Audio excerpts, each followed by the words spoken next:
Muy buenos días. Se encuentra entre nosotros el excelentísimo presidente de la República del Paraguay, Su Excelencia, el señor Santiago Peña Palacios y su señora esposa. Ladies and gentlemen, please take your seats. We are about to begin.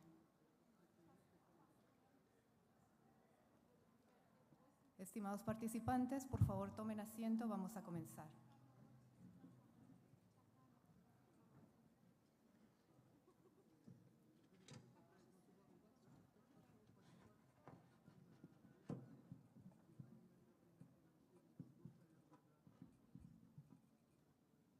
Ladies and gentlemen, allow me to recognize the President of the Republic of Paraguay, His Excellency, Mr. Santiago Peña Palacios, the First Lady, Leticia Ocampos, UNESCO Director General, Madame Audrey Azoulay, the Minister of Culture, Adrián Ortiz Semidey, the Minister of Foreign Affairs, Rubén Ramírez Lescano, the Minister of Education and Science, Luis Fernando Ramírez, Chairperson of the 19th session of the Intergovernmental Committee for the Safeguarding of Intangible Cultural Heritage, Her Excellency Ms. Nancy Velarde Gorostiaga, the UN Resident Coordinator in Paraguay, Mr. Igo Garafulich, UNESCO Assistant Director General for Culture, Mr. Ernesto Otone, Director of UNESCO Montevideo Office, Mr. Ernesto Fernández Polcuch, the Secretary of the 2003 Convention for the Safeguarding of the Intangible Cultural Heritage, Ms. Fumiko Ohinata. Ladies and gentlemen, please allow me as well to recognize the presence of the Paraguayan dignitaries, the Minister of Education and Science, the Vice Minister of Higher Education, the Vice Minister of Basic Education, the President of the Parliament, the Mayor of the City of Asunción, and the Mayor of the City of Luque.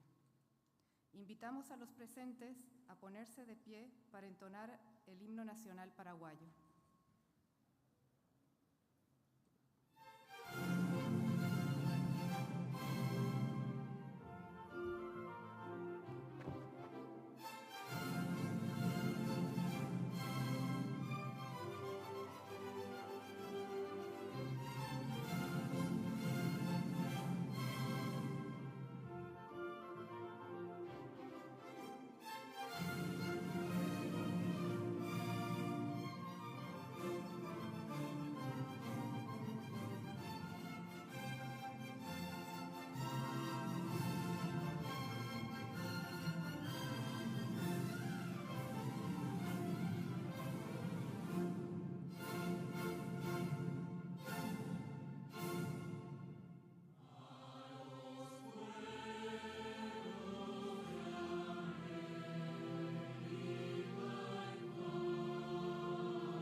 Muchas gracias.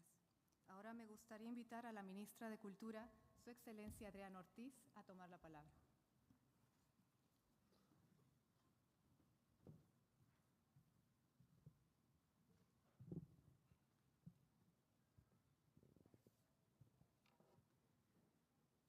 Baishapa, muy buenos días a todos y a todas.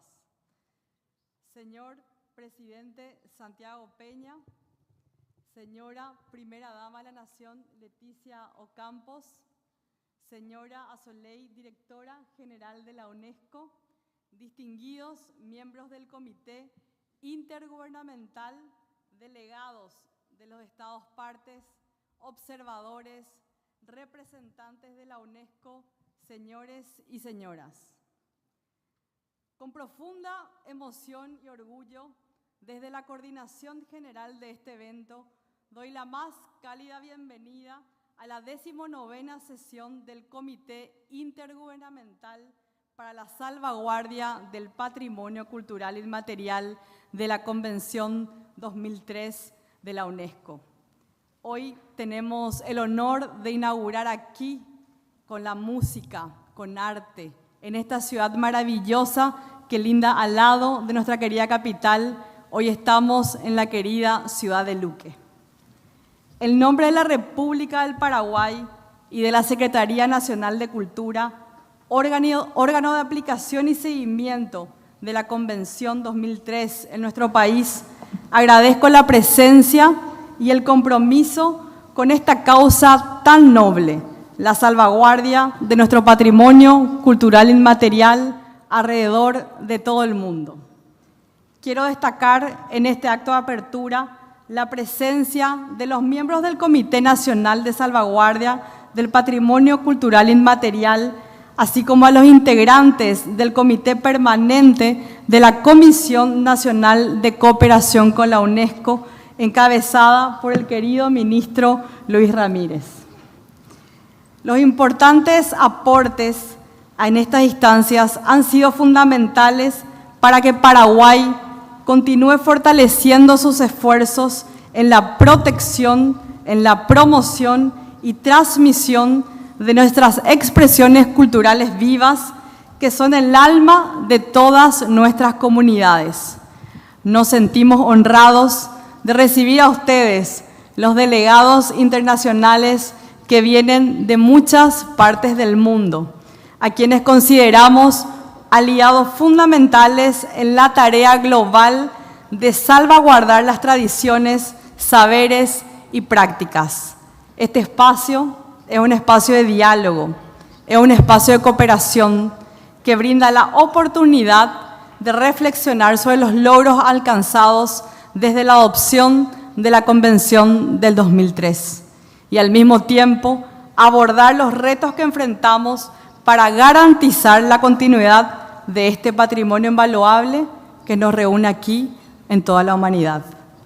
Como ministra de Cultura del Paraguay, reitero mi profundo agradecimiento a todo el equipo de la UNESCO y a todos los presentes por elegir nuestro país, Paraguay, como sede de este importante evento, y que hoy este Paraguay, corazón de Sudamérica, es el epicentro de la cultura del mundo.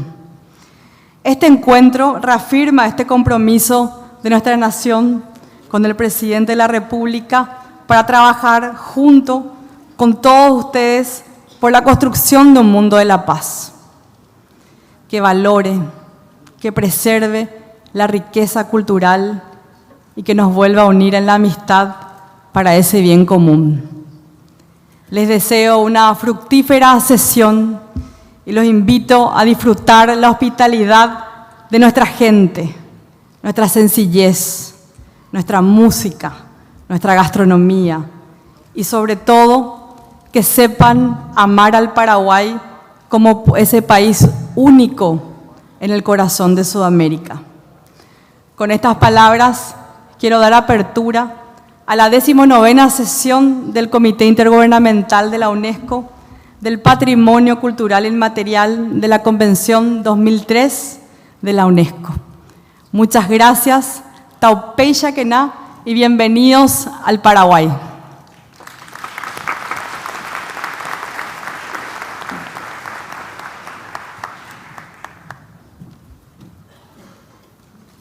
Thank you very much, Minister of Peace, for your words of welcome. And now it's my immense pleasure to invite our first speaker, the Director General of UNESCO, Madame Audrey Azoulay, to deliver her remarks. Madame, you have the floor.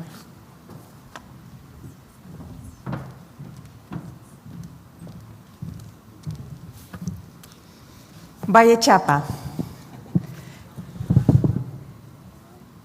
Señor Presidente del Paraguay, estimado Santiago Peña, Señora Primera Dama, estimada Leticia Ocampos, distinguidos ministros y ministras, excelencias, damas y caballeros, queridos amigos, es para mí también un gran placer estar hoy a su lado, al lado de las altas autoridades de Paraguay, para darles la bienvenida hoy aquí en Asunción, al inaugurar la 19ª reunión del Comité Intergubernamental para la Salvaguardia del Patrimonio Cultural Inmaterial.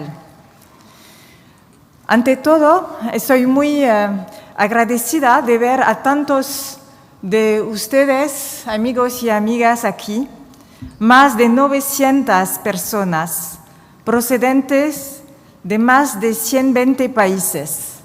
Hoy, Asunción es la capital del mundo para la cultura.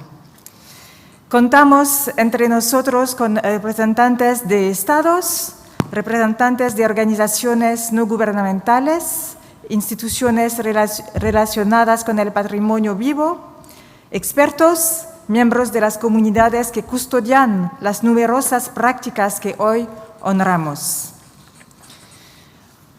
I would like to thank very warmly the President of the Republic of Paraguay for welcoming us.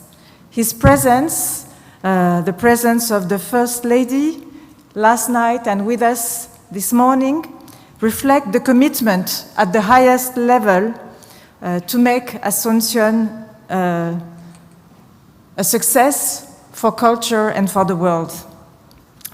I would like also to extend my gratitude to the region, Latin America, for its unique contribution to UNESCO's mandate.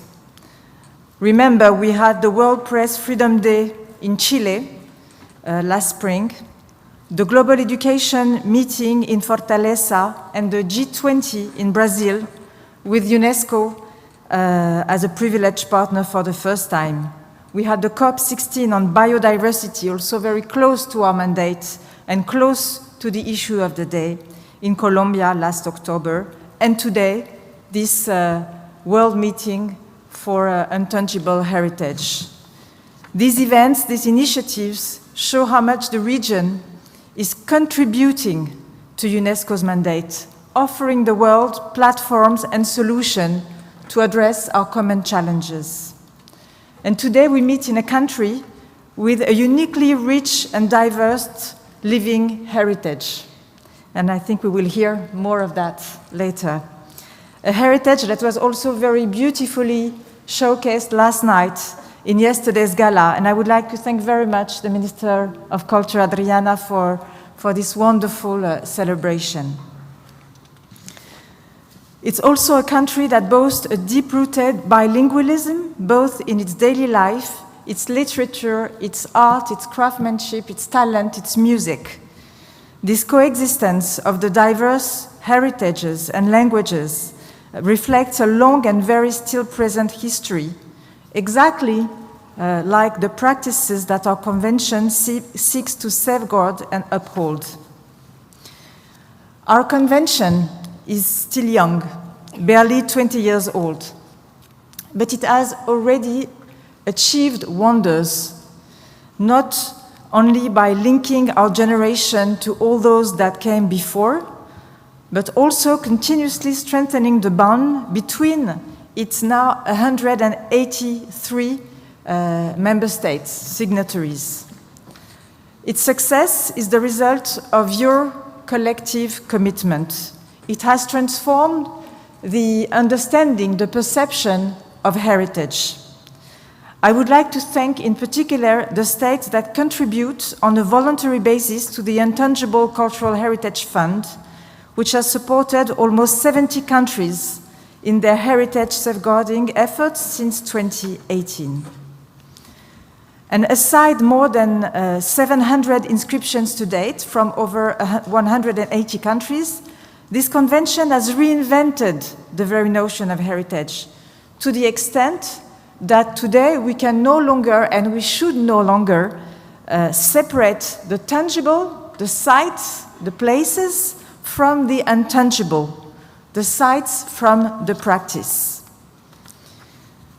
The word heritage should make us think only of the extraordinary World Heritage sites around the world, of which we are very proud, but also of the crafts, the festivals, the traditions that are passed from one generation to the next, linking us together and breathing life into our societies. As you know, later this week, we will see the reopening of Notre-Dame de Paris after the tragic fire of 2019. Its rebuilding was made possible thanks to extraordinary craftsmanship transmitted from generation to generation by the compagnonnage system, a system inscribed on the representative list of intangible heritage in 2010. So here again, for one of the wonders of the world, intangible heritage is key. And from each of these practices, like all those that we will celebrate this week, stem entire networks of knowledge, of exchanges, of memory, of meaning, of values, of way to see the world, as we've seen with the Guarani heritage, for instance. And the very essence of communities lies within these networks.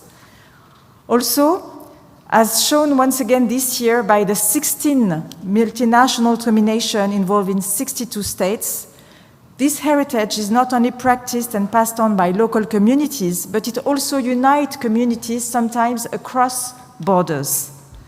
This is also a key place for international cooperation, something we need more than ever in this fractured world. I believe that this intangible heritage embodies what the Senegalese philosopher Souleymane Bachir Diagne describes as a process that seeks to create a universal humanity, one based in a plural world. This is why I'm also delighted that South Africa and Sierra Leone are preparing to ratify our convention, an opportunity to further recognize Africa's contribution to World Heritage. 12 African countries have made nomination this year, 3 of which, Ghana, Rwanda, and Somalia, are presenting nominations for the very first time. I would also like to congratulate Brunei, Darussalam, and Myanmar, who have also made their first nomination. All this contributes to the vision of the Pact for the Future adopted by the UN in September, which for the first time calls for culture to be integrated fully into all economic, social, environmental policies for a sustainable development. And next year, in Spain, for Mondiacult, we will have an opportunity to further strengthen our case for culture in the international agenda. An opportunity to better appreciate how much the arts, culture, and heritage contribute to peace and social cohesion. So, Mr. President, this committee will take its members through an incredible journey. You're very lucky.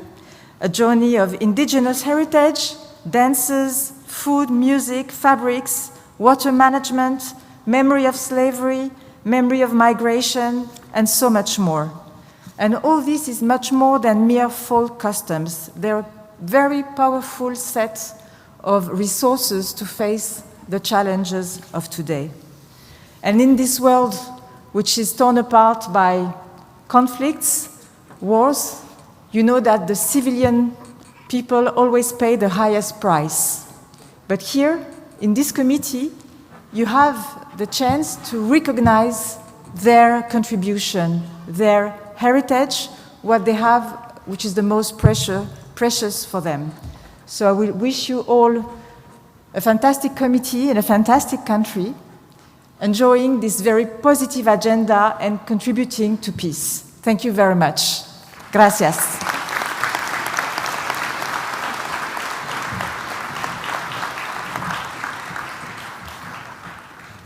Thank you very much, Madam Director General, for these very heartfelt words. It's now my great pleasure to invite the President of Paraguay, His Excellency Mr. Santiago Peña Palacios, to deliver his remarks. Mr. President, the floor is yours.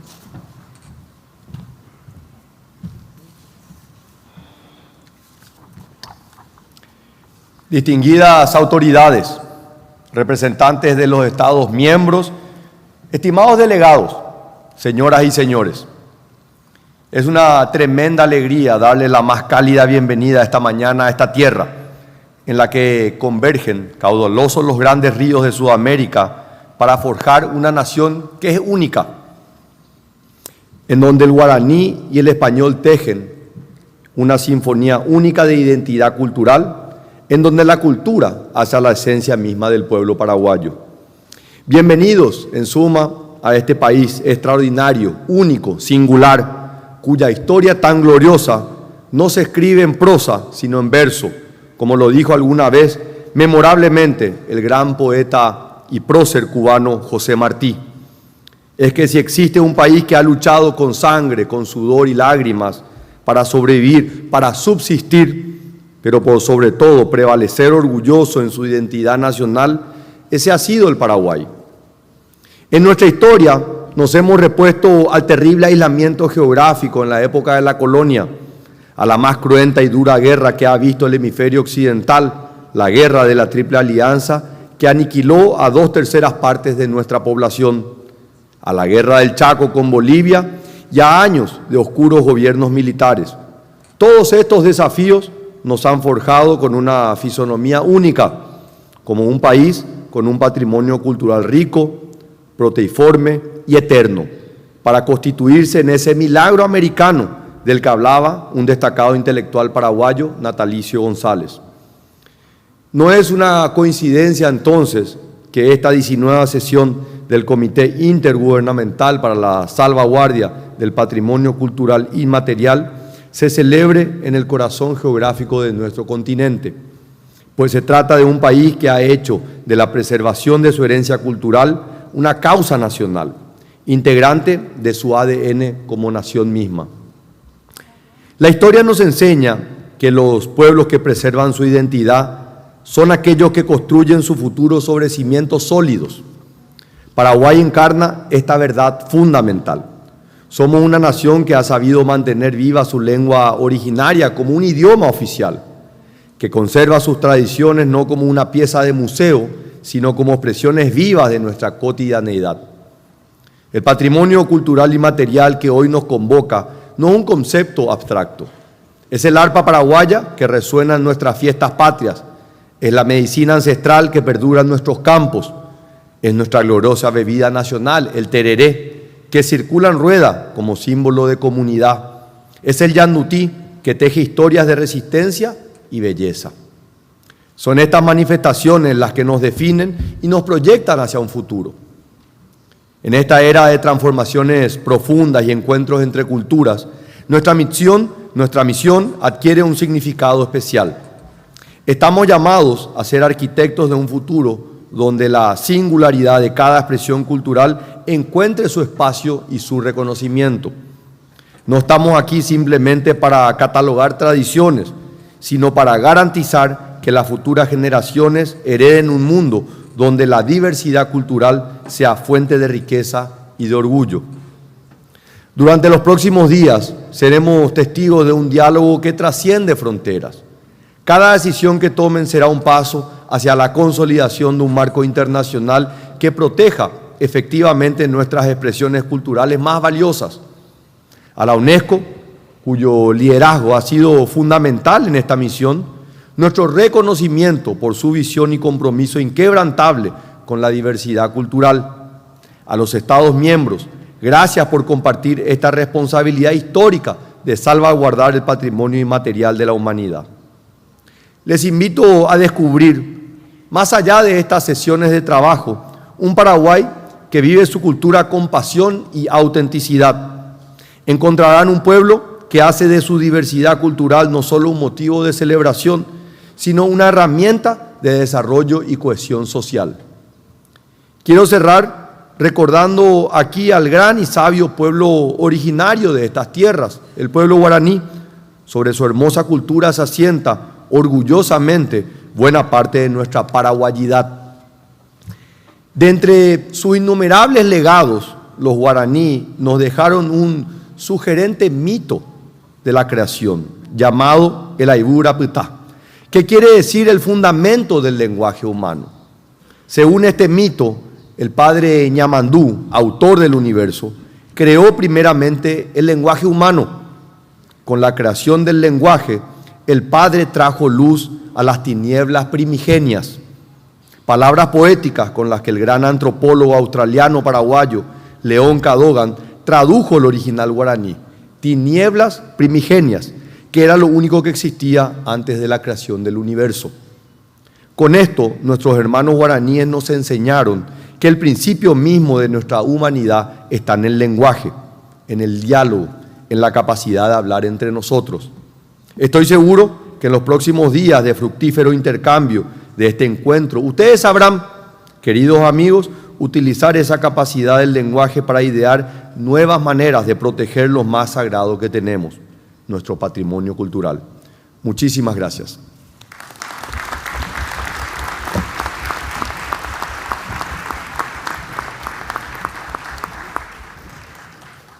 Thank you very much, Mr. President, for these inspiring words. Ahora, damas y caballeros, vamos a disfrutar de la presentación de la Orquesta de Instrumentos Reciclados de Cateura. Es un grupo de jóvenes músicos del barrio de Cateura en Asunción, donde se encuentra un vertedero. Me gustaría dar la palabra al director Fabio Chávez, quien hablará un poco de la historia de esta orquesta y de estos instrumentos que han sido hechos precisamente con los materiales del vertedero.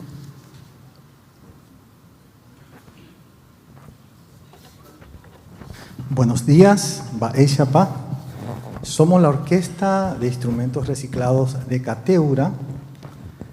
Cateura es el sitio donde está instalado el vertedero, el basural de Asunción. Es una comunidad donde viven 25.000 personas. Y en esta pequeña comunidad de Paraguay hemos entendido que la cultura es una necesidad básica.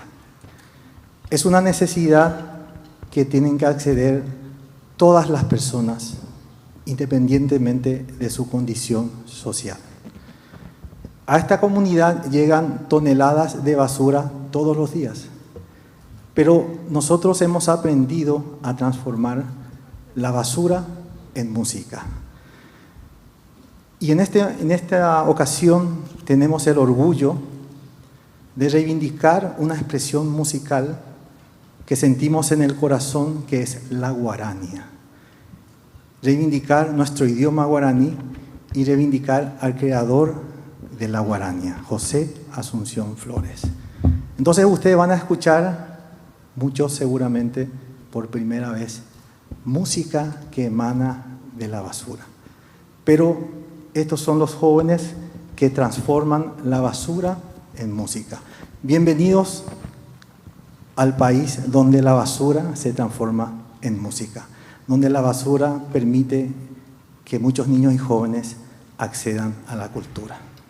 La primera música que queremos tocar de José Asunción Flores es una guarania y queremos compartir con ustedes algunos versos en nuestro querido idioma guaraní. La música se llama Paraguaupe, que es el nombre de Asunción en guaraní, para ustedes.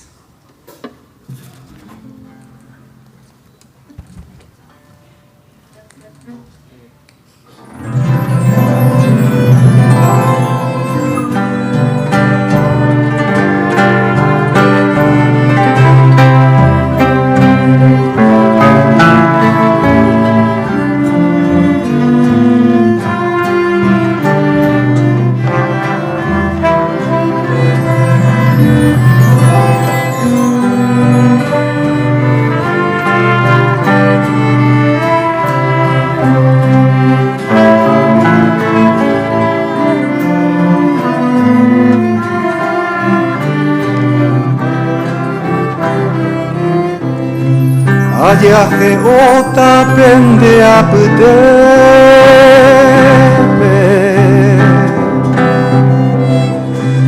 Maroti vei wisebua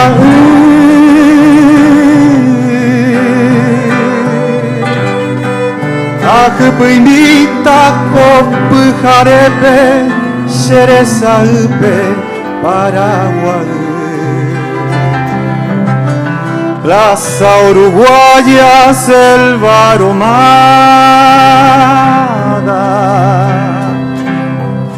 oh pajarera de mi canción,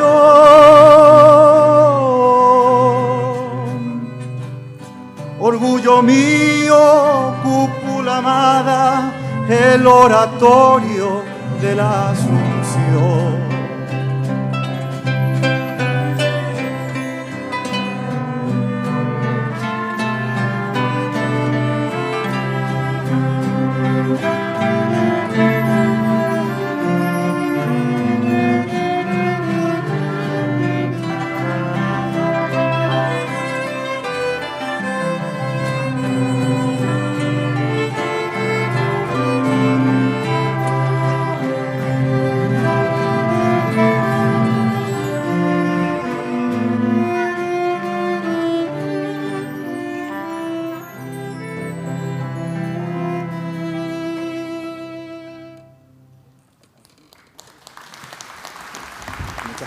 Muchas gracias.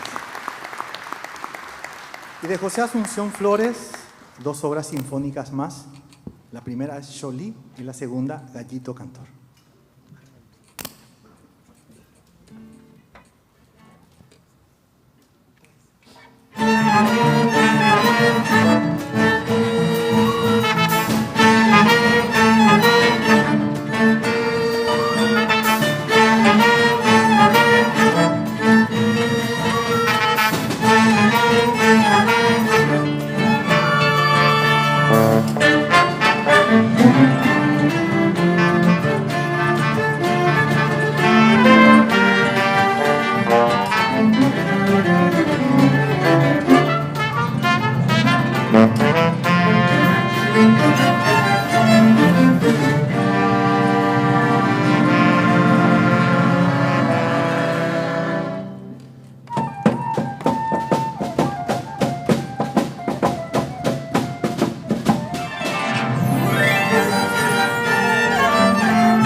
Muchísimas gracias. Sin duda alguna, su historia es una historia de inspiración. Cuídense mucho y sigan transmitiendo este bello mensaje a través de la música. Muchísimas gracias por su presentación.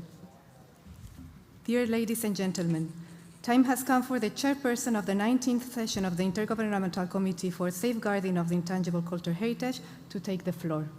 Her Excellency, Ms. Nancy Ovelar de Gorostiaga. Madame, the floor is yours. Muchas gracias. Shemaiteiroru Opababe Pehuara. Les doy la bienvenida aquí en la reunión en Asunción, Paraguay, nuestra tierra de ríos, de música y de sol. He sido honrada por el comité para presidir este periodo de sesiones y les aseguro que haré mi mejor esfuerzo para honrar a cabalidad esta gran responsabilidad. Por tanto, declaro abierta la 19 sesión del Comité Intergubernamental de Patrimonio Cultural Inmaterial.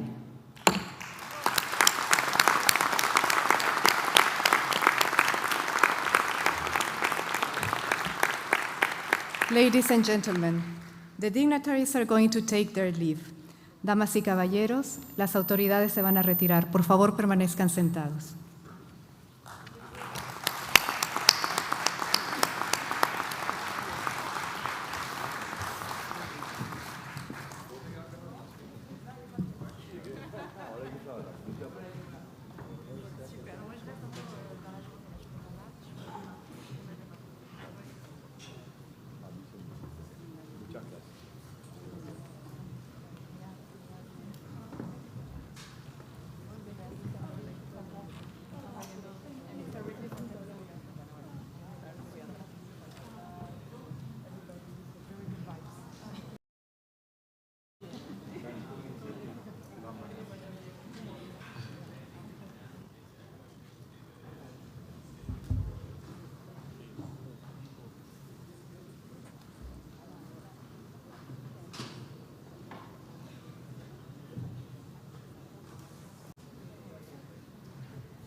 Continuamos entonces, queridos colegas, estimados participantes. Procedamos ahora con el punto 2, adopción de la agenda. Pero antes de hacerlo, me gustaría dar la bienvenida a varios ministros y viceministros que nos acompañan. Nos sentimos honrados con su presencia. Estimada D.G. Otone, ¿podría ayudarnos a reconocer la presencia de estos dignatarios? Y también me gustaría invitarle a dedicar unas palabras de bienvenida a los participantes en este inicio de sesión. Tiene usted la palabra. Gracias, Presidenta. Muchas gracias. Así es, durante estos días tendremos la presencia de Su Excelencia, la señora Sadat Yusifova, Deputy Minister de Cultura de la República de Azerbaiyán, Su Excelencia, la señora Esperanza Guevara, Ministra de Cultura, Descolonización y Despatriarcalización del Estado Plurinacional de Bolivia, Su Excelencia Juan Carlos Cordero, Viceministro de Cultura y Creatividad, de Industrias y Patrimonio de Bolivia, Su Excelencia la señora Sakona Phewmuk, Ministra de Cultura y Arte de Camboya, Su Excelencia señor Mpat Bidung, Ministro de Arte de la Cultura de Camerún, Su Excelencia señor Quan Rao, Ministro de Cultura y Turismo de China, Su Excelencia el señor René Correa Rodríguez, Ministro Plenipotenciario de Relaciones Exteriores de Colombia, Su Excelencia señora Saya María Vergara, Viceministra de Memorias, Patrimonio y Cultura de Colombia, Su Excelencia la señora Lisette Martínez Luzando, Viceministra de Cultura de Cuba, Su Excelencia la señora Hibo Humim Azowe, Ministro de la Juventud y la Cultura de Djibouti, Su Excelencia señora Milagros Germán, Ministra de Cultura de República Dominicana, Su Excelencia el señor Mark Okraku Mantley, Deputy Minister de Turismo, Arte y Cultura de Ghana, Su Excelencia señora María Ramírez, Viceministra de Relaciones Exteriores de Guatemala, señora Laura Coti, Su Excelencia Viceministra de Cultural y Patrimonio Natural de Guatemala, Su Excelencia el señor Fadi Son, Ministro de Cultura de Indonesia, Su Excelencia el señor Ali Darabi, Viceministro y Deputy del Patrimonio Cultural de la Islámica República de Irán, Su Excelencia Miss Olivia Grange, Ministra de Cultura, Género, Entretenimiento y Deporte de Jamaica, bueno, a la señora Su Excelencia Adriana Ortiz, que estuvo con nosotros, la Ministra de Cultura de Paraguay, Mr. Echong Choi, el Director Administrativo del Patrimonio Coreano, el señor Mario Marushka, Secretario de Estado del Ministerio de Cultura de la República de Eslovaquia, Su Excelencia Mr. Daoud Abais Hama, Ministro de Información, Cultura y Turismo de Somalia, el señor Jordi Martín Grawi, Secretario de Estado de Cultura de España, Su Excelencia el señor Imadin Hamdan, Ministro de Cultura del Estado de Palestina, Su Excelencia la señora Anastasia Bondar, Deputy Minister de Digitalización y de Digital Transformación de Ucrania, Su Excelencia señor Dimas Raúl Casal Acosta, Viceministro de Cultura de Venezuela, Su Excelencia señor Min Vu Nguyen, Permanent Deputy Minister de Relaciones Exteriores de Vietnam. Hoy fue un listado largo. Bienvenidos a todos, estimadas y estimados ministros, viceministros, miembros del comité, estados parte y observadores. Muchas gracias por unirse a esta sesión. Como es habitual, según la práctica de esta convención, las declaraciones generales se realizarán brevemente bajo el punto 5 del informe de la Secretaría sobre sus actividades. En primer lugar, me gustaría expresar mi más sincera felicitación a la embajadora Nancy Ovelar de Gorostiaga y al Gobierno de Paraguay por ser los anfitriones de esta importante reunión. Es un verdadero placer ver que este encuentro se lleve a cabo en Paraguay. respaldado por una amplia presencia de participantes provenientes de toda la región. El compromiso de América Latina se suma a la de otras regiones que han acogido previamente las sesiones del comité, lo que confirma la naturaleza global de la Convención de 2003 y demuestra el firme compromiso de la comunidad internacional con la salvaguarda del patrimonio vivo. Y hablando de compromiso global, también me complace compartir con ustedes que Sudáfrica ha completado sus procedimientos internos y el instrumento firmado de ratificación está en camino a París mientras que estamos hablando.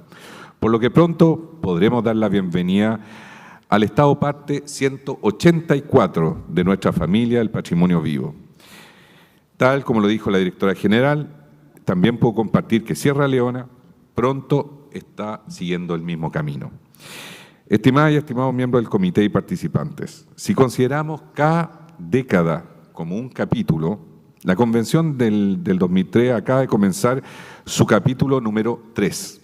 Tras haber reconocido de manera firme la importancia del patrimonio vivo, me pregunto qué tipo de historias serán escritas en este tercer capítulo por los actores de la Convención. Estos actores siendo ustedes, los miembros del comité, los Estados partes, las ONG y, por supuesto, a la gente que mantiene el patrimonio vivo. Un tema será, sin duda, el continuar buscando sinergias para el desarrollo sostenible. Por ejemplo, la Cumbre del Futuro, que fue mencionado por el presidente, en la que nos tocó participar en septiembre de este año, delineó una vía concreta para avanzar. El espíritu del documento resultante, el Pacto para el Futuro, tiene como objetivo principal forjar una gobernanza global, más inclusiva y reorientar las prioridades del desarrollo hacia las personas y hacia el planeta, reconociendo que la cultura puede contribuir a un desarrollo más efectivo, inclusivo, equitativo y sostenible. El pacto hace un llamado explícito a integrar la cultura en las políticas y estrategias del desarrollo económico, social y ambiental y asegurar una inversión pública adecuada para la protección y promoción de la Agenda de Desarrollo post-2030. Este mensaje fue reiterado en la declaración de Salvador de Bahía de los ministros de Cultura del G20 durante el mes de noviembre. Imagino que otro tema recurrente serán los esfuerzos de la Convención para prepararse y mitigar los desafíos para las prácticas del patrimonio vivo, los cambios demográficos, las presiones económicas, la urbanización masiva no regulada, la pérdida de biodiversidad, los efectos de la digitalización, el cambio climático, los conflictos, las pandemias. Todos estos fenómenos ejercen presión sobre los esfuerzos de salvaguardia y pueden debilitar la cohesión y resiliencia de las comunidades, limitar los espacios para la práctica y transmisión y reducir significativamente la diversidad cultural. El reciente desarrollo visto en la COP16 en Colombia fue particularmente alentador. La comunidad internacional destacó el importante papel de la cultura, haciendo especial referencia a los pueblos indígenas en el contexto de la adaptación al cambio climático. Como se señalará en esta sesión del comité, las iniciativas temáticas bajo la Convención de 2003 están completamente alineadas con ese enfoque. Siento firmemente que debemos expandir las iniciativas temáticas para proporcionar orientación sobre la salvaguardia a las comunidades de todo el mundo. De cara al futuro, una de las áreas más importantes en las que debemos trabajar tiene que ver con las tecnologías emergentes, particularmente el uso de la inteligencia artificial, que presenta sin duda oportunidades para la salvaguardia y la transmisión del patrimonio vivo a las comunidades. Al mismo tiempo, existen varios riesgos asociados con el uso de la inteligencia artificial. Esto incluye el potencial de la inteligencia artificial para difundir desinformación, reforzar prejuicios y xenofobia y la violación de los derechos de privacidad y propiedad intelectual. Sería una prioridad para la Convención explorar qué se puede hacer para maximizar los beneficios y minimizar los posibles daños para los portadores del patrimonio vivo. Y es en ese sentido que la UNESCO hace un llamado a que podamos tener contribuciones en este campo, ya que tendrán un impacto significativo y visible en el largo plazo. Un último tema es la contribución de la Convención a la Declaración Ministerial de Mondiacult 2022. La UNESCO tiene la tarea de organizar una conferencia mundial sobre las políticas culturales cada 4 años, generando un informe mundial sobre políticas culturales. Tras su primera edición, este informe está siendo elaborado de forma cuadrienal basándose en la información proporcionada por ustedes mismos, por los Estados miembros. Acabo de regresar de España, donde se celebró la consulta regional para el Grupo 1. Ahí veo a mis colaboradores de España. Y me alegro de poder decirles que fue una consulta extremadamente fructífera, en la que los Estados miembros participaron plenamente de las discusiones, compartiendo sus compromisos en la implementación de las 6 prioridades identificadas en la declaración del año 2022, así como las lecciones aprendidas y las áreas de mejora encontradas hasta ahora. No hace falta decir que el Comité Intergubernamental es un motor importante para el desarrollo de la Convención, y esperamos con interés acompañar sus discusiones a lo largo de este año que viene. Su agenda para el 19COM está lleno de temas de discusión importantes, lo que demuestra una vez más que la Convención sigue atrayendo la atención de sus numerosas partes interesadas. Queremos agradecerle sinceramente por su arduo trabajo y compromiso. Gracias, Aguyé. Gracias a DJ Otone por sus amables palabras y por compartir con nosotros su visión sobre el futuro de la Convención 2003. Y antes de pasar al siguiente punto, quisiera dar la palabra a la Secretaría de la Convención, que nos va a compartir información práctica. Fumiko, tienes la palabra. Thank you, Madam Chair, and greetings to all the participants. On behalf of the Secretariat, I greet you and thank you very much for coming all the way to Paraguay. I hope that you are seated comfortably. We also greet the online participants following this session from around the world. The list of participants is available on the Convention's website. As announced today, to date, nearly 1,000 people have registered, and number is still growing. As part of your on-site registration, you received a badge giving you an access to the 19COM area. We strongly request you please to keep your badge visible at all times. Interpretation is available in English and French, and Spanish interpretation is also made available with the gracious support from the Kingdom of Spain.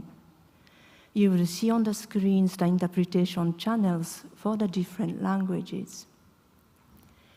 The live webcast is available on the committee's 19 sessions webpage, and you will see also on the screens the login and password for the Wi-Fi network that is accessible both in the plenary room and in the 19COM venue. The committee will meet daily from 9:30 to 12:30 and from 2:30 to 5:30. There will be a 2-hour lunch break every day. A small exception is made on Wednesday when the day's session will stop at 4:30 in the afternoon because the host country is kindly inviting the registered participants to an event. We will provide details shortly. And for all of the week, no evening sessions are planned. Delegations who wish to give a general statement during the session are encouraged to do so during the examination of item 5, report by the Secretariat. And if you have prepared any statements, it would be useful for the interpreters to receive them in advance at the address shown on the screens. And I ask my colleagues to just leave it on the screens for a little while. And it does not matter if your text is not yet final, it will greatly help the work of the interpreters. These statements will only be seen by the interpretation team and the Secretariat. Also, I would like to add that there are photographers who will cover this session. The Secretariat will make a selection of these photos available through the 19com website, and you can already see some images taken yesterday. Thank you very much, Chair. Gracias, Fumiko, por esta información práctica. Permítanme añadir lo siguiente. El país anfitrión ofrece un servicio gratuito de transporte en autobús desde los hoteles designados hasta el lugar donde se desarrolla la sesión. El horario de los servicios de transporte está detallado en el documento de información general que fue revisado el 28 de noviembre de 2024. Los jefes de delegación de los países miembros del comité están invitados por el país anfitrión a un almuerzo entre las 12:30 y las 14:30 en el Grand Bourbon Hotel. Otros participantes podrán adquirir su almuerzo buffet a un precio razonable en la plaza central del hotel o en el bar del mismo, también ubicados en la planta baja. El miércoles 4 de diciembre del 2024, Paraguay invita a todos los participantes registrados al evento Celebración del Centenario de Creación de la Guarania en el Banco Central del Paraguay. El evento se llevará a cabo de 6 de la tarde, 18 horas, a 19:30 horas. Se proporcionarán servicios gratuitos de transporte en autobús desde el Centro de Convenciones Conmebol hasta el Banco Central del Paraguay a las 17 horas, 5 p.m. Tras el evento también se ofrecerán los servicios de transporte entre el Banco Central del Paraguay y los hoteles designados.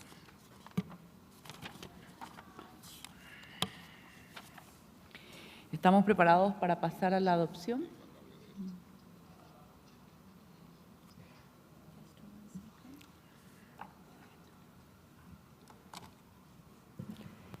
Thank you, Madam Chair. Just to catch up on the list of VIPs read out, we would also like to gratefully recognize the presence of Her Excellency Maria de Piedade de Jesus, Secretariat of State for the Culture of Angola. Madam Minister, thank you very much for your presence. Thank you, Chair.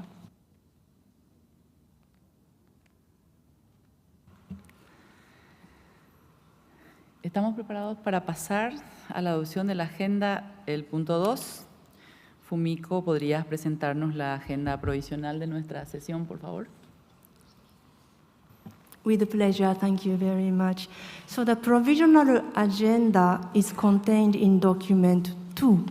It includes 20 items, many of which have different sub-items.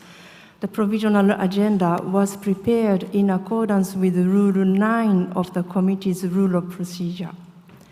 All the documents related to items on the agenda, drafted in English and French, were published on the website by the statutory deadline of 4th of November this year, 4 weeks before the opening of this session, in accordance with Rule 42 of the committee's rules of procedure.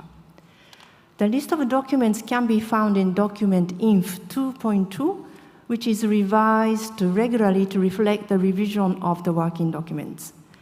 All working documents bear the reference LHE/24/19com, followed by a number of corresponding to the item number on the provisional agenda. For information documents, the number is preceded by the letters ENF. In some cases, documents may have been revised, and if this is the case, the documents will be marked with the letters REV for revisions. I would also like to bring to your attention that a new version of the basic texts were recently published following the revisions of the Convention's operational directives adopted during the 10th session of the General Assembly in June this year. The digital version of this 2024 edition of the basic text was published in English, French, and Spanish in mid-November, and you can see it also on the webpage shown on the screens. The other language versions of the basic texts, namely Arabic, Chinese, and Russian, will be made available very soon. This 19th session of the committee will last 6 days, the timetable of which was adopted by the Bureau at its meeting on the 1st of October at UNESCO headquarters. Items will be discussed according to the order indicated in the timetable as approved by the Bureau. Please also note that you are invited to adopt the agenda here, not the timetable. The timetable will be adjusted if needed by the Bureau, which will meet daily from 9 to 9:30 in the morning, starting tomorrow. Observers may participate in these meetings unless indicated otherwise. I would also like to mention that a series of side events has been organized, including exhibitions, performances, seminars, and roundtables, and currently the calendar includes as many as 58 events. I believe this is the highest number we ever had side events calendar for the committee session. Then the calendar of side event is available on the webpage of the 19th session of the committee. Madam Chair, of course, I remain at the disposal of the committee to answer any questions. Thank you very much. Muchas gracias, Fumiko. Estimados colegas, miembros del comité, me gustaría ahora proporcionar algunas orientaciones generales sobre cómo pretendo estructurar las discusiones durante estos 6 días. Nuestro programa está bastante ajustado, dada la cantidad de puntos y discusiones que precisamos abordar, y por esta razón les pido a los miembros del comité que limiten sus intervenciones a su tiempo de 2 minutos. Si es necesario, puedo pedir a la Secretaría que muestre un temporizador. Si los miembros del comité desean modificar los proyectos de decisiones que se van a discutir, pueden hacerlo mediante un formulario disponible en la página web de la 19ª sesión del comité. Este debe ser enviado por correo electrónico a la dirección indicada en el formulario que se mostrará en pantalla o utilizando el formulario correspondiente que pueden solicitar a la Secretaría. Una vez que se haya adoptado una decisión y si el tiempo lo permite, se podrá permitir que los observadores hablen al final de las discusiones sobre cada punto. Me gustaría recordarles que tan solo los miembros del comité pueden intervenir durante las discusiones sobre los proyectos de decisión. ¿Tienen alguna pregunta sobre el método de trabajo?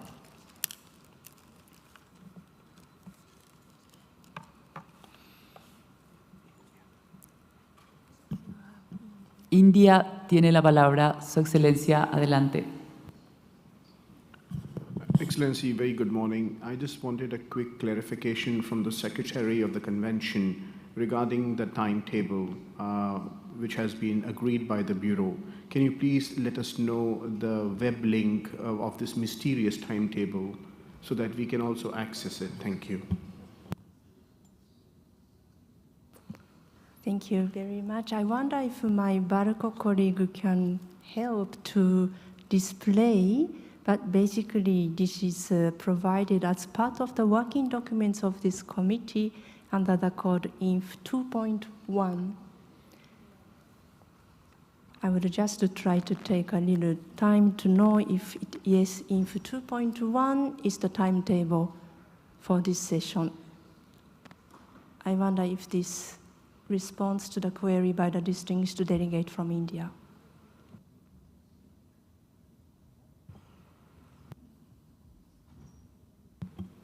Yes, Excellency. We are accessing the Word document, but it's taking some time to download. And I understand this is going to be updated after every Bureau meeting? Fumiko, por favor. Yes, thank you. This is the practice of this convention, this committee, that, let's say, at the end of each day, the Secretariat updates the provisional timetable to reflect in the actual happenings of the session. So, for example, if we manage to treat item 6 today, for example, in the morning, you would see tomorrow that will be reflected in the version revised, for example. So the idea is that at the end of the session, that provisional timetable that you will see will actually reflect what happened during the week. Thank you. ¿Responde su pregunta, Excelencia?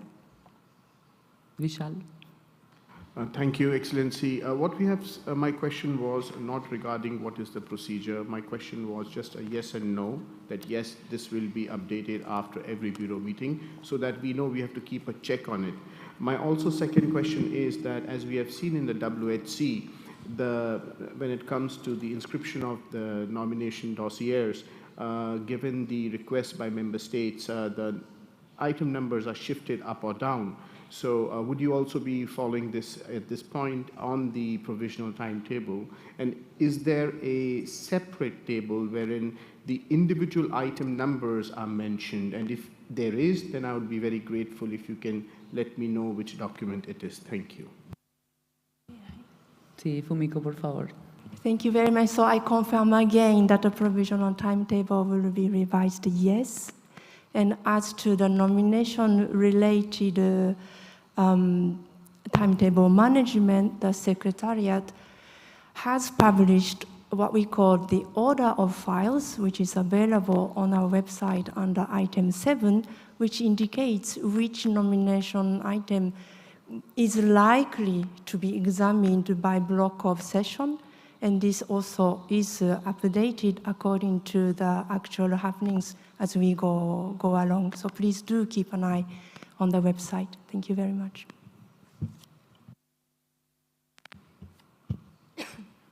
Bueno, gracias, Fumiko. Podemos proceder entonces a la adopción de la decisión 19.2, que se encuentra en el párrafo 1 del documento 2.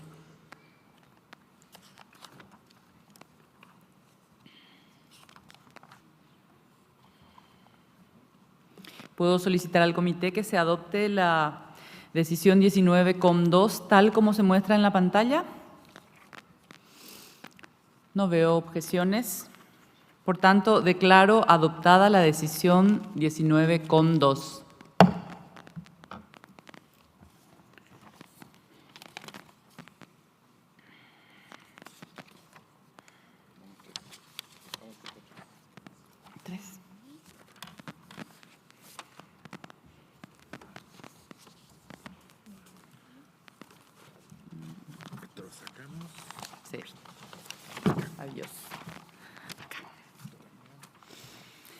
Pasamos ahora al punto 3. Observadores, señora secretaria, tiene la palabra para presentar este punto. Merci beaucoup. Donc, nous sommes au point 3. Sous ce point, il est demandé au comité de prendre en note des observateurs autorisés à assister à cette session et aux futures sessions du comité. L'article 8 du règlement intérieur du comité prévoit les critères de participation des observateurs aux sessions du comité. Le secrétariat a reçu une demande écrite en août 2023. Conformément à cet article et aussi à la décision 18.3, le Centre international d'études pour la conservation et la restauration des biens culturels, ICROM, est autorisé à participer à cette session du comité, ainsi qu'aux 20e, 21e et 22e sessions en 2025, 2026 et 2027 respectivement. Le 30 novembre 2024, le secrétariat a également reçu une demande écrite de l'Organisation arabe pour l'éducation, la culture, les sciences Alexo, qui sollicite l'autorisation de participer au comité en tant qu'observateur à ces 20e, 21e et 22e sessions en 2025, 2026 et 2027 respectivement. La demande ayant été reçue après la publication des documents de travail de cette session, le secrétariat a révisé le document 3 le 30 novembre, donc c'était très récemment, À ce jour, le comité n'a reçu aucune autre demande écrite pour participer à la présente ou aux futures sessions en tant qu'observateur. Permettez-moi d'ajouter que le document de travail relatif à ce point ne mentionne pas la participation des ONG accréditées qui fournissent des services consultatifs au comité, car elles sont automatiquement admises en tant qu'observateurs aux sessions du comité conformément à l'article 6 du règlement intérieur. Merci beaucoup, Madame la Présidente. Gracias, Fumiko. ¿Alguien desea intervenir en este punto? No veo ningún pedido de palabra. Pasemos entonces a la decisión.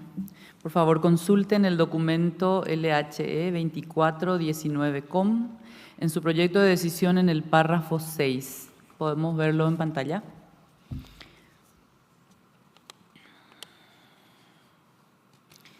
Puedo pedir entonces al comité que adopte el proyecto de decisión 19-3. No veo objeciones. Declaro adoptada la decisión 19-3.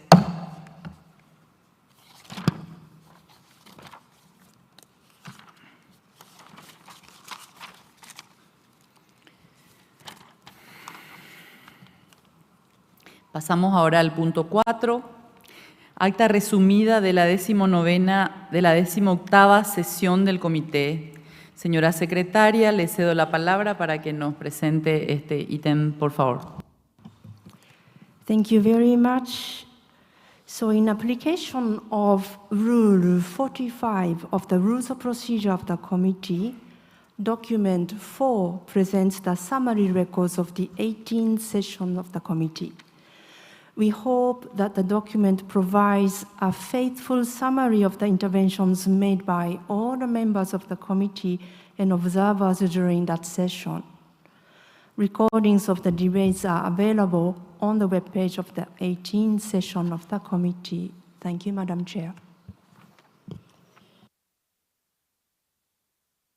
Gracias, Fumiko. Quisiera abrir ahora el turno para las intervenciones. ¿Alguien quisiera tomar la palabra? No veo ninguna. Pasamos ahora a la decisión. Por favor, consulten el documento 19-4 y su propuesta de decisión en el párrafo 6. ¿Podemos ver en pantalla, por favor? Sí.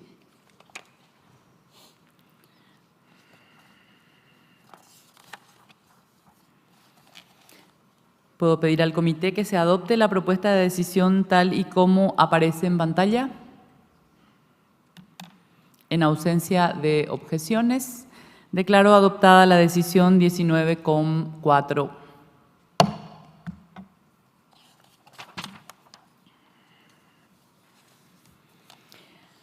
Antes de pasar al próximo punto de nuestra agenda, permítanme, como de costumbre, presentar los resultados de las reuniones de la mesa que tuvieron lugar desde la última sesión del comité. Estimadas y estimados colegas, la mesa de la 19ª sesión del comité está conformada por los siguientes miembros: vicepresidentes, Alemania, Uzbekistán, Vietnam, Angola y Mauritania. Nuestra relatora es la señora Lubica Bolanska de Eslovaquia y quien les habla como presidenta. En primer lugar, quisiera agradecer a todos, estimados miembros del comité, por haberme elegido como presidenta de la 19ª sesión. Quiero aprovechar esta oportunidad para agradecer sinceramente a mis colegas de la mesa por su participación activa, su trabajo incansable y su espíritu de cooperación a lo largo de todo este año. Gracias a su ayuda hemos podido examinar y tomar decisiones sobre una serie de asuntos importantes y ha sido un placer trabajar con ustedes. De acuerdo con el reglamento del comité y las directrices operativas de la Convención, el comité encomienda a su mesa importantes tareas y responsabilidades. Este año hemos tenido 5 reuniones, el 5 de marzo, el 4 de junio, el 1 de octubre, el 30 de octubre y el 1 de diciembre. Una de las principales tareas de la mesa es la de examinar las solicitudes de asistencia internacional.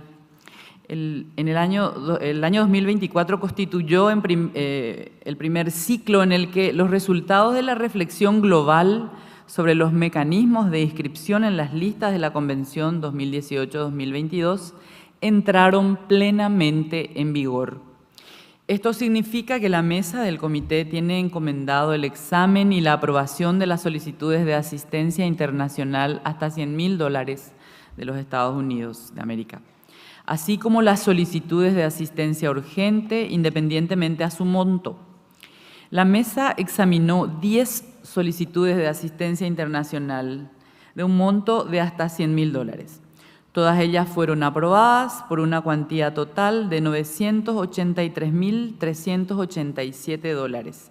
Estas incluyen 9 solicitudes individuales presentadas por Angola, Bangladesh, Belice, Costa de Marfil, Gambia, Guinea Ecuatorial, Kazajstán, Santo Tomé y Príncipe y Uganda, así como una solicitud multinacional presentada conjuntamente por 9 estados partes: Belice, Costa Rica, Cuba, El Salvador, Guatemala, Honduras, Nicaragua, Panamá y República Dominicana.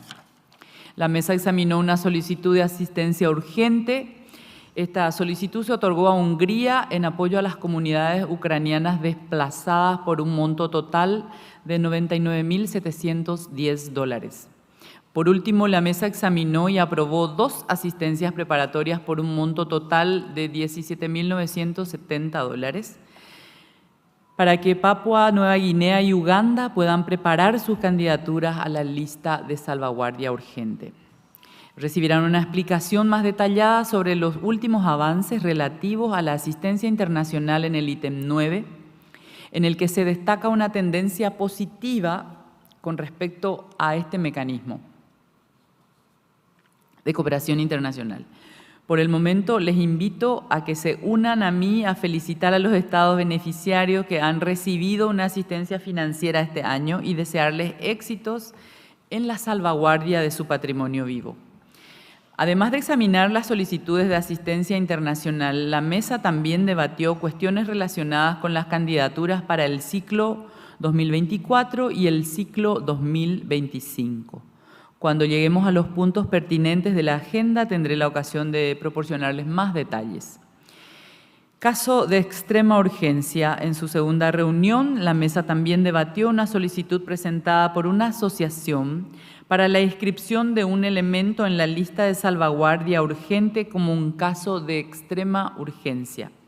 Quisiera elogiar la acción inmediata tomada por la Secretaría tras recibir dicha solicitud, de conformidad con el párrafo 32 de las directrices operativas y por haber informado a la mesa sobre este caso. Tras un examen minucioso, la mesa llegó a la conclusión de que la solicitud no puede ser considerada como un caso de extrema urgencia y la asociación en cuestión, así como las autoridades nacionales interesadas, fueron debidamente informadas. El emblema de la Convención 2003. Este año, la mesa ha dialogado sobre cómo facilitar el acceso al emblema de la Convención en respuesta a las crecientes solicitudes de las partes interesadas que desean utilizarlo en sus actividades de salvaguardia, así como para eventos de salvaguardia y promoción de su patrimonio cultural inmaterial. Durante la reunión se compartieron las disposiciones relativas al uso del emblema de la Convención, así como las recientes experiencias de autorización de uso del logo en apoyo en el marco de las mismas campañas de comunicación de 2 eventos globales: el 20º aniversario de la Convención, celebrado el año pasado, y el Día Internacional del Patrimonio Cultural Inmaterial, celebrado el 17 de octubre de este año. La mesa ha confirmado la importancia de conceder el uso permanente del emblema de la Convención a las comunidades y otras partes interesadas que deseen promover elementos inscriptos en las listas de la Convención. Permítanme agradecer en este punto a la Secretaría por todos los esfuerzos realizados y por el propósito de seguir explorando las condiciones de tales posibilidades. El calendario estatutario del 2024. Desde el 2022, la Secretaría publica en la página web de la Convención el calendario de las reuniones estatutarias previstas para el año.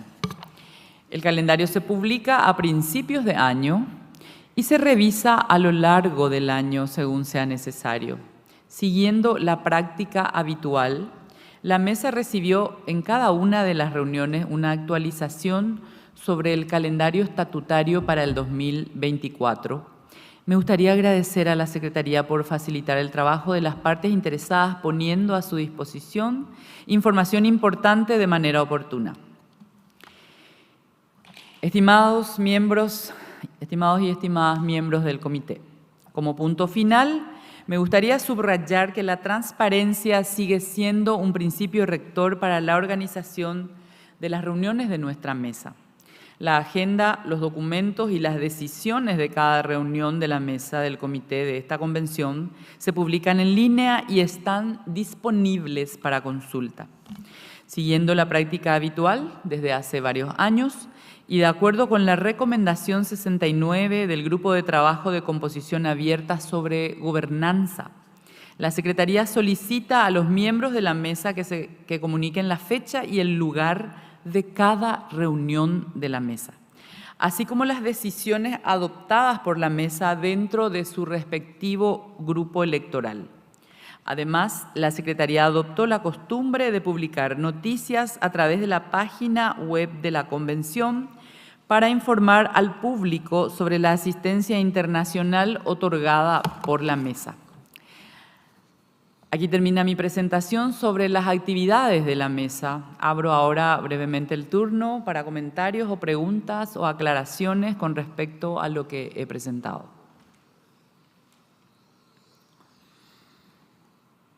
¿Alguien desea intervenir?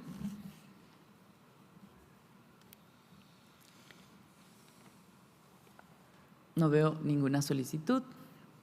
No hay decisiones que adoptar para este informe, por tanto podemos pasar al siguiente punto de la agenda.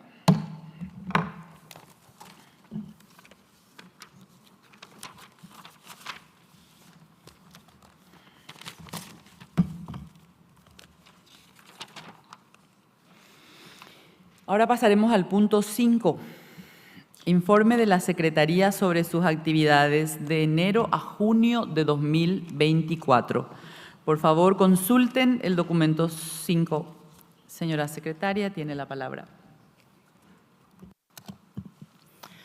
Thank you, Madam Chairperson. Thank you, dear committee members, observers. It is with a pleasure, but also with a feeling of great responsibility that I share with you the recent activities of the Secretariat. While the reporting period of this report covers only 6 months from January to June this year, obviously many of the activities undertaken are the continuation of our work from previous periods.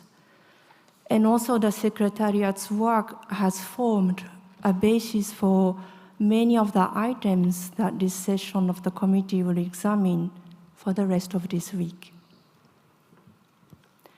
The listing system of the convention requires a significant workload on the part of the Secretariat.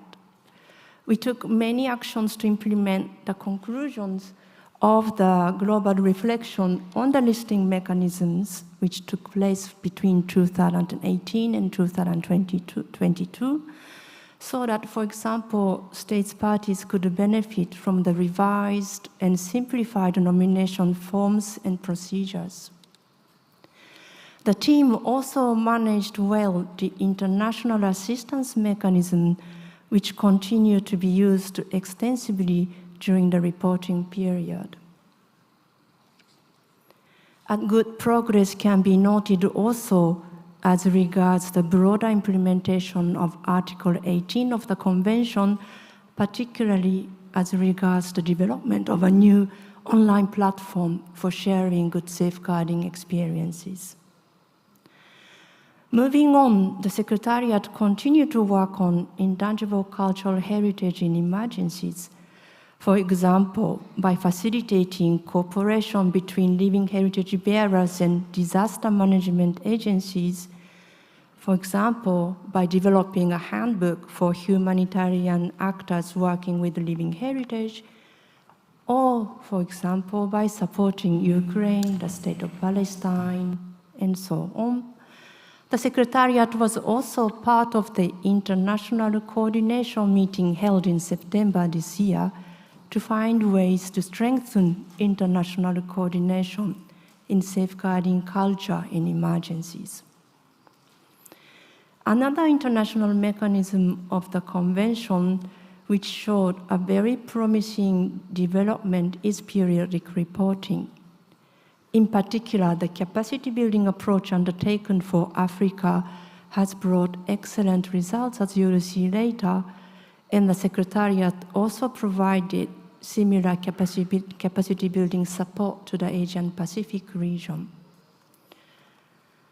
The Secretariat believes that the thematic approach is vitally important for the further development of the Convention. An update on these initiatives, notably on the economic dimensions of safeguarding intangible cultural heritage and living heritage and climate change and safeguarding of living heritage, will be reported to you later. A highlight of the reporting period is, of course, the special effort undertaken by the Secretariat to produce a publication entitled Celebrating the Living Heritage of Indigenous Peoples with the support of Brazil. This was launched at UNESCO headquarters in June earlier this year. During the reporting period, the Secretariat provided capacity building and technical support to 117 member states within the scope of the first funding priority approved by the committee. In parallel, we continue to develop multimodal approach to capacity building, for example, through the UNESCO Learning Platform for Safeguarding Living Heritage for Sustainable Development. For the second funding priority set by the committee, the Secretariat continued its work on safeguarding intangible cultural heritage in formal and non-formal education. This included our cooperation with the education sector under the broader UNESCO intersectoral program, Learning for Diversity, with projects that integrated living heritage into education, expanding across all regions. One highlight of this effort is the adoption of the Culture and Arts Education Framework, which took place in the United Arab Emirates earlier this year in February, making a significant contribution to target 4.7 of the 2030 agenda. Having outlined the main activities, and please refer to document 5 for more details, allow me to take a little moment to share my thoughts on where we are, the Convention, and how we may take the Convention forward.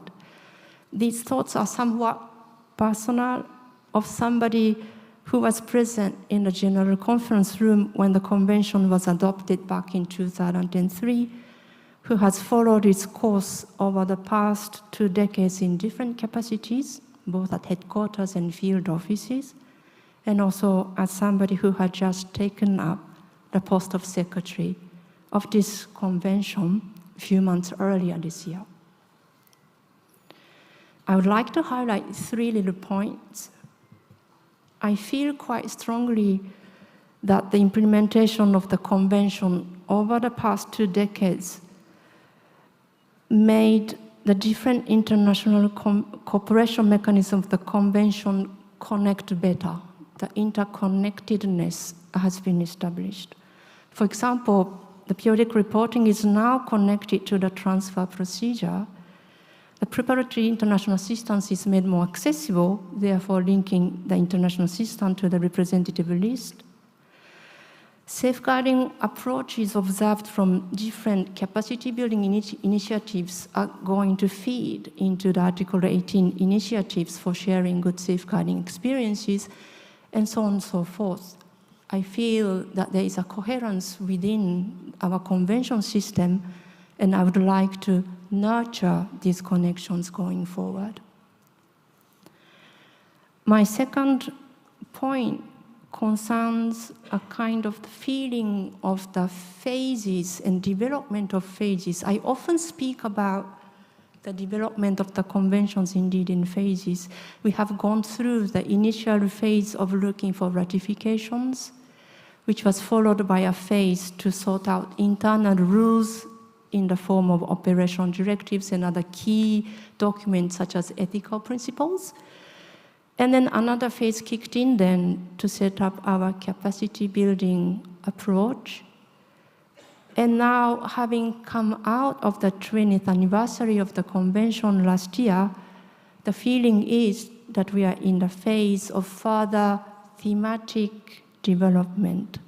And in addition to the 3 thematic ongoing initiatives that we will be talking about a bit later, and in support of what ADG had said about the need to venture into a new area such as the emerging technologies, I feel that this is really a way forward for our convention so that we will continue to demonstrate the relevance of our instrument for developing agendas.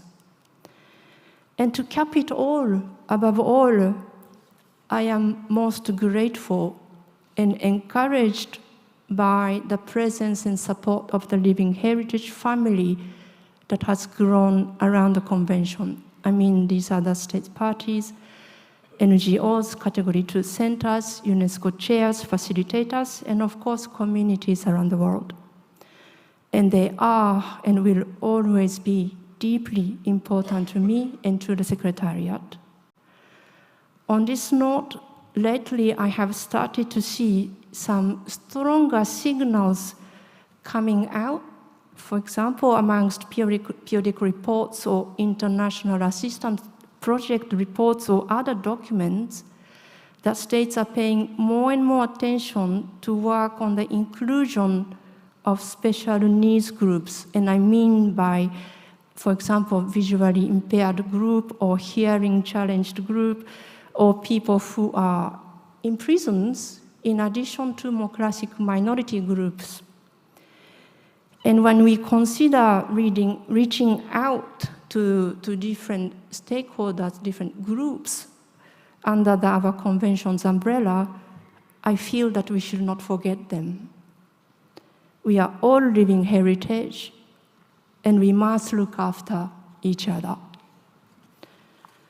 The Secretariat that you see here, but also back in Paris, and also I include our field office colleagues, we are a compact team, but team with a capital T, as I call them. And we are ever so convinced of the importance of living heritage. And we look forward to continuing our work with all convention stakeholders, starting with the committee members. I thank you very much.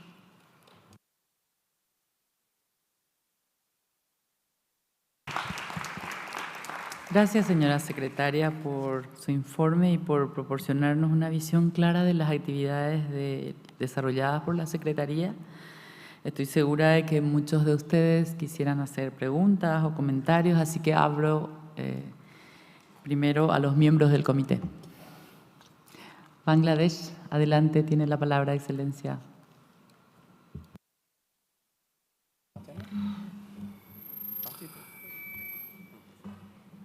Thank you, Madam Chair. Madam Chair, I understand that this is the opportunity to make the national statements. Yes, sí, Excelencia, adelante. Thank you. Allow me, Madam Chair, first to congratulate you on your most deserving election as the President of this 19th session. We also thank the government of the Republic of Paraguay for hosting an excellent arrangement for this meeting. We are grateful for the gracious presence of His Excellency President Santiago Peña Palacios, personifying Paraguay's commendable commitment to the Convention. The spectacular opening ceremony showcased the highlights of the rich, intangible cultural heritages of your great country.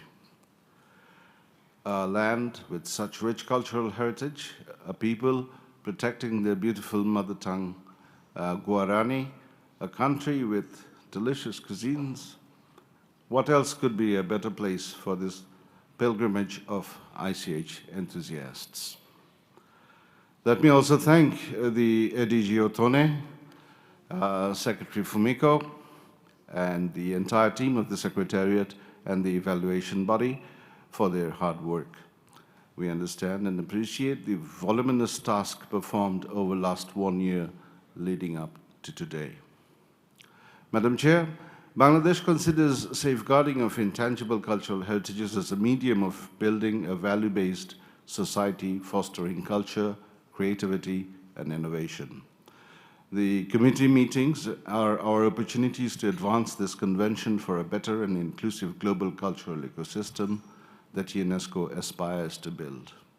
We therefore appreciate the Secretariat for renewing its commitment by providing support to the governing bodies, adopting new forms and nomination procedures, and nonetheless, the significant progress made towards a broader implementation of Article 18 of the Convention. Madam Chair, safeguarding of ICH elements itself is a practice that has to be taught, trained, and transmitted across generations. For that, we need capacity development, assistance mechanisms, and more community engagement. We are happy to note that 9 new requests for international assistance, including the first ever from Bangladesh, were approved by the Bureau. We thank the Bureau and the Secretariat for their support. Although such assistance are not enough in monetary value, but these small initiatives can inspire bigger difference in the society and boost confidence within the heritage-bearing community. Madam Chair, we commend the Secretariat for its efforts in safeguarding living heritages in emergencies, particularly in SIDS of the Pacific and the Caribbean. We also appreciate the Secretariat for utilizing funds from the Convention to support Palestine in its most challenging times. We laud the state parties who made contributions to these initiatives. We further commend the Secretariat for implementing the first funding priority in 117 member states and making steady progress in the second funding priority. Inculcating a practice of safeguarding through formal and non-formal education could bring a paradigm shift in the entire process. Safeguarding of heritages should be seen as a standalone priority and must be backed up by appropriate policies and institutions. To that end, we appreciate the needs assessment carried out by Saudi Arabia on the integration of living heritages in formal and non-formal education. We would also like to know more on the outcomes of this assessment so that other countries may replicate or improvise similar models in their own countries. Madam Chair, this blended approach of education and culture is surely making a robust and systematic change in understanding, safeguarding, which involves around 2 things: community and transmission. Communities are the main bearers of the element, but this element can never be a heritage without generational transmission. Here comes the underlying factor of language, which is at the core of all cultural expressions that lead to creation of a cultural element. The power of language is barely recognized in this convention, but we can never protect a cultural heritage unless we protect the language that expresses the culture. This is well reflected in the summary of periodic reports on the current status of safeguards and transmit the cultural elements is not recorded. This should be a part of inventorying and the nomination process. To that end, we call upon state parties to engage in the upcoming commemoration of Silver Jubilee of the International Mother Language Day, which is going to be celebrated on 20th and 21st February 2025. We also invite the Secretariat to showcase its activities on living heritage and mother language. Let us all use the platform to pay tribute to the languages that carried forward our cultural practices over generations. This can be further leveraged by welcoming the indigenous people whose living heritages are expressed and transmitted in their own languages. Bangladesh delegation would welcome all of your contributions and would be delighted to connect your ideas with the respective divisions of the Secretariat.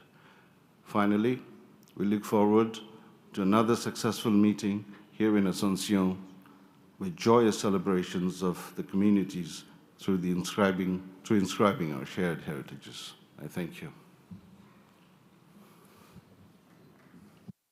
Muchas gracias, Excelencia. Espero que su experiencia y la de todos siga siendo tan gratificante aquí en el Paraguay. Voy a leer la lista de países que tengo para la intervención, entonces pueden ir bajando sus carteles. India, Malasia, Mauritania, Eslovaquia, Paraguay, Barbados, Angola, Francia, Etiopía, Burkina Faso, China, Emiratos Árabes Unidos, Nigeria, Argelia, Uzbekistán, Vietnam, Alemania, Zambia, España y Uganda. Tiene la palabra India. Adelante, Excelencia. Thank you, Madam Chair, for giving India the floor.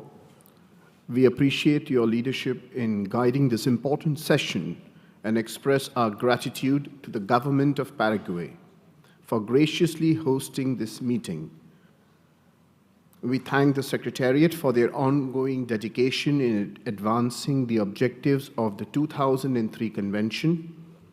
I thank all the participants in this gathering, where we collectively worked together towards the safeguarding of our shared intangible cultural heritage.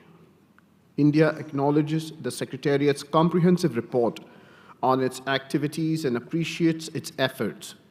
The outlined achievements, particularly in capacity building and thematic programs, are commendable in ensuring that living heritage remains a vibrant contributor to sustainable development. With 15 elements inscribed on the representative list, India remains steadfast in its commitment to safeguarding living traditions and ensuring their transmission to future generations. Through these efforts, India not only upholds the values of the Convention, but also celebrates the diverse communities that embody this heritage. Excellency, India has actively participated in various capacity-building initiatives under the Convention. In February 2024, India attended the capacity-building workshop for country focal points for periodic reporting in the Republic of Korea, co-hosted by UNESCO and ICH-CAP. This was complemented by the capacity-building workshop on periodic reporting hosted by India in May 2024 in collaboration with UNESCO's New Delhi Regional Office. These workshops brought together cultural experts and consultants to enhance India's periodic reporting mechanisms. Additionally, India is planning to organize a national capacity building workshop on the 2003 ICH Convention, its processes and listing mechanism. This initiative is part of an ongoing series of workshops aimed at sensitizing stakeholders, particularly relevant government functionaries and academia. India also participated in the final follow-up session for periodic reporting in the ASPEC region in October 2024. These engagements reflect India's ongoing commitment to strengthening its capacity to safeguard intangible cultural heritage effectively. India hosted the 46th session of the World Heritage Committee in July 2024, a monumental event that demonstrated its ability to successfully organize large-scale international gatherings. This, along with India's leadership during its G20 presidency, underscores the country's capacity to contribute significantly to global cultural diplomacy. India's G20 presidency marked a paradigm shift by endorsing culture as a stand-alone goal in the global development agenda, highlighting its transformative role in creating jobs, fostering inclusivity, and driving sustainable growth. Honorable Prime Minister of India, Shri Narendra Modi, has consistently championed mindful initiatives that benefit not only India but the global community. The Mission Life, Lifestyle for the Environment campaign advocates an environmentally conscious and sustainable way of life. This aligns with the relationship between cultural heritage and climate action, where our living heritage and associated traditional knowledge systems passed down intergenerationally offer solutions to contemporary challenges. These systems exemplify the sustainable resource management and ecological balance that modern societies strive to achieve. India firmly believes that the Convention must address current limitations on nominations to better represent the vast diversity of intangible cultural heritage, revisiting the requirement to prioritize between multinational and individual nominations and increasing the frequency of nominations would ensure equitable opportunities for countries with immense cultural diversity, such as India and the countries in Africa and other parts of the world, to showcase their heritage.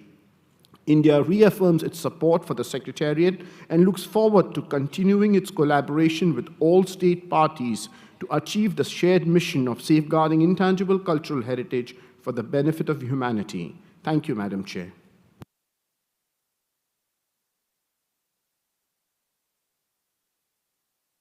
Gracias, Excelencia. Tiene la palabra Malasia. Adelante.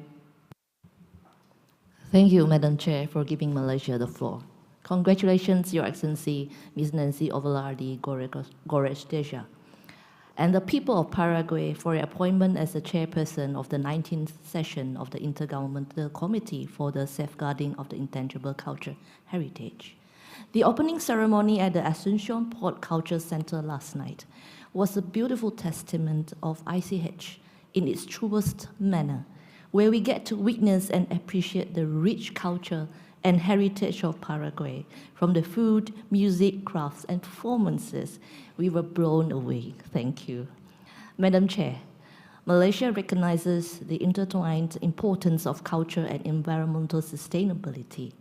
Recently, Malaysia, in collaboration with ICH CAP, hosted an international conference on ICH-themed traditional medicinal knowledge in the Asian Pacific region and amongst UNESCO member states. The conference highlighted the importance of both preservation of the natural environment and the documentation as well as the transmission of traditional knowledge for health and well-being. This is the most appropriate platform to have the dialogue on managing emerging climate change-induced challenges, including, of course, the documentation and sustaining indigenous and minority languages, traditional crafts, food, etc. May we discuss and provide more collaborative solutions to address these challenges. Thank you as well to the Secretary, Madam Fumiko, and the entire Secretariat for your hard work in preparing this very comprehensive and meaningful report. Madam Chair, the topic of multinational nominations is of particular interest to Malaysia. Malaysia has successfully worked with 6 nations to nominate several ICH elements, including the Kabaya, Brunei Darussalam, Indonesia, Singapore, and Thailand this year, Pantun, Indonesia, and Malaysia we did in 2020, and Wangkang ceremony with the People's Republic of China in 2020. Malaysia is in the process of preparing dossier for more multinational nominations with countries with shared heritage, particularly in the Asia-Pacific region, and we certainly look forward to more dialogues and conversation to recognize and celebrate many more shared heritage beyond these regions' borders and boundaries. Thank you, Madam Chair. Gracias, Malasia. Tiene la palabra Mauritania. Adelante, por favor. Merci, Madame la Présidente. Excellence, Madame la Présidente, Excellence, chers collègues, Mesdames, Messieurs. Je tiens à remercier tout d'abord, au nom de ma délégation, le gouvernement et le peuple paraguayen pour l'accueil chaleureux et l'hospitalité généreuse. J'ai saisi également cette opportunité pour saluer votre élection et votre leadership, Madame la Présidente.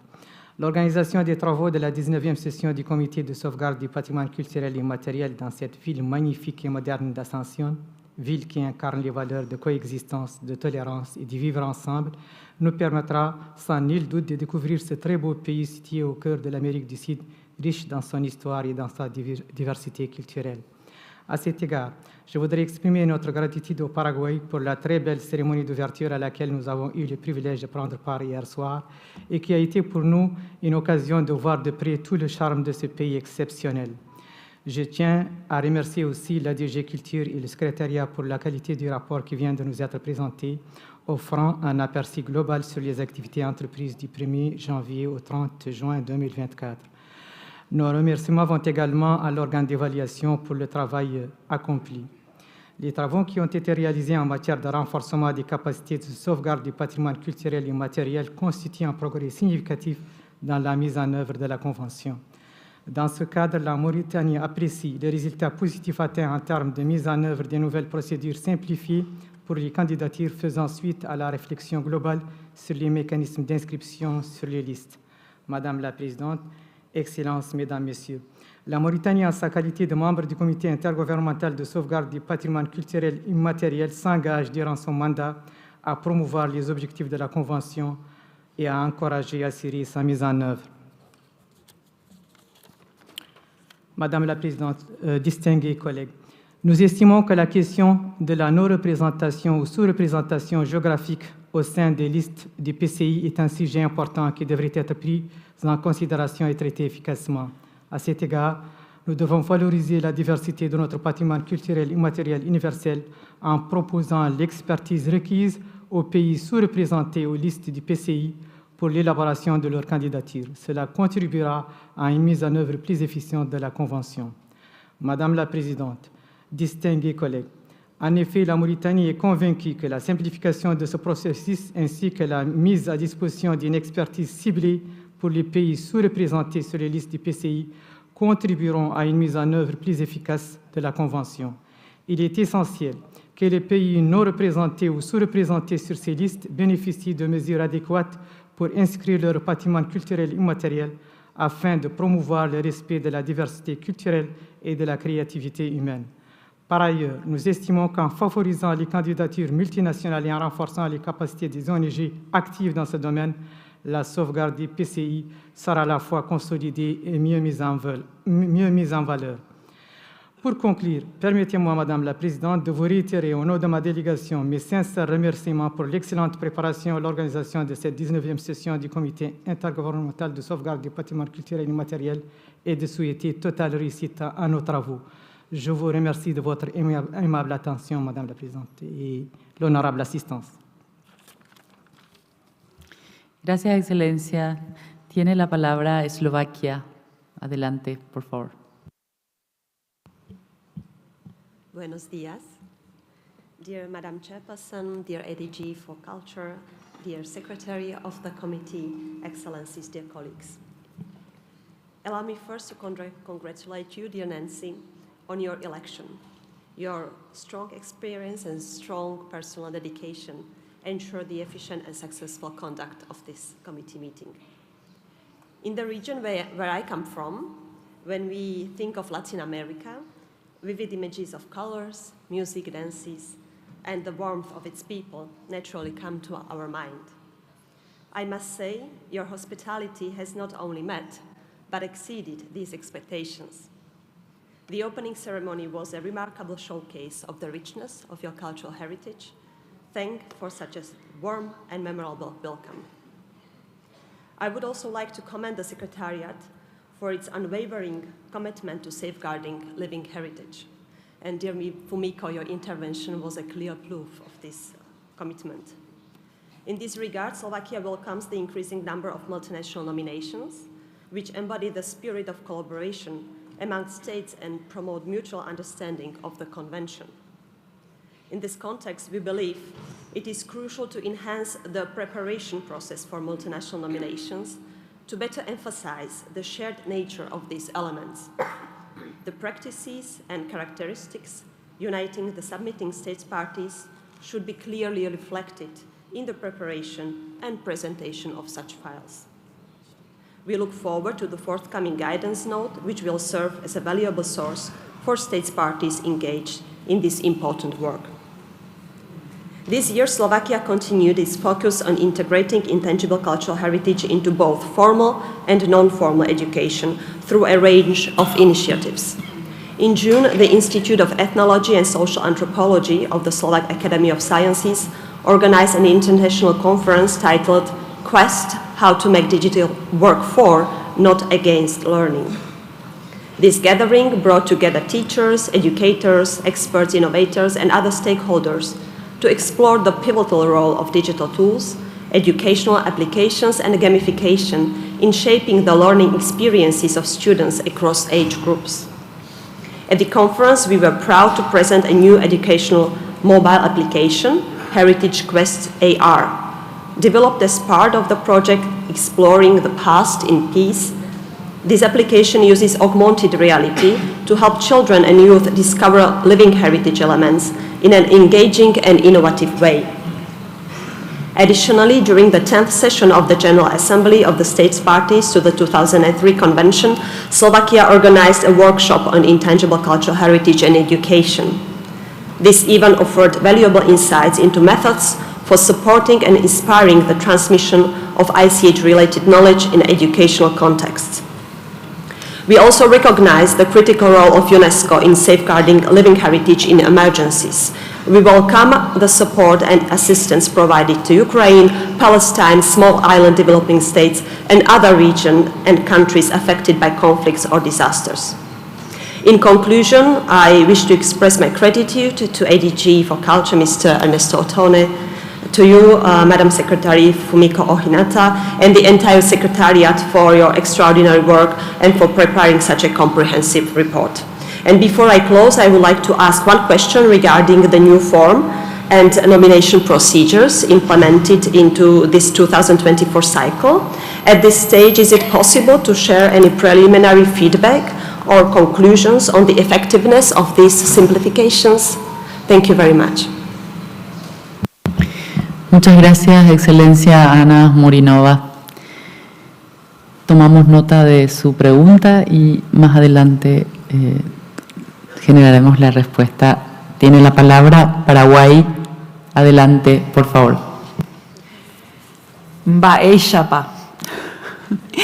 Avy'a ñaimerehe oñondivepa, ñañemboketa hag̃ua, ñandereko terehe. Buen día, estoy muy contenta de que estemos aquí reunidos para conversar sobre nuestros saberes en comunidad. Muchas gracias, señora Presidenta. En nombre de la delegación paraguaya quiero manifestar que nos sentimos felices de tenerlos en nuestra tierra y valoramos la presencia de la Directora General Audrey Azoulay. Agradecemos el informe y la visión general que nos presenta la Secretaría. Consideramos relevante e importante su labor y contribución al marco de resultados del 42C5 y específicamente a los indicadores de resultados del fortalecimiento de las capacidades de los Estados miembros y las comunidades para identificar, salvaguardar y promover el patrimonio vivo en el marco del Gran Programa Cuarto. Nos parece alentador que hayan resultados positivos en la aplicación de la reflexión global sobre los mecanismos de inclusión en las listas de la Convención 2003, incluidos los nuevos procedimientos simplificados para las candidaturas a las listas y el registro de la Convención. Creemos que la formación de nuevos facilitadores en la red mundial es crucial y desde Paraguay solicitamos que se siga ampliando la red porque deseamos un mayor acercamiento y asistencia. El avance en la creación de una nueva plataforma en línea para compartir nuevas experiencias en materia de salvaguardia es un hecho que apoyamos y aplaudimos. La salvaguardia de la cultura inmaterial no es ajena a los escollos que a diario enfrentan los países en desarrollo. Y en el caso de Paraguay, su condición de país sin litoral es un factor a considerar. Con los recursos adecuados, tanto financieros como técnicos, los países en desarrollo sin litoral podrán seguir formando técnicamente a sus recursos humanos en el conocimiento y la implementación de los principios de la Convención. Celebramos el reconocimiento por parte de UNESCO de nuestro patrimonio expresado mediante la inclusión de la lista representativa de las prácticas y conocimientos tradicionales del tereré en la cultura del Pojañaná y la reciente categorización en la lista de salvaguardia urgente de las técnicas ancestrales y tradicionales para la elaboración del poncho paraí de 60 listas, que cuenta con un proyecto ya en ejecución, además de otras candidaturas actualmente en consideración.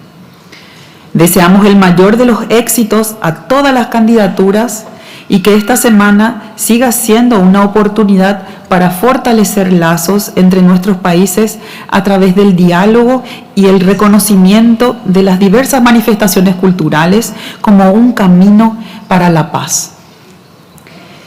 Ipora ñande arandupu ñañongae ñande rembiapo katurupi. Nuestra cultura es más hermosa por nuestro trabajo en común. Gracias. Muchas gracias, señora Natalia Antola. Tiene la palabra Barbados. Adelante.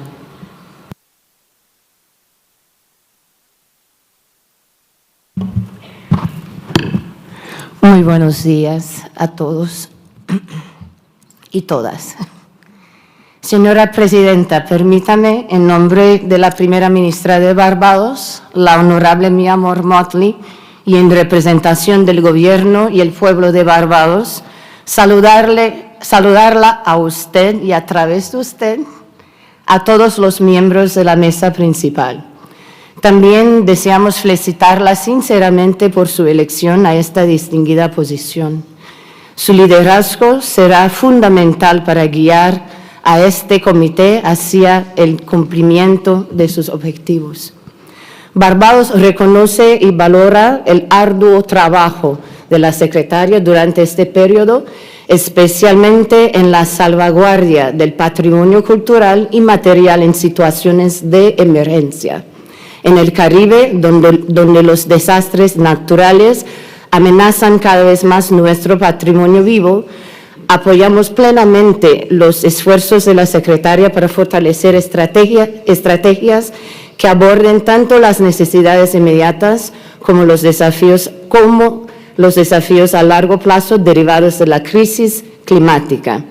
También destacamos la importancia de integrar el patrimonio cultural y material en los sistemas educativos, especialmente a través del programa Aprender para la Diversidad de la UNESCO. Barbados está acelerando sus campañas de sensibilización, enfocándose en los jóvenes a través de alianzas con nuestro Ministerio de Educación y ampliando iniciativas como el Día de PCI en las escuelas. Yo puedo explicar lo que es PCI.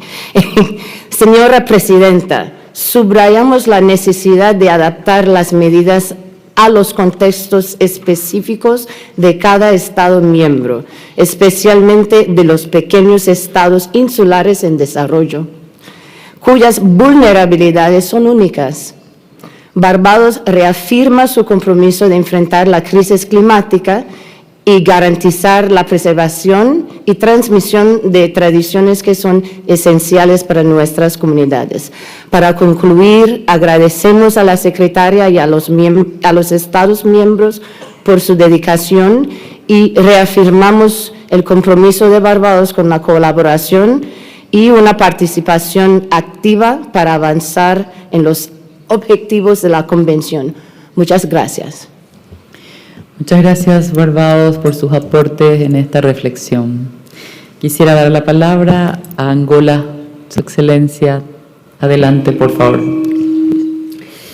Bonjour à tous et à toutes. J'aimerais commencer pour féliciter Madame la Présidente pour votre élection. Permettez-moi de commencer cette allocation en exprimant au nom du gouvernement angolais et de la délégation qui m'accompagne, nos plus sincères remerciements au gouvernement et au peuple paraguayen pour l'accueil chaleureux et hospitalité qui nous ont été réservés à Asunción. Il est un honneur d'être dans ce pays de riche diversité culturelle qui offre de nombreuses possibilités pour l'exploration et la valorisation de son patrimoine culturel immatériel. Madame la Présidente,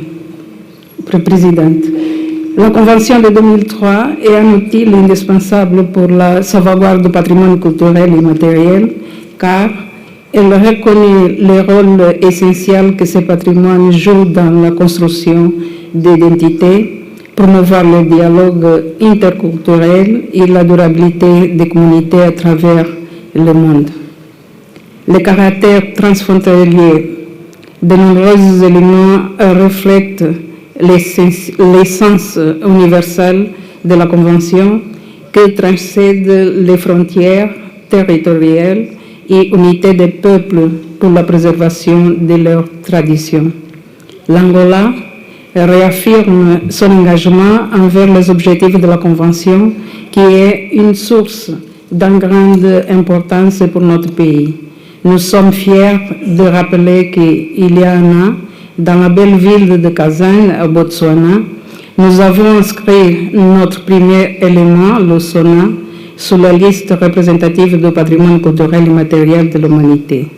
Le sona est une forme d'art graphique utilisée par le peuple tchoko, riche en symbolisme et sagesse, et qui transmet des valeurs comme l'harmonie, l'équilibre, le respect pour la nature. Cette inscription souligne l'engagement d'Angola à la sauvegarde des expressions culturelles et le partage avec le monde. Madame la Présidente, nous reconnaissons et applaudissons le travail ardu du Secretariat au cours du premier semestre 2024, comme il est souligné dans le rapport d'activité présenté. Le soutien continu aux organes de direction, les initiatives en cas d'urgence et élargissement de représentativité régionale avec l'augmentation des inscriptions d'éléments africains. Ce sont des étapes importantes pour garantir que la diversité culturelle mondiale soit valorisée et protégée de manière adéquate. Nous apprécions particulièrement les efforts du Secrétariat pour promouvoir les candidatures multinationales et le renforcement des capacités qui ont permis à des pays comme l'Angola de collaborer et d'apprendre mutuellement dans le cadre de la Convention. Enfin, nous soutenons les recommandations proposées dans le rapport, en particulier en ce qui concerne le renforcement des capacités pour intégrer le patrimoine culturel immatériel dans les politiques de développement durable. Nous sommes convaincus qu'ensemble, nous continuerons à construire un avenir dans lequel le patrimoine culturel immatériel sera reconnu comme un pilier essentiel de la diversité et de la paix mondiale. Merci beaucoup, Madame la Présidente. Muchas gracias, Angola. Tiene la palabra Francia. Excelencia, vous avez la parole. Merci beaucoup, Madame la Présidente. Tout d'abord, permettez-moi de me joindre à tous les délégués qui ont d'ores et déjà remercié les autorités de votre pays pour l'accueil remarquable qui nous est réservé, à Goyet. Madame la Présidente, la France fait son retour au sein du Comité intergouvernemental pour la sauvegarde du patrimoine culturel immatériel et nous en sommes extrêmement fiers. Depuis sa ratification en 2006, la France est particulièrement attachée à la Convention pour la sauvegarde du patrimoine culturel immatériel. Cet attachement se manifeste par notre soutien financier. Depuis 2022, la France est ainsi le principal contributeur au fonds destiné à renforcer les capacités humaines du Secrétariat. Cet attachement s'exprime également pour toutes les initiatives nationales mises en œuvre pour faire vivre la Convention de 2003 sur notre territoire. La première cérémonie de remise de certificats d'inclusion à l'inventaire national du patrimoine culturel immatériel s'est tenue en France la semaine dernière le 25 novembre au ministère de la Culture.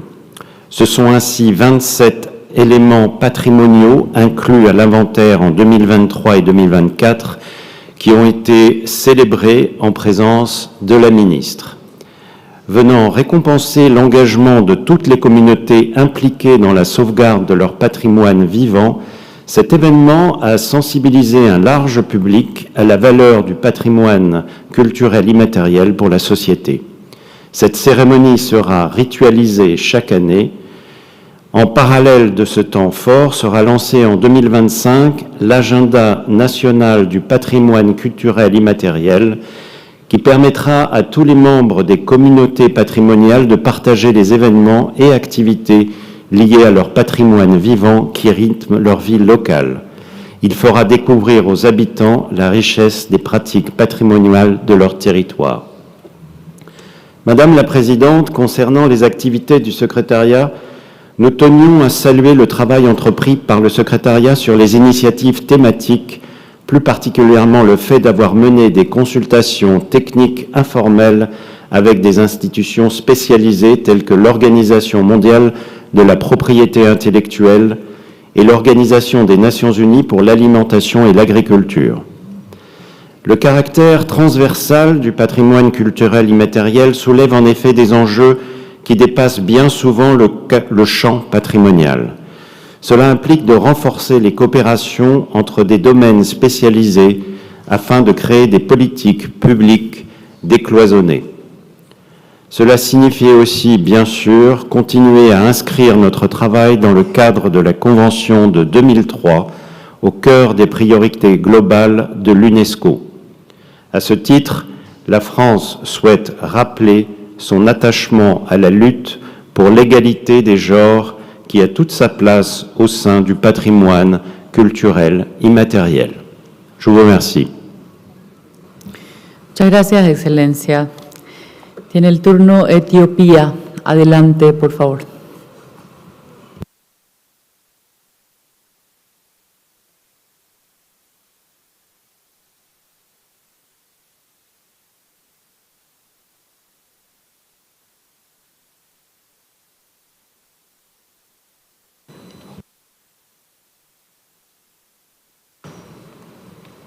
How about now? Yes. Thank you, Madam Chairperson. I would like to join previous speakers in congratulating you, Madam Chairperson, on your election, and through you, to the people and government of Paraguay, our congratulations for graciously hosting the 19th Intergovernmental session of the Intangible Cultural Heritage Committee meeting and the colorful opening ceremony we assisted yesterday, which attests the rich and diverse cultural heritage of your beautiful nation. Madam Chairperson, Ethiopia would like to commend the Secretariat for the clear and detailed report that has been presented to us on its activities, key achievements, and challenges encountered from 1st January 2024 to 30 June 2024.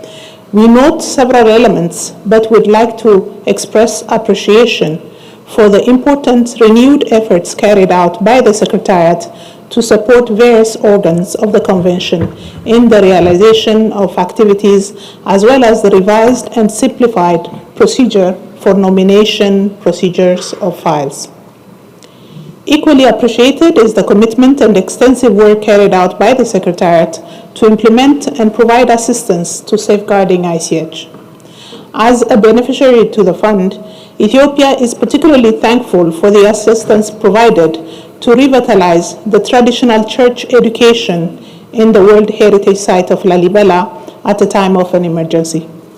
At this juncture, allow me to underline the importance when it comes to capacity building, the consequential support provided to countries' focal points, particularly in underrepresented categories. We would also like to emphasize the importance of the efforts of the Secretariat to continue to advocate for the full recognition of culture in post-2030 Sustainable Development Agenda, following the recognition of culture as a key part of an equitable future at the Summit of the Future during the 79th session of the UN General Assembly and in the lead-up towards the 2025 Mondial Cult.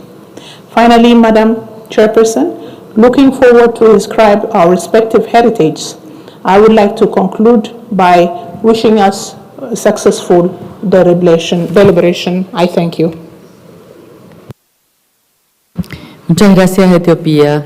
Antes de dar la palabra a Burkina Faso, quisiera leer a partir de Uganda la lista de países que van a intervenir: Ucrania, República Dominicana, Haití. En el grupo de observadores tenemos a Polonia, el Estado de Palestina, Bélgica, Brasil, Chequia, Noruega, Grecia, Perú, Camboya, Camerún, Mongolia, Azerbaiyán y Marruecos. Tiene la palabra Burkina Faso. Adelante, por favor. Madame la Présidente, je voudrais au nom de la délégation du Burkina Faso vous assurer de notre soutien et formuler nos vœux de plein succès à nos travaux. Par la même occasion, nous exprimons nos reconnaissances au peuple et au gouvernement de la République du Paraguay pour l'accueil et l'hospitalité bien marquée et rehaussée par les plus hautes autorités du pays. Nous nous réjouissons de ce que ce rendez-vous puisse permettre une fois de plus de célébrer et de rappeler, s'il le faut encore, la dimension profonde de l'être humain, à la fois matière, esprit et âme. Nous remercions le Secretariat pour son rapport traduisant au cours du premier semestre des efforts intenses et diversifiés en termes d'initiatives. La volonté d'adapter la sauvegarde du patrimoine immatériel aux nouveaux défis globaux, tels les situations de crise et conflits, l'impact du numérique, le changement climatique, constitue pour nous une dimension importante. Les conséquences des conflits, des crises et des catastrophes nous amènent à apporter un intérêt particulier à la sauvegarde du patrimoine culturel dans les situations d'urgence. C'est l'occasion pour nous de féliciter le Secrétariat pour les programmes développés dans les différents États parties concernés avec le soutien des donateurs. Nous encourageons le Secrétariat à poursuivre, d'une part, la mise en œuvre de programmes urgents en Afrique et plus particulièrement dans le Sahel, et d'autre part, à promouvoir la mutualisation et l'implémentation de bonnes pratiques en la matière.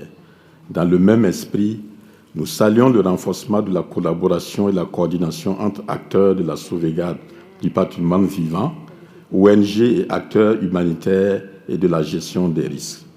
Mesdames et messieurs, l'adaptation au contexte mondial tel que décrit n'aurait d'effet sans le soutien accordé aux États membres en vue de renforcer leurs capacités et d'intégrer la sauvegarde du patrimoine vivant dans leurs différents plans nationaux de développement. Ce soutien contribuera sans aucun doute à améliorer le niveau de représentativité de l'Afrique et de certaines régions sur la liste du patrimoine immatériel. En témoigne le nombre à la hausse des candidatures africaines à la présente session que nous saluons. Le Burkina Faso a entamé la mise en œuvre de la deuxième phase du projet renforcement des capacités des acteurs intervenant dans la sauvegarde du patrimoine immatériel au Burkina, qui a permis de former 70 acteurs locaux, et nous remercions l'UNESCO pour l'accompagnement. Mesdames et messieurs, le soutien à la préservation de la richesse et de la diversité des cultures et des traditions ne peut se faire sans un appui aux communautés locales. Les communautés détentrices de savoir doivent pouvoir disposer non seulement de moyens matériels et financiers adéquats de préservation des éléments, mais aussi doivent-elles légitimement en tirer le meilleur bénéfice. Cette considération est particulièrement importante pour les pays les moins avancés et l'Afrique. Elle pourrait avoir un impact incitatif sur les communautés à renforcer la sauvegarde de leur patrimoine vivant. En outre, nous nous réjouissons des perspectives que pourrait engendrer l'initiative pluriannuelle relative au renforcement des capacités des communautés résilientes grâce au tourisme durable et à la sauvegarde du patrimoine. Enfin, nous saluons les efforts du Secrétariat à travers les plateformes dédiées à la visibilité du patrimoine immatériel et bien au-delà par l'incorporation de programmes dans les systèmes éducatifs. Pour conclure, Madame la Présidente, Mesdames et Messieurs, reconnaître la culture comme étant un bien commun dans la perspective des ODD post-2030 revient pour nous à intégrer les valeurs de paix et de développement durable qu'incarne le patrimoine tant immatériel que matériel. auquel mon pays réitère toute son adhésion. Je vous remercie. Gracias, Burkina Faso. Tiene la palabra China. Adelante, por favor. 谢谢主席女士，我谨代表中国代表团感谢巴拉圭承办本届常会，并对您当选主席表示祝贺。相信在您的带领下，本届会议将取得圆满成功。感谢秘书处所做的工作报告。这一年来，秘书处在文化助理总干事和秘书长的带领下，为推动公约实施做出了积极努力，为公约的健全治理提供了有效支持。我们注意到，秘书处在非遗与可持续发展、非遗保护能力建设、履约报告提交、国际援助等方面的工作取得了持续进展，中方对此表示赞赏。愿继续对秘书处的工作给予积极支持，同时愿与各缔约国进一步加强交流合作，更好地促进公约的实施和发展，为丰富文化多样性和人类创造性做出应有的贡献。谢谢。Thank you, Madam Chair. On behalf of the Chinese delegation, I would like to express our sincere gratitude to Paraguay for hosting this session of the committee and to extend our congratulations on the election of your chairmanship. We believe that under your esteemed leadership, this session of the committee will be a great success. We also wish to thank the Secretariat for its comprehensive report on its activities. During the reporting period, under the leadership of Mr. ADG Ernesto Aldone and the effort made by Ms. Fumiko Ohinada and her team, the Secretariat has contributed a lot to promote the implementation of the Convention and has provided effective support for its sound governance. We take note of the Secretariat's continued progress in advancing thematic works such as enhancing ICH and the sustainable development, capacity building, submission of periodic reports, and facilitating international assistance. At the national level, to increase the visibility of ICH and raising awareness of ICH safeguarding within the communities concerned, as well as the whole society, China has designated the second Saturday of June each year as a Cultural and Natural Heritage Day since 2006. China has forged an extensive network of actions that involves communities, governments, and various social sectors. China encourages and supports public cultural institutions such as libraries, cultural centers, museums, and academic research institutions, among others, to play an active role in ICH documentation, research, and academic exchanges, and promoting and presenting ICH elements. China appreciates the capacity building support provided by the Secretariat to the country focal points in the Asia-Pacific region, which indeed helped the states parties in the region to better prepare the periodic reports. In addition, we commend the Secretariat's work to organize a stakeholders meeting on multinational nominations to the lists and the register of the convention, and the preparation of a draft guidance note accordingly. As the Malaysian delegation just mentioned, our two countries have jointly nominated on-trunk ceremony to the representative list in 2020. In the future, we would like to further cooperate with other states parties and the communities concerned on the multi-nomination. Madam Chair, China appreciates all the efforts made by the Secretariat and remains fully committed to actively supporting the Secretariat's work. At the same time, we are willing to strengthen further exchanges and cooperation with states parties to better advance the implementation and development of the Convention, thus helping to enrich cultural diversity and creativity of humankind. Thank you. Muchas gracias, China. Es el turno de Emiratos Árabes Unidos. Tiene la palabra la delegación, por favor. Adelante. Thank you, Madam Chair, for giving me the floor, and congratulations on your election as Chair. You can count on our support. At the outset, we would like to extend our sincere gratitude to the government of the Republic of Paraguay for hosting us with great hospitality. Dear colleagues, the United Arab Emirates commends the extensive efforts of the UNESCO Secretariat. We recognize the Secretariat's commitment to promoting global reflection on safeguarding mechanisms, as well as the implementation of new procedures for nominations and international assistance. This report highlights significant progress in capacity building, particularly in Africa and small island developing states, and underscores the essential role of training and support initiatives for local communities. We also appreciate the Secretariat's efforts in integrating intangible cultural heritage in broader formal and non-formal education through the UNESCO intersectoral program Learning of Diversity. Such initiatives play a vital role in safeguarding intangible cultural heritage and fostering intercultural dialogue in line with the Culture and Arts Education framework adopted early this year in the United Arab Emirates, as well as its contributions towards achieving the target of 4.7 of the 2030 Agenda. This UAE remains committed to enhancing the role of culture and heritage in global education systems. Moreover, we support the ongoing reflection on Article 18 to enhance the sharing of good protection practices, and we echo the Secretariat's call for increased cooperation to promote inclusiveness and representativeness in future cycles.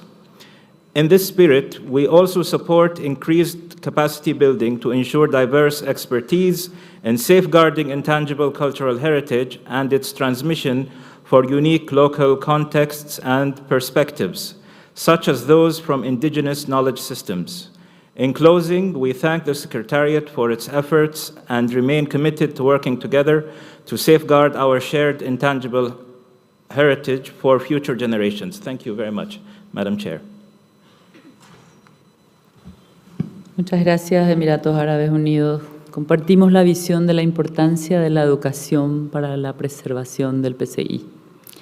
Tiene la palabra Nigeria. Adelante, por favor.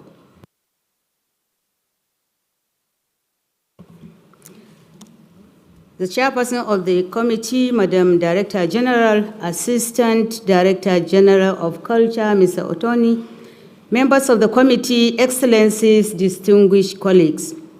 Thank you, Madam Chair, for giving me the floor, and congratulations on your assumption of the Chairperson of the 19th session of this committee, taking place in the beautiful city of Asuncion. We had an extraordinary reception yesterday with so many different entertainments. It gives me pleasure to take the floor on behalf of Nigeria, being one of the new members to join the committee last November after so many years of absence.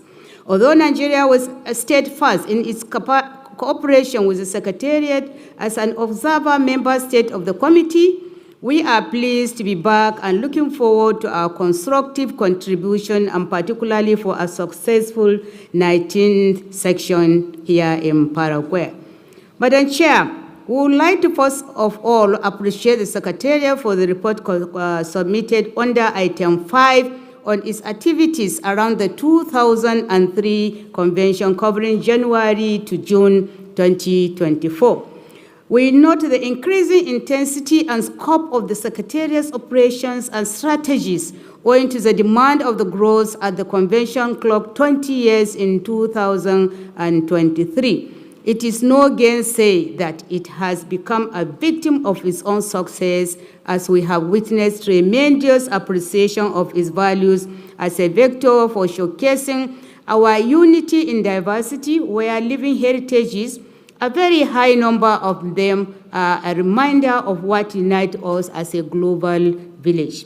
Nigeria is appreciative of the progress in many aspects of the Secretariat's work, which include but not limited to international cooperation and assistance, support to governing body, new forms and nomination procedures, response to the increment in the volume of multinational nominations, progress towards a broader implementation of Article 18 of the Convention, meeting the targets and reviewing the modalities of nominations, international assistance, safeguarding living heritage in emergencies, indigenous peoples with a publication on celebrating the living heritage of indigenous peoples approach in relation to non-governmental organizations and accreditation knowledge management service. Others are strengthening capacity to safeguard intangible cultural heritage, global network of facilitators, learning management system, safeguarding intangible cultural heritage in formal and informal education, strengthening the ICH NGO forum, and Category 2 centers, an audition UNESCO chair established, increase engagement levels for communications, particularly on social media platforms. Nigeria thanks the donor countries for their generosities, which benefited 117 member states on capacity building programs, including 41 African and 31 seats. We are also elated about the Secretariat assessment of the periodic reporting from Africa, which shows a positive trend in both the progress made in the application of the Convention as well as the implication of all member states in their timely and complete session. As I recalled that the number of elements included on our inventory list are 123, as reported, I would like to pledge Nigerians' continued support to the Secretariat in both our national priorities on inscription and safeguarding practice and those of our collective aspirations as committee and state parties to the Convention. Before I close, let me also recall the milestone in the Pact of the Future, which placed culture at the heart of the agenda as a standalone objective. With this focus, which we believe is a victory in comparison to past attempts at such endeavors, I would like to congratulate the Secretariat for the advancement of the 3 ongoing thematic initiatives on living heritage and sustainable development, namely the economic dimension of safeguarding intangible cultural heritage and climate change, and intangible cultural heritage and sustainable urban development. For us, the 3 initiatives are again proof of the progress we have made in the understanding of the intertwining of issues and the contribution of the Convention to move more than one sustainable development goal. Nigeria, therefore, encourages the Secretariat to pursue action further by reinforcing research and capacity building on ICH and sustainable development, which would have impact beyond the 3 already mentioned. Thank you very much, Madam Chair. Muchas gracias, Nigeria, por su aporte en este debate. Tiene la palabra Argelia. Adelante, por favor. Merci, Madame la Présidente. Excellence, Madame la Présidente, honorables délégués, Madame la Secrétaire de la Convention, permettez-moi de vous adresser, Madame la Présidente, mes félicitations les plus sincères pour le choix de votre pays pour abriter les travaux de cette session du Comité intergouvernemental pour la sauvegarde du patrimoine culturel immatériel et pour votre élection à sa présidence. Nous souhaitons exprimer à cet égard notre gratitude au gouvernement et au peuple paraguayen pour leur accueil chaleureux, la présence de son Excellence, Monsieur le Président de la République du Paraguay, à la grandiose cérémonie inaugurale et à l'ouverture des travaux de cette session témoigne de l'attachement de votre pays aux idéaux de l'UNESCO. Je tiens également à exprimer notre gratitude au Secrétariat de la Convention de 2003 pour son professionnalisme et son engagement dans la mise en œuvre de la Convention, ainsi que pour la qualité de son rapport d'activité. Madame la Présidente, face aux menaces multidimensionnelles qui exposent nombre de pratiques au risque de disparition, nous portons, en tant que membres de ce comité, une responsabilité commune, celle de préserver et de revitaliser ce trésor collectif. Dans ce contexte, l'Algérie, qui a opéré son retour au comité le 11 juin 2024, se réjouit de constater que la Convention de 2003 se rapproche davantage de l'universalité avec l'imminent dépôt des instruments de ratification par l'Afrique du Sud et le Sierra Leone, ce qui portera le nombre d'États partis à 185. Cette avancée illustre la portée globale et inclusive de cet instrument. Notre satisfaction est d'autant plus renforcée par le fait que ces deux prochaines ratifications proviendront de notre cher continent. Nous sommes d'autant plus fiers que l'Algérie, qui a présidé le comité de rédaction de la Convention et accueilli la toute première session du comité intergouvernemental en 2006 à Alger, ait contribué à son élaboration et à son rayonnement. En tant qu'acteur pleinement engagé dans la promotion des objectifs panafricanistes, l'Algérie œuvre au renforcement des capacités des États africains dans des domaines cruciaux tels que l'identification, la documentation et l'élaboration d'inventaires du patrimoine culturel et immatériel. Elle promet également la coopération et le travail en réseau entre praticiens, experts et institutions culturelles. À cet égard, nous soulignons le rôle central joué par le Centre régional pour la sauvegarde du patrimoine culturel immatériel en Afrique, dont l'engagement a été salué par le rapport du Secretariat. Nous sommes heureux de constater que le processus de renouvellement du CRESPIAF ait été finalisé. En effet, son statut de centre de catégorie 2 a été reconduit pour 8 années supplémentaires lors de la 220e session du Conseil exécutif de l'UNESCO, comme indiqué dans le dit rapport. Madame la Présidente, l'Algérie prend note avec satisfaction des avancées significatives réalisées par le Secretariat de la Convention de 2003, telles que l'introduction de procédures simplifiées et révisées facilitant une participation élargie des États membres, ainsi que les candidatures multinationales qui incarnent l'esprit de coopération prôné par la Convention. Madame la Présidente, cette session constitue une opportunité précieuse pour renouveler notre engagement collectif en faveur du patrimoine culturel immatériel, en travaillant ensemble, guidés par les principes d'équité, d'inclusivité et de respect mutuel. Nous pourrons le faire rayonner comme un héritage universel. Je vous remercie de votre attention. Muchas gracias, Excelencia, por sus palabras. Tiene la palabra Uzbekistán. Adelante, por favor. Dear Madam Chair, at the outset, I would like to congratulate you personally for chairing this very important event and express special gratitude for your efforts and work as the chairperson of the Bureau of the Committee during the year to promote the ideas and principles of our convention.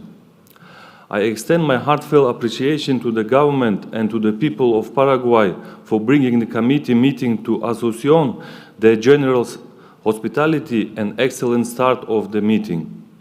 I would like to thank ADG Attorney, Ms. Ojinata and the Secretariat for their hard work and presented report. Uzbekistan commends the work undertaken by the Secretariat to address the decisions of the governing bodies, including the committee, to enhance the effectiveness of the efforts to promote the 2003 Convention globally. I would like to elaborate on a few moments. We fully support and acknowledge the work of the Secretariat in the implementation of newly established procedures for transferring inscribed elements from one list to another, inscribing elements of extended or reduced basis, applying a follow-up process for inscribed elements, and introducing new modalities for international assistance. The Secretariat's efforts to encourage and facilitate multinational nominations, which are testimony to the common living heritage of peoples of different countries and serve to promote international cooperation and dialogue in the spirit of the 2003 Convention, should also be recognized. Hence, our delegation looks forward to further efforts by the Secretariat to promote multinational nominations, including proposals to prioritize their consideration within the established overall ceiling for nomination files.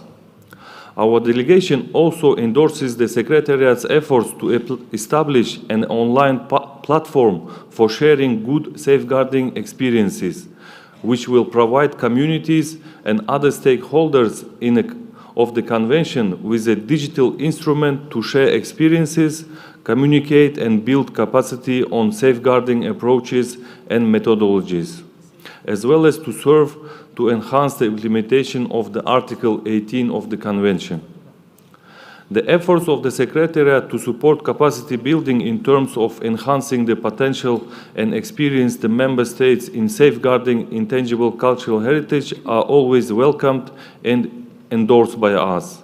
We encourage the Secretariat's work on preservation of living heritage in emergency situations, when international assistance and support are most needed. Uzbekistan especially appreciates the Secretariat's focus on categories of the countries that are underrepresented on the Convention's list, including SIDS and African countries. This important work helps us to advance towards geographical and regional balance in promoting the elements within the 2003 Convention. Our delegation is pleased that Secretariat is finalizing the development of UNESCO Learning Platform for Safeguarding Living Heritage for Sustainable Development and other online learning courses and multimodal delivery formats.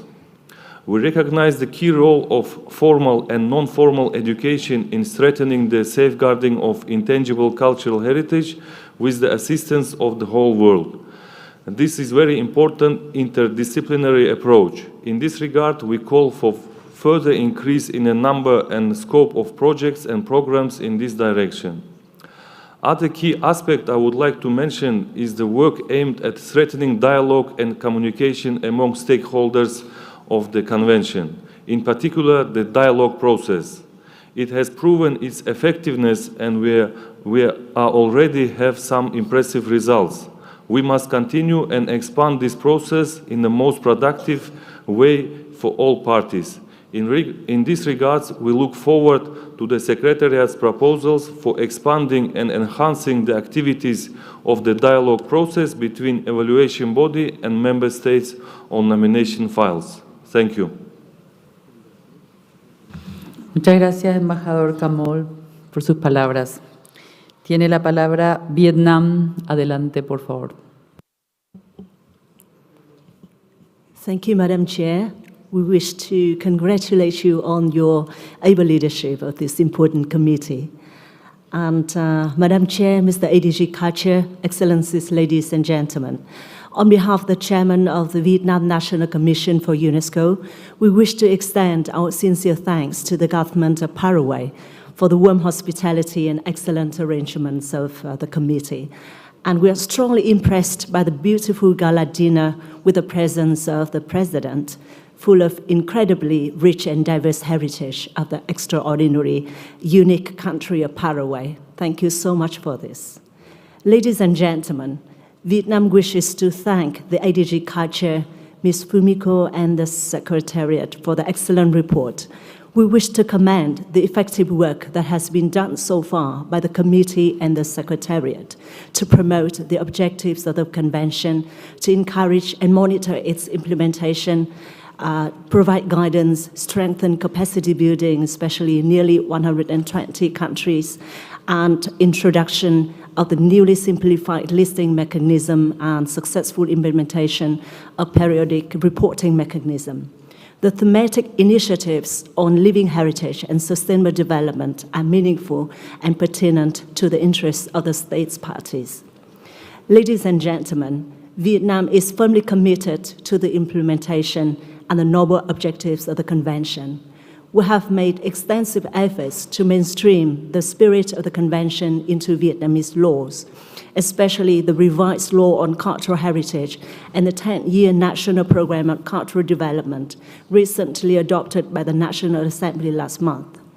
Vietnam has well-preserved 16 UNESCO-inscribed intangible cultural heritage and nearly 550 national ones. Madam Chair, over the past 2 decades, the Convention 2003 has protected and promoted humanity's treasures and transformed the way we value and safeguard living heritage. In this challenging time of conflict and crisis, AI disruptions, urbanization, globalization, and climate change, the role of the Convention is more relevant than ever. It is necessary to ensure the better contributions of the Convention to SDG implementation, effective integration of intangible cultural heritage into sustainable socio-economic development strategies, capacity building for developing countries, especially in climate adaptation, application of new technologies in preserving heritage, better balance and regional representation of list and effective implementation of UNESCO priorities through enhanced knowledge exchange, capacity building, and cooperation. And in these endeavors, you can count on Vietnam, an active member of the committee, to work closely with you to unleash the power of culture and living heritage for social cohesion, peace, and sustainable development. I thank you. Muchas gracias, querida Van Lee, y bienvenida al Paraguay. Tiene la palabra Alemania, quien además intervendrá en nombre del Grupo de Amigos de Ucrania. Adelante, Excelencia Kerstin, por favor. Thank you, Madam President. Estimado señor Subdirector General de Cultura Ernesto Otone, excelentísima señora Presidenta Nancy Ovelar de Gorotiaga, estimada Secretaría, estimados colegas. Quisiéramos expresar nuestro sincero agradecimiento al Gobierno y al pueblo del Paraguay por albergar esta sesión del Comité Intergubernamental para la salvaguardia del patrimonio cultural inmaterial, así como para su cálida hospitalidad. El rico patrimonio cultural del Paraguay, incluidas sus tradiciones indígenas y la cultura guaraní, constituyen un recordatorio inspirador de la importancia de salvaguardar el patrimonio cultural inmaterial.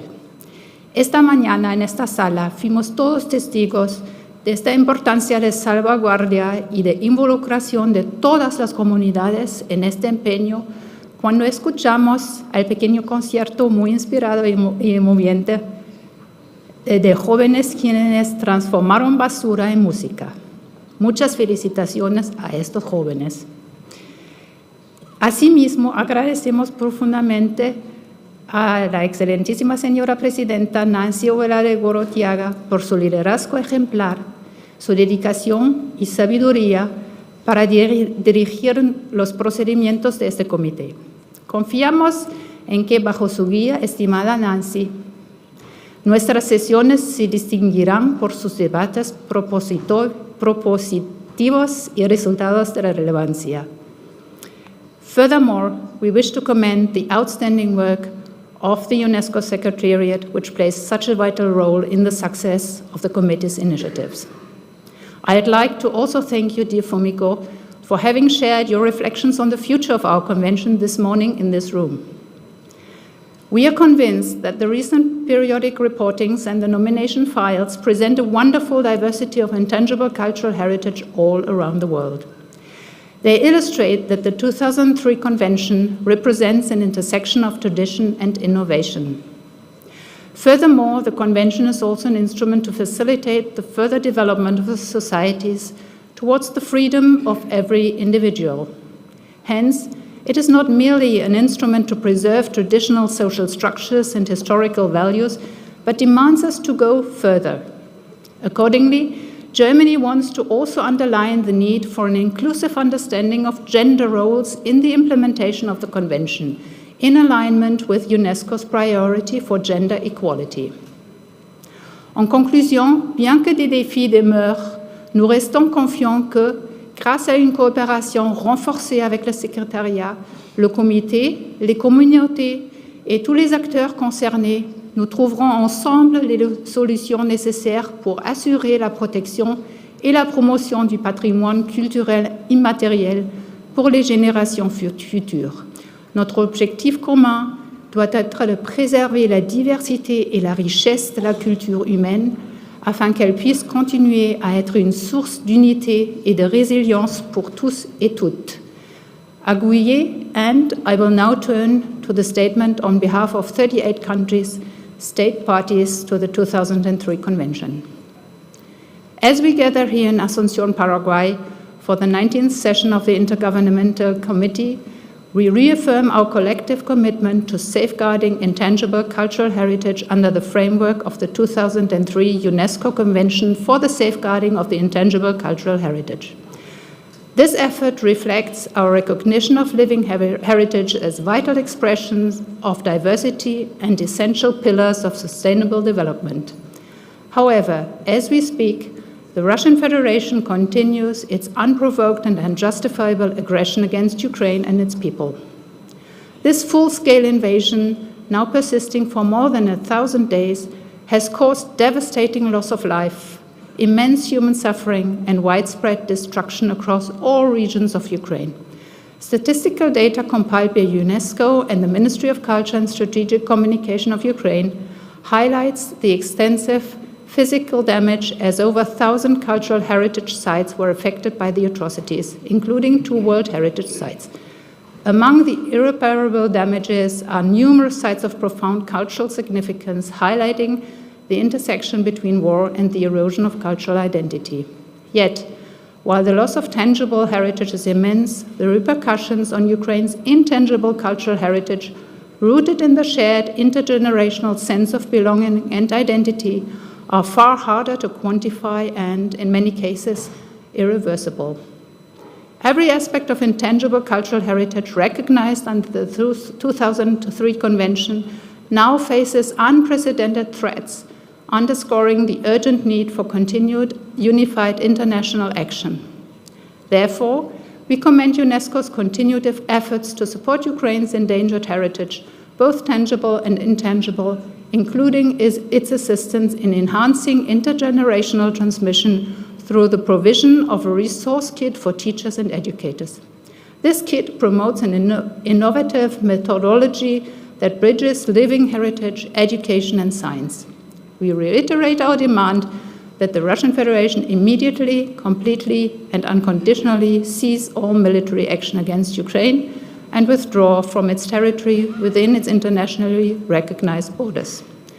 This statement was given on behalf of the following countries: Albania, Austria, Belgium, Bulgaria, Chile, Croatia, Cyprus, Czechia, Denmark, Estonia, Finland, France, Germany, Greece, Iceland, Ireland, Italy, Japan, Latvia, Lithuania, Luxembourg, Malta, Moldova, Monaco, Montenegro, Netherlands, Norway, Poland, Portugal, Romania, San Marino, Slovak Republic, Slovenia, Spain, Sweden, Switzerland, Ukraine, United Kingdom.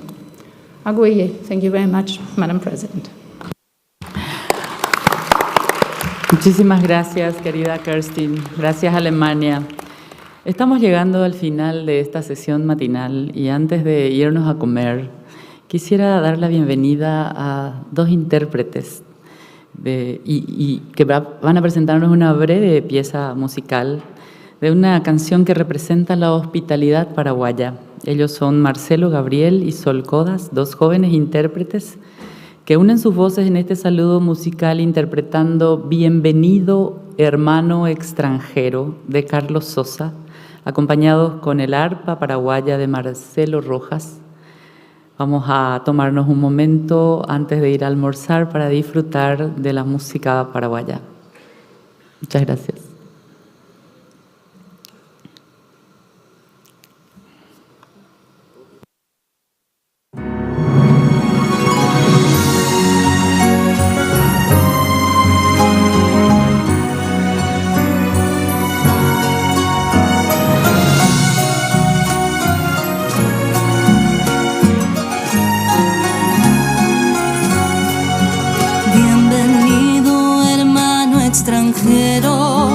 Aquí le presento mi heroica nación. Yo le pido que sea sincero, verdad que no existe igual que Asunción. Bienvenido, Señor de otras tierras. Yo quiero ofrendarle de mi Paraguay la más dulce expresión de su historia, reliquia de gloria, su hablar guaraní. Caraíro y potacorelpe, greyujumbora jujapoa. Eso quiere decir en su idioma mucha suerte, cariño y amor. Manduaca tuetere la jata, Ugasiba ore uguiabei. Traducido le digo que llevé 1000 recuerdos de Pacaraí.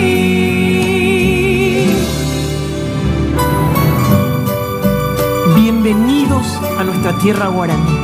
Bienvenidos al Paraguay. Bienvenido, hermano extranjero. Aquí le presento mi heroica nación.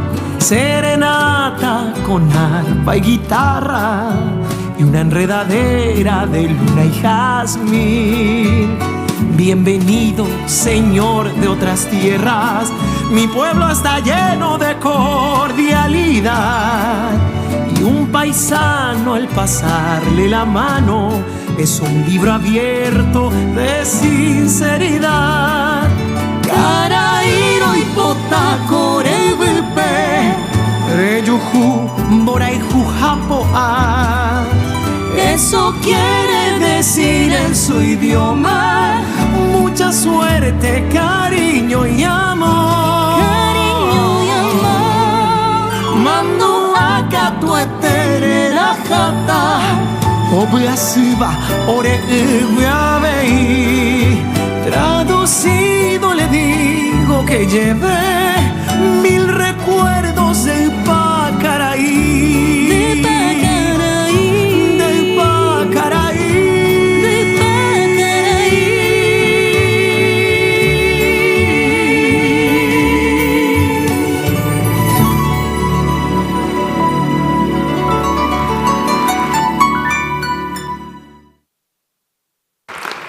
Muchísimas gracias. Gracias por el aplauso a estos jóvenes intérpretes. Hacemos una pausa para el almuerzo y nos encontramos en punto a las 14:30, por favor.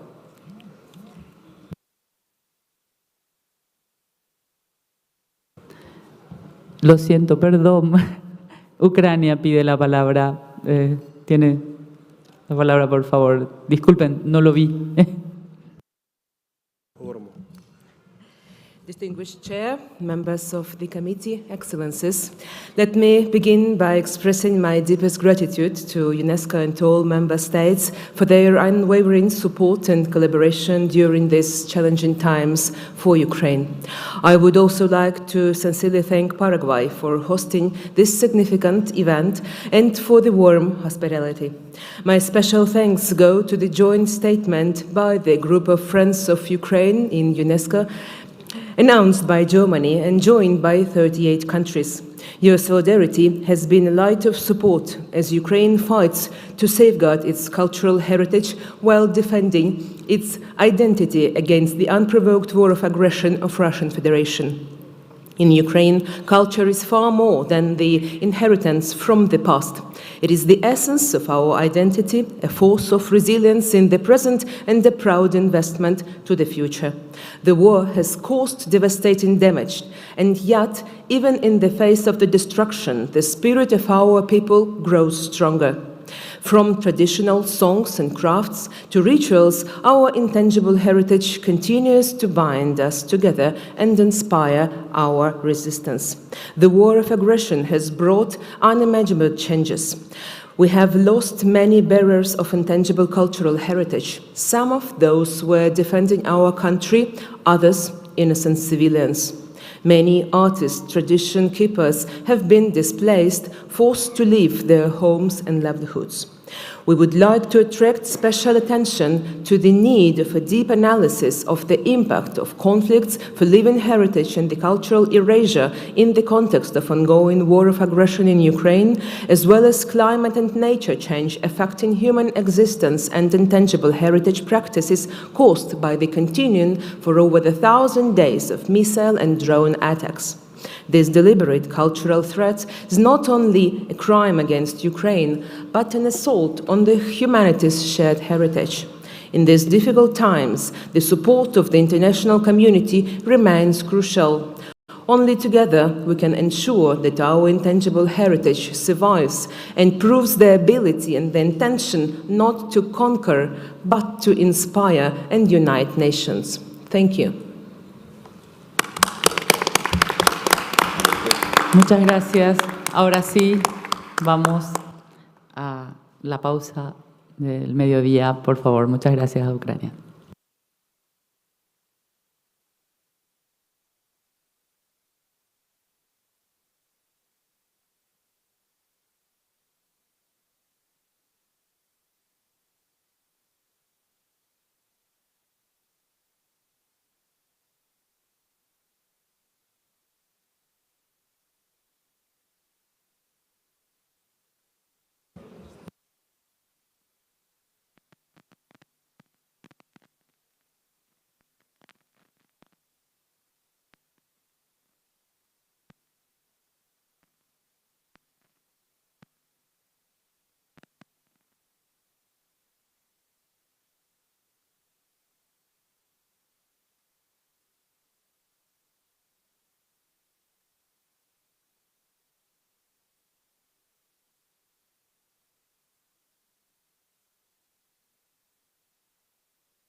Señoras y señores, bienvenidos de vuelta. Hemos terminado la sesión de la mañana, suspendiendo el punto 5.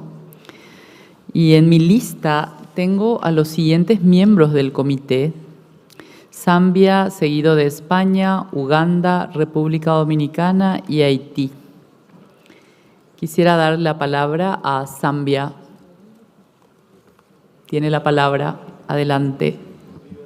Thank you very much, Chair.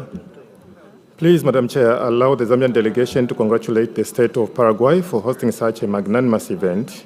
The official opening last night showed us that indeed Paraguay is a country of various and beautiful cultures, one of the global leaders in cultural diversity appreciation. Madam Chair, we can already see the wisdom with which you are handling this meeting by giving an opportunity to everyone to share their views. This is highly commendable, and we are learning a lot from your leadership skills.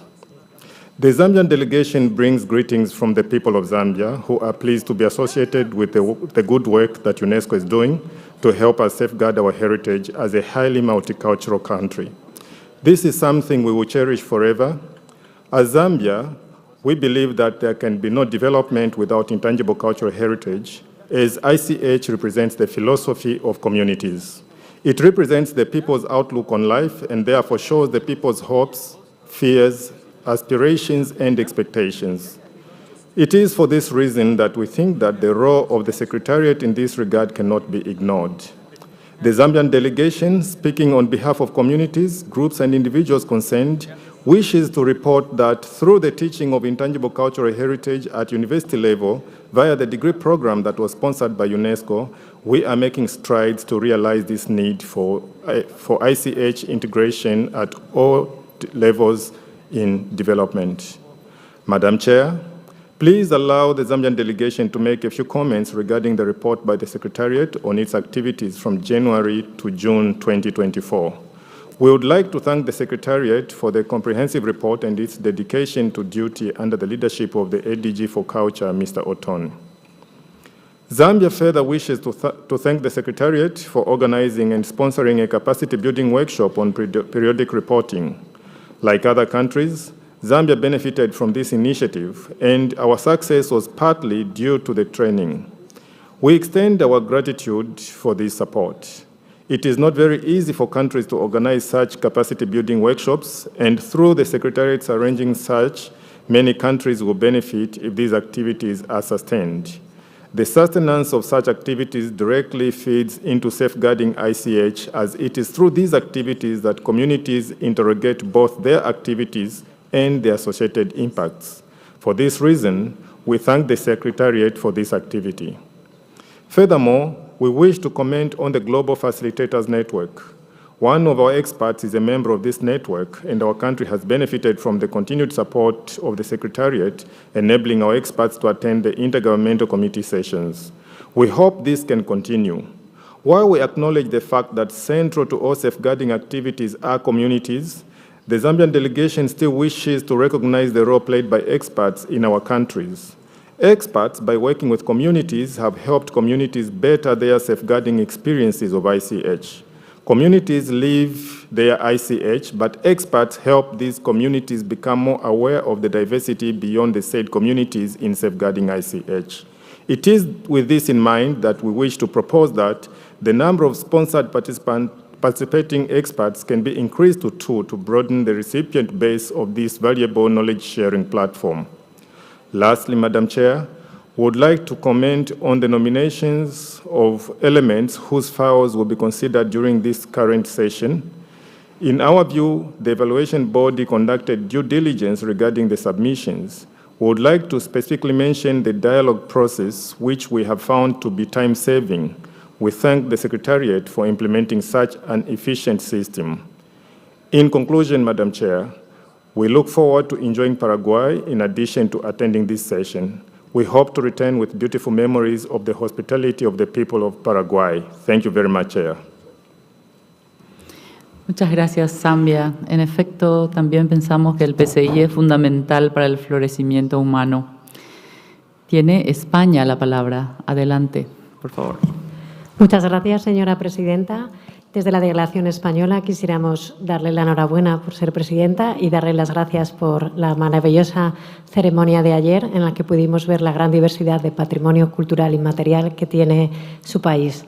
También quisiéramos agradecer a la Secretaría todo el trabajo realizado para poder estar hoy aquí en este comité y, evidentemente, a la DG de Cultura. En relación a la convención, como bien ha dicho la secretaria, llevamos ya 21 años con ella y ha habido grandes avances, como se han podido demostrar, destacando sobre todo 2 puntos importantes: la difusión del patrimonio cultural inmaterial y el objetivo internacional, con el incremento de asistencias internacionales, que al principio eran muy pocos los expedientes que conseguían poder tener esta asistencia internacional, y con el incremento de las candidaturas multinacionales. Asimismo, los distintos grupos de trabajo y líneas que ha expresado la Secretaría en este año son muy importantes, sobre todo el desarrollo sostenible, cambio climático, la reflexión sobre el artículo 18, que es sin lugar a dudas un punto importante a tener en cuenta para el devenir y el equilibrio de las listas en la Convención de Patrimonio Cultural Inmaterial. Desde España creemos que todavía hay muchos retos para la Convención de Patrimonio Cultural Inmaterial, centrándonos sobre todo en 2. Por un lado, atender a la salvaguarda de este patrimonio cultural inmaterial, teniendo en cuenta un desarrollo económico sostenible, puesto que hay que pensar que los artesanos y las comunidades portadoras que viven del patrimonio cultural inmaterial necesitan una buena calidad de vida, y esto en muchas ocasiones está asociado a un desarrollo económico. Y, evidentemente, como ha dicho el señor Otone, la inteligencia artificial, que es otro de los puntos a tener en cuenta. Por ello, creemos que el código ético que se desarrolló en el año 2015 tendría que ser un punto importante a tener en cuenta para poder estudiar estos 2 puntos. Por ello, España considera que en el año 2025, que se hacen 10 años de este código ético, sería un buen momento para hacer una reflexión del mismo, un avance teniendo en cuenta estas 2 líneas, que además se van a ver luego en Mundiacult 2025. Otro de los puntos que creemos que es importante tener en cuenta es el género y el patrimonio cultural inmaterial, que, como hemos visto en estos expedientes de este año y en el informe del órgano de evaluación, hay que reflexionar aún más la importancia que tiene el patrimonio cultural inmaterial para la igualdad de género. Por último, invitar a todos los Estados parte a asistir a Barcelona el año que viene a Mundiacult, donde podremos ver los resultados de esta convención. Muchas gracias. Muchas gracias y quiero aprovechar este momento para agradecer al Reino de España la posibilidad de contar interpretación en español, que es muy importante para todos los países hispanohablantes. Muchísimas gracias. Uganda tiene la palabra. Adelante, por favor. Thank you so much, Madam Chairperson. Uganda delegation takes this opportunity to congratulate you, Madam Chairperson, for taking this distinguished position and for the great hospitality we received yesterday up to today. Special gratitude is made to the highest political support of His Excellency the President of Paraguay. We equally appreciate UNESCO Director General, the Assistant Director General, and the Secretariat under the leadership of Ms. Fumiko Oinata and her team for the coordination of all activities since we arrived here. Madam Chair, Uganda commends the Secretariat that has continued to build the capacity of state parties in ensuring quality nominations are made. The fact that underrepresented interest groups such as indigenous minorities and cultural heritage in emergencies in small highland developing states are coded elements for inscription is the way to go, since these groups have diverse indigenous knowledge systems of ICH. Uganda commends that you continue to consider the issue of the potential of digital technologies for living heritage in communities, and especially on artificial intelligence. These are great areas that most African countries especially need support in. On financial assistance, Chairperson, the Ugandan delegation appreciates that many African countries submitted their requests for international assistance of less than $100,000, which is in line with UNESCO's areas of global priority Africa, under which Uganda's two requests were approved and for which Uganda is truly grateful. International assistance is a great mechanism for safeguarding of ICH in view of the dwindling resources among the African countries and competing demands at state party level. Uganda commits to delivering on the use of international assistance and to submitting the periodic reports and nominations in time. I conclude by finding out from you, Madam Chairperson, what the experiences of the partner states is on reporting on the quadrennial digital reporting platform, which Uganda applied this year. Uganda reiterates, therefore, her support to the activities of the Convention and the Secretariat. Thank you so much for God and my country. Muchas gracias, Uganda. Quisiera ceder la palabra a la República Dominicana. Tiene la palabra, por favor. Muchísimas gracias. Distinguida y apreciada colega y amiga embajadora Nancy Ovelar, presidenta del comité. Distinguidos delegados, estimados colegas, quisiera comenzar expresando mi más sincero agradecimiento a usted, señora Ovelar, por su liderazgo en esta 19ª reunión del Comité Intergubernamental por la Salvaguardia del Patrimonio Cultural Inmaterial. Asimismo, agradecer por la hospitalidad que nos han brindado en este hermoso país que es Paraguay. Agradecemos además al Secretariado de la UNESCO por su arduo trabajo y dedicación en la organización de este importante evento, como a su ADG, el señor O'Connell. Su compromiso con la preservación de nuestras tradiciones y expresiones culturales son fundamentales para proteger la diversidad cultural de la humanidad. Sirva este momento para presentarle los avances de la República Dominicana en la puesta en valor de nuestro patrimonio culturales inmateriales. Esta administración, presidida por nuestro presidente Luis Abinader, tomó posesión en plena pandemia. Una de las primeras acciones del Ministerio de Cultura fue integrar a todos los portadores de tradición al programa Quédate en Casa y así poder garantizarles salud y los alimentos básicos a los portadores de tradiciones más vulnerables. De allí se desencadenaron decenas de acciones a favor de este patrimonio tan importante. Importante porque el patrimonio cultural inmaterial conforma siempre la columna vertebral de la identidad de los pueblos. El traspaso de conocimiento, las costumbres, los valores y las tradiciones hacen que nazca la idea de la dominicanidad. Y como en todos los pueblos del mundo, la cultura es el fundamento de la existencia. No quisiera entrar en detalle de las diferentes charlas, conferencias y conversatorios que hemos realizado en todo el territorio nacional para dar a conocer y sensibilizar a nuestros ciudadanos de la importancia de nuestros patrimonios y el por qué han trascendido en el tiempo. Lo que sí quisiera resaltar son grandes acciones que, con la ayuda de la UNESCO, hemos podido materializar.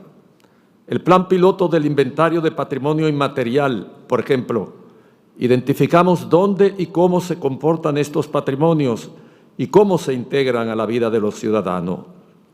Esto nos ha permitido diseñar las políticas culturales para garantizar su permanencia y desarrollo a lo largo del tiempo.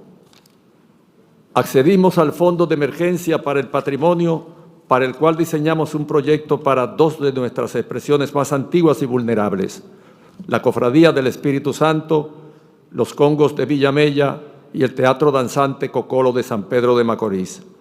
Dos expresiones que se vieron afectadas por la pandemia y como forman parte esencial de nuestro contexto histórico y cultural, junto a ellos diseñamos un plan de acción para que sus tradiciones no solo continúen permaneciendo en el tiempo, sino para que su arraigo sea más profundo en el corazón de los dominicanos. República Dominicana es un país turístico. Año tras año se supera a sí mismo con la cantidad de turistas que nos visitan. Ahora bien, la pregunta es cómo el turismo se integra a la cultura. En busca de un turismo más sostenible y cultural, formamos parte de un proyecto de fortalecimiento de capacidades para comunidades resilientes a través del turismo sostenible y la salvaguardia del patrimonio cultural. Gracias a UNESCO, SICA y fondos del Ministerio de Cultura de Arabia Saudita. Esta iniciativa, además de promover la salvaguardia del PCI en contextos urbanos, pretende crear sinergias entre las convenciones del 1972 y la de 2003. La gestión exitosa del patrimonio cultural inmaterial requiere una combinación de habilidades técnicas, conocimientos culturales, sensibilidad social y un compromiso continuo con la salvaguardia y promoción de la diversidad cultural de la República Dominicana. Es un proceso que debe ser planificado y organizado de manera efectiva para garantizar la preservación y puesta en valor de la riqueza cultural inmaterial del país. En ese sentido, este último año hemos sentado las bases para fortalecer la estructura de gestión del PCI a nivel nacional, apostando por el fortalecimiento del equipo técnico de nuestro ministerio, y ya se tiene diseñado un plan de acción y sensibilización de los actores claves del gobierno y priorizar los territorios en los cuales se van a aplicar. Oportunidades de mejora en la gestión del patrimonio inmaterial tenemos muchas, y para esto necesitamos del apoyo de la UNESCO, no tanto en temas de formas, sino de fondo, que nos ayude a diseñar políticas directas y concretas que impacten positivamente las tradiciones. Lo primero es cómo las reconocemos. Hay veces que las costumbres están instaladas en nosotros y no podemos distinguirla. Luego, ¿qué gestiones se pueden hacer para que luego de reconocerlas la podamos valorar? Valorar en el sentido de entender su importancia y significado, para que luego de esto, luego de reconocerlas y valorarlas, empecemos a hacerla propia, para que empecemos junto a ellas a fortalecer lo que somos, para no perder nuestra memoria, para no convertirnos en otro. Gracias. Muchas gracias, embajador Mateo, por sus palabras. Tiene la palabra Haití. Muchas gracias, señora presidenta. Excellences, mesdames et messieurs les ministres, distingués membres du comité, mesdames et messieurs. Tout d'abord, permettez-moi d'exprimer ma profonde gratitude à l'égard des autorités paraguayennes pour l'accueil ô combien chaleureux et l'hospitalité exemplaire qui nous ont été réservés. Cela est le témoignage d'un véritable engagement visant à promouvoir la culture et le patrimoine dans toute leur diversité. Je me réjouis également de la participation d'Haïti à cette importante réunion de haut niveau du comité, à laquelle nous prenons part pour la première fois en qualité de membre, constituant ainsi un tournant majeur dans l'histoire de notre pays. Pour nous, le patrimoine culturel immatériel incarne l'âme même de notre peuple et constitue la force qui nous unit, notamment dans les situations les plus difficiles. Chaque chant vaudou, chaque danse, chaque artisanat et chaque plat cuisiné raconte une histoire d'espoir et de créativité transcendant nos frontières. Chaque savoir-faire ancestral, chaque tradition orale et chaque pratique artistique inscrite sur cette liste est une perle précieuse témoignant de notre richesse collective. Depuis 2010, Haïti a entrepris un ambitieux voyage destiné à inventorier et valoriser son patrimoine vivant, rassemblant plus de 50 éléments qui préservent nos trésors culturels et renforcent les liens entre nos communautés. Ce processus est un travail collectif où chaque acteur local devient le gardien des traditions. Madame la Présidente, en intégrant ce comité, Haïti aspire à enrichir les dialogues et à contribuer à l'harmonisation des objectifs de la Convention de 2003. Cette 19e session se déroule à un moment crucial où les défis globaux nous poussent à imaginer des solutions innovantes. Les vagues du changement climatique et les pressions économiques frappent nos petites îles, certes, mais ces épreuves représentent aussi des opportunités permettant de mobiliser notre patrimoine vivant comme levier de résilience et de solidarité. Le patrimoine culturel immatériel est une source vivante et transformatrice. À ce titre, nous saluons les nombreux efforts déployés pour l'intégrer dans des cadres de gestion des risques et pour renforcer la résilience des communautés vulnérables. À ce niveau, il est essentiel d'accorder une attention particulière à l'éducation et à la transmission de ces savoirs aux jeunes générations, car investir dans la jeunesse garantit l'évolution de notre patrimoine tout en restant fidèle à ses racines. Nous avons l'impérieuse obligation de renforcer les capacités, promouvoir des approches inclusives et doter chaque communauté d'outils nécessaires pour protéger et valoriser son patrimoine. Ce sont là des initiatives. Ce comité renforcera la solidarité entre les États et permettra de promouvoir des solutions collectives aux défis communs. Nous nous encourageons à renforcer nos partenariats, à encourager le dialogue interculturel et à plaider pour une connaissance accrue de la culture comme pilier essentiel dans les cadres mondiaux, y compris l'agenda post-2030. Ensemble, nous pouvons faire du patrimoine vivant un moteur de dialogue, de paix et de développement durable. Madame la Présidente, Haïti est honorée de représenter la diversité culturelle unique de notre région. Ce moment nous rappelle que chaque nation, grande ou petite, a une contribution précieuse à apporter à la richesse culturelle mondiale. Notre présence ici réaffirme notre engagement vers la protection et la promotion du patrimoine culturel immatériel. Cette responsabilité collective exige que nous valorisons ce qui nous unit, notre humanité partagée, exprimée à travers nos traditions vivantes. Haïti renouvelle sa détermination d'œuvrer avec tous les États membres du comité pour transformer le patrimoine culturel immatériel en une source de force, d'espoir, de solidarité et d'inspiration pour les générations futures. Je vous en remercie. Muchas gracias, Haití. Quisiera remarcar que el Paraguay apoya y acompaña fuertemente al hermano pueblo haitiano en sus desafíos actuales. Ahora voy a dar la palabra a los observadores por 2 minutos y quiero leer la lista de los que han indicado que desean intervenir. Tenemos a Polonia, el Estado de Palestina, Bélgica, Brasil, Chequia, Noruega, Grecia, Perú, Camboya, Camerún, Mongolia, Azerbaiyán, Marruecos, Austria, República Democrática del Congo, Egipto, Guinea, Rumania, Reino Unido, Arabia Saudita, Armenia, Guinea-Bissau, Qatar, Guatemala, Jamaica, Indonesia, Chile, Latvia, Lituania, el Reino de los Países Bajos, y eso es todo. Quisiera ceder la palabra entonces a Polonia. Querido Mario, tienes la palabra. Adelante. Muchas gracias. Señora Presidenta, querida Nancy, querido dar las gracias por la hospitalidad del Paraguay, lo sentimos ayer.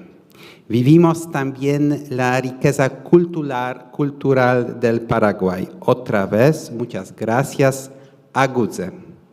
Madam President, we also thank the Secretariat and the whole Living Heritage family, NGOs, communities, groups, individuals for all the efforts aimed at safeguarding ICH. This year in October, for the first time we celebrated the International Day of ICH established by the General Conference under the initiative of Poland on behalf of a cross-regional group of states. We hope that the day will contribute to raising awareness on the importance of ICH and cultural diversity. As President Peña has said today, quote, "Cultural diversity is a source of wealth and pride," unquote. I wish to congratulate the Secretariat for a webinar on AI and ICH organized in cooperation with UNESCO Chair on ICH in Public and Global Governance and the University of Warsaw. We look forward to discussing it at the next Mondiacult meeting, as it has been highlighted already today by ADG Ottone. Madam President, ICH in armed conflicts and emergency situations is another key topic. This year, the International Research and Training Center on Cultural Heritage in Danger in Wrocław, Poland, organized the first ever training for the Polish Armed Forces on ICH. We thank Madame Fumiko for her welcome words for its participants.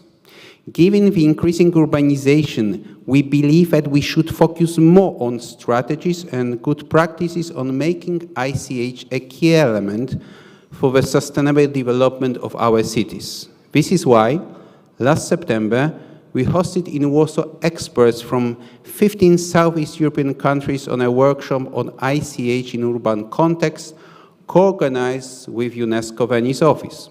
Madam Señora Presidenta, in conclusion, we need to apply an intersectoral approach to ICH, addressing it jointly from different angles, seeking new actors and new audiences to be engaged in preserving and safeguarding our shared intangible cultural heritage. Muchas gracias, señora Presidenta. Muchas gracias, Excelencia. Me encanta su español. Tiene la palabra el Estado de Palestina. Adelante, por favor. I cannot do. Thank you so much, Madam President. Is this working?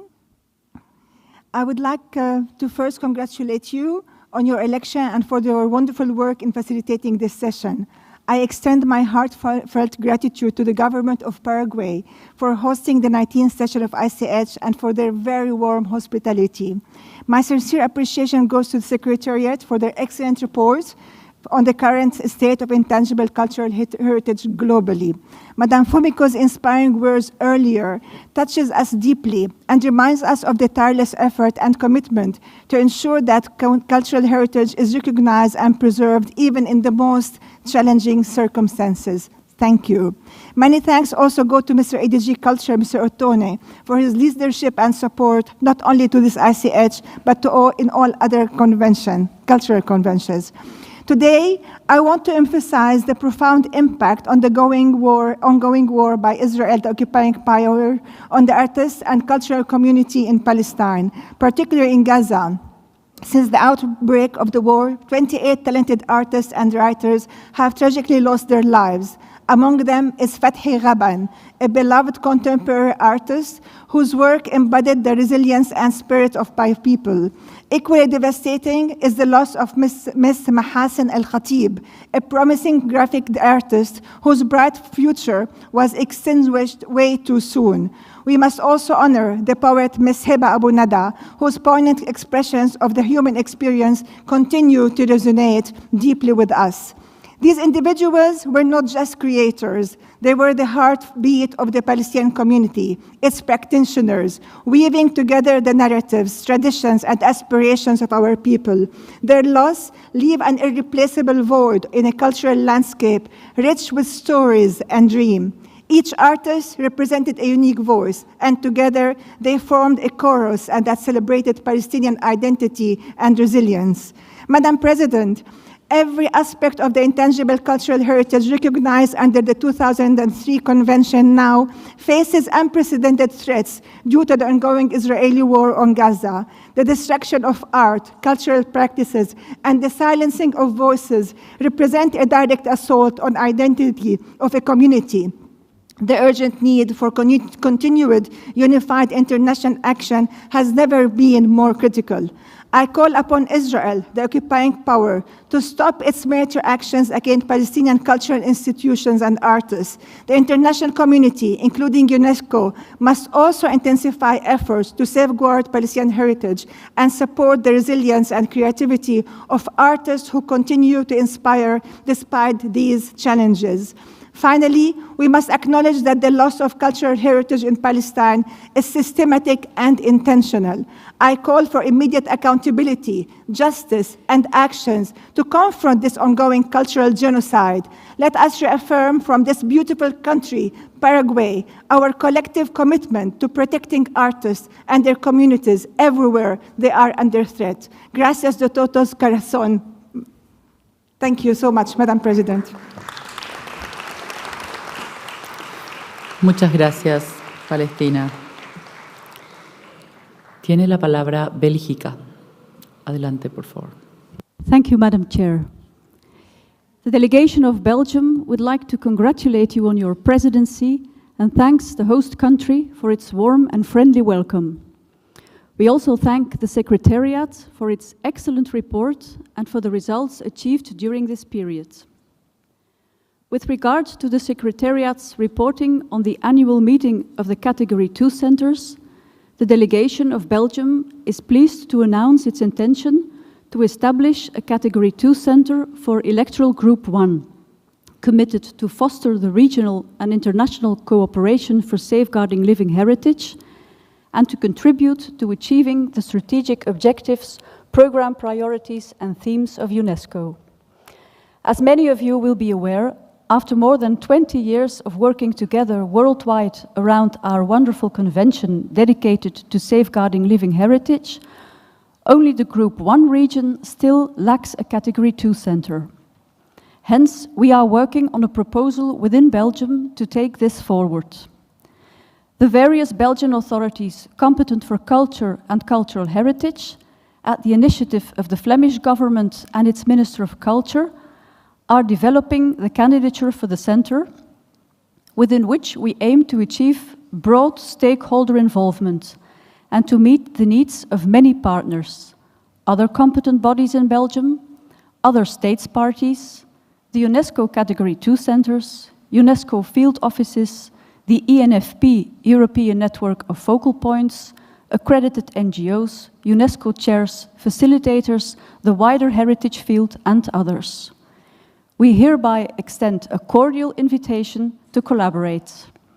In order to facilitate participation, we will be holding an international information and consultation meeting in the coming months, of which we will keep you informed.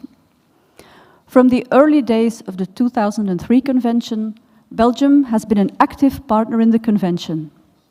By developing a Category 2 center in this region, located in the heart of Europe, we are very much looking forward to building a strategic partnership with UNESCO to further the broad participation, safeguarding expertise and networking, to promote the 2003 Convention, and to contribute to its implementation, overall results and success. Thank you. Muchas gracias, Bélgica. Puedo anunciar que vamos a estar usando el temporizador para permitir que todos los países tengan la posibilidad de intervenir y les ruego que podamos ajustar nuestras intervenciones al tiempo. Es un ejercicio de precisión, pero estoy segura de que podemos lograrlo. Tiene la palabra Brasil. Adelante, por favor. Muchísimas gracias, señora presidenta. Quiero agradecer una vez más por toda la hospitalidad que su gobierno y su pueblo han brindado a mi delegación. Usted sabe que tengo una relación muy especial con su país. Es siempre motivo de alegría poder regresar a Paraguay y en el marco de esta 19ª edición del comité, esa alegría es aún mayor. Aunque Brasil haya concluido sus responsabilidades como miembro del comité, seguimos apoyando firmemente la Convención porque creemos en su potencial como vector de desarrollo sostenible. Agradezco a la Secretaría por su informe y quiero destacar la iniciativa descrita en el párrafo 11, Celebrating the Living Heritage of Indigenous Peoples, apoyada por Brasil. Como bien dicho por la Secretaria de la Convención, la publicación fue lanzada en la sede de la UNESCO durante la 10ª sesión de la Asamblea General de los Estados Partes. Algunos representantes indígenas presentes en el evento eran de la etnia Nahue, cuyo expediente será evaluado para retirar su elemento de la lista de necesidad de salvaguardia urgente y posiblemente inscribirlo en la lista representativa el próximo año. El gobierno de Brasil dedica especial atención a los saberes de los pueblos tradicionales, especialmente los vinculados a los objetivos de desarrollo sostenible. En ese contexto, es un honor invitar a todos a participar del evento paralelo organizado por Crespial, con el apoyo de Brasil, sobre el patrimonio inmaterial, el cambio climático y la seguridad alimentaria. Consideramos que los tres temas están involucrados y se encuadran en iniciativas más amplias del gobierno brasileño, como el Grupo de Amigos de Acción Climática basada en la cultura de la Alianza Global contra la Hambre y la Pobreza. Es por ese motivo, y ya voy a concluir, que colocamos a la disposición del comité la candidatura de la profesora Luciana González de Carvalho al órgano de evaluación. Académica con vasta experiencia en los temas de derechos humanos y patrimonio ambiental, doctora Luciana viene trabajando hace años a la interconexión entre cultura y desarrollo sostenible en la región amazónica. Muchas gracias, señora presidenta. Muchas gracias, apreciada embajadora Paula Alves, por sus palabras. Y es el turno de Chequia. Tiene la palabra, por favor. Adelante. Merci, Madame la Présidente, et permettez-moi de vous féliciter pour votre présidence. Au nom de la République tchèque, nous aimerions vous remercier pour l'accueil chaleureux qui nous est réservé. Nous sommes très heureux d'assister à cette réunion du comité ici, à Asunción, et découvrir par cette occasion votre pays avec son histoire, ses traditions et son peuple. Nous sommes sûrs que la réunion se déroulera dans une atmosphère joyeuse et nous vous souhaitons, Madame la Présidente, tout le succès dans la conduite de nos travaux. Nous aimerions également remercier le Secretariat pour le compte-rendu de ces activités récentes. Nous sommes toujours impressionnés par son efficacité et son dévouement à la bonne mise en œuvre de la Convention. Nous sommes particulièrement sensibles aux résultats de la réflexion sur la mise en œuvre de l'article 18 et aux progrès réalisés dans la mise en œuvre de la sauvegarde du PCI dans l'éducation formelle et non formelle. La sauvegarde du PCI dans les situations d'urgence nous tient tout aussi particulièrement à cœur et nous sommes ravis des stratégies développées dans ce domaine. Finalement, nous tenons à mentionner la première édition de la Journée internationale du PCI que le monde entier a fêtée le 17 octobre de cette année.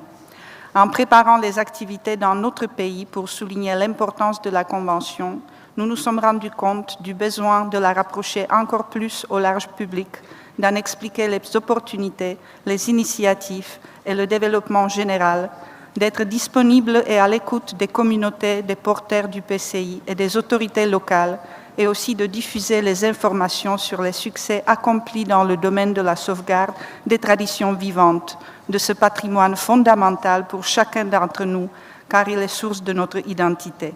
Nous sommes convaincus qu'à l'avenir, la célébration de cette journée permettra d'attirer un public toujours plus large et de le sensibiliser à l'importance de la sauvegarde et la transmission de ces traditions, tout en appréciant leurs manifestations diverses.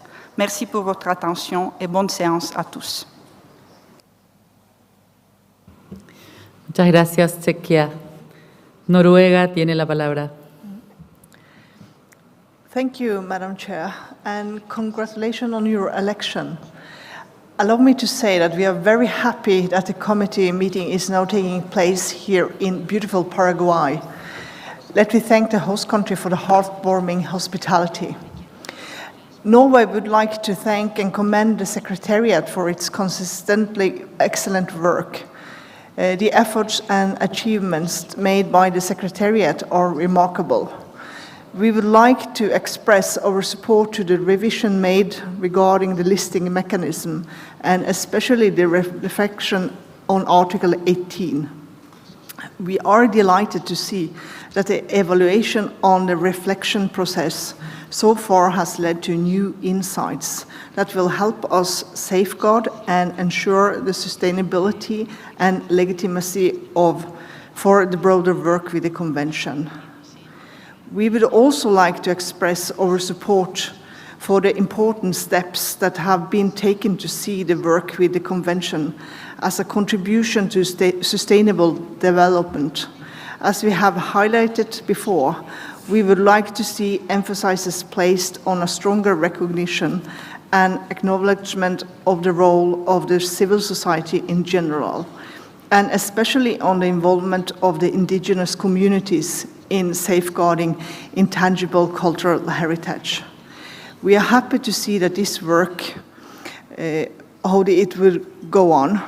This would be in the spirit of the Convention, as well as in the fulfillment of the SDG goals.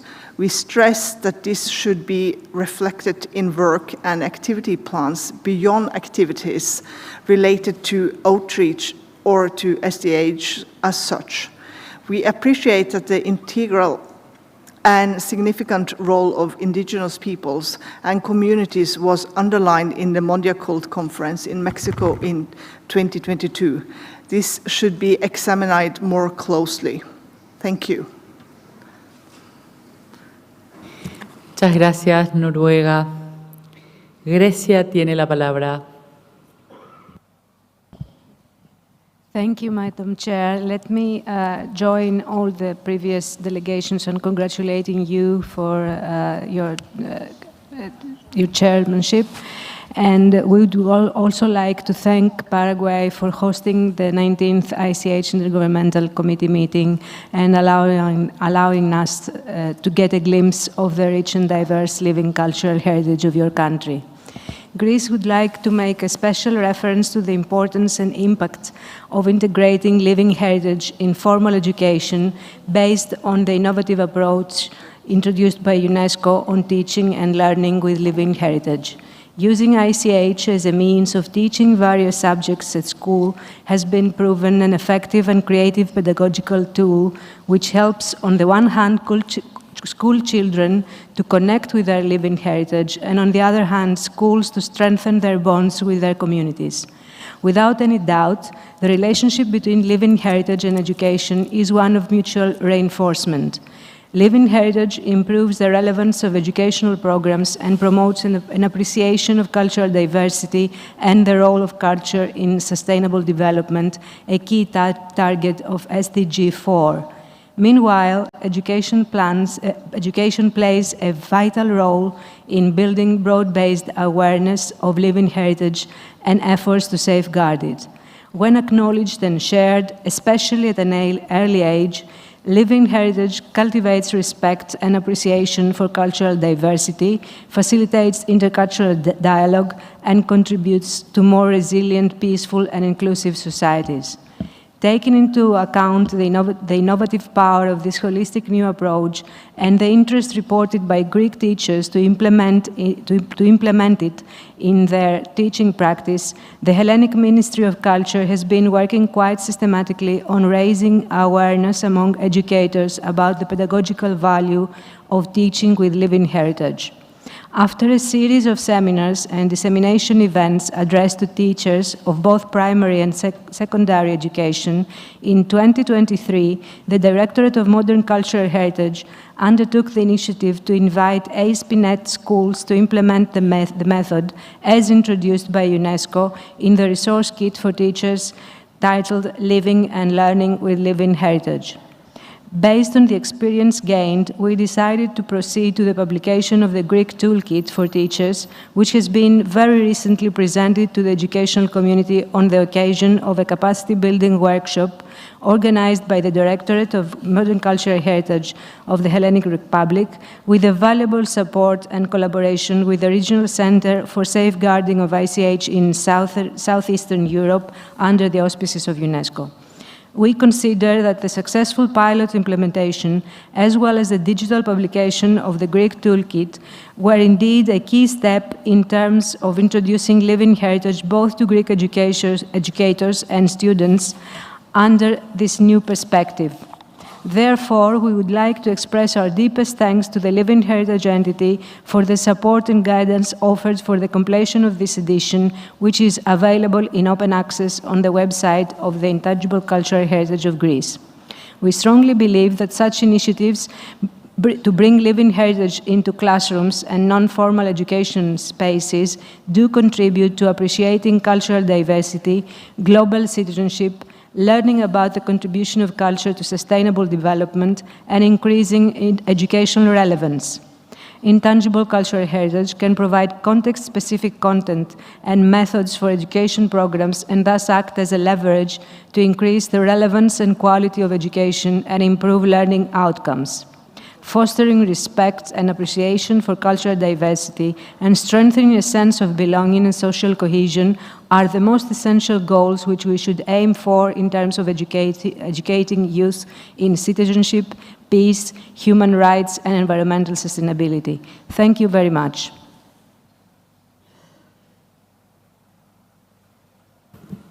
Gracias, Grecia. Me lleno de esperanza cada vez que alguien menciona, que un país menciona el valor pedagógico del PCI.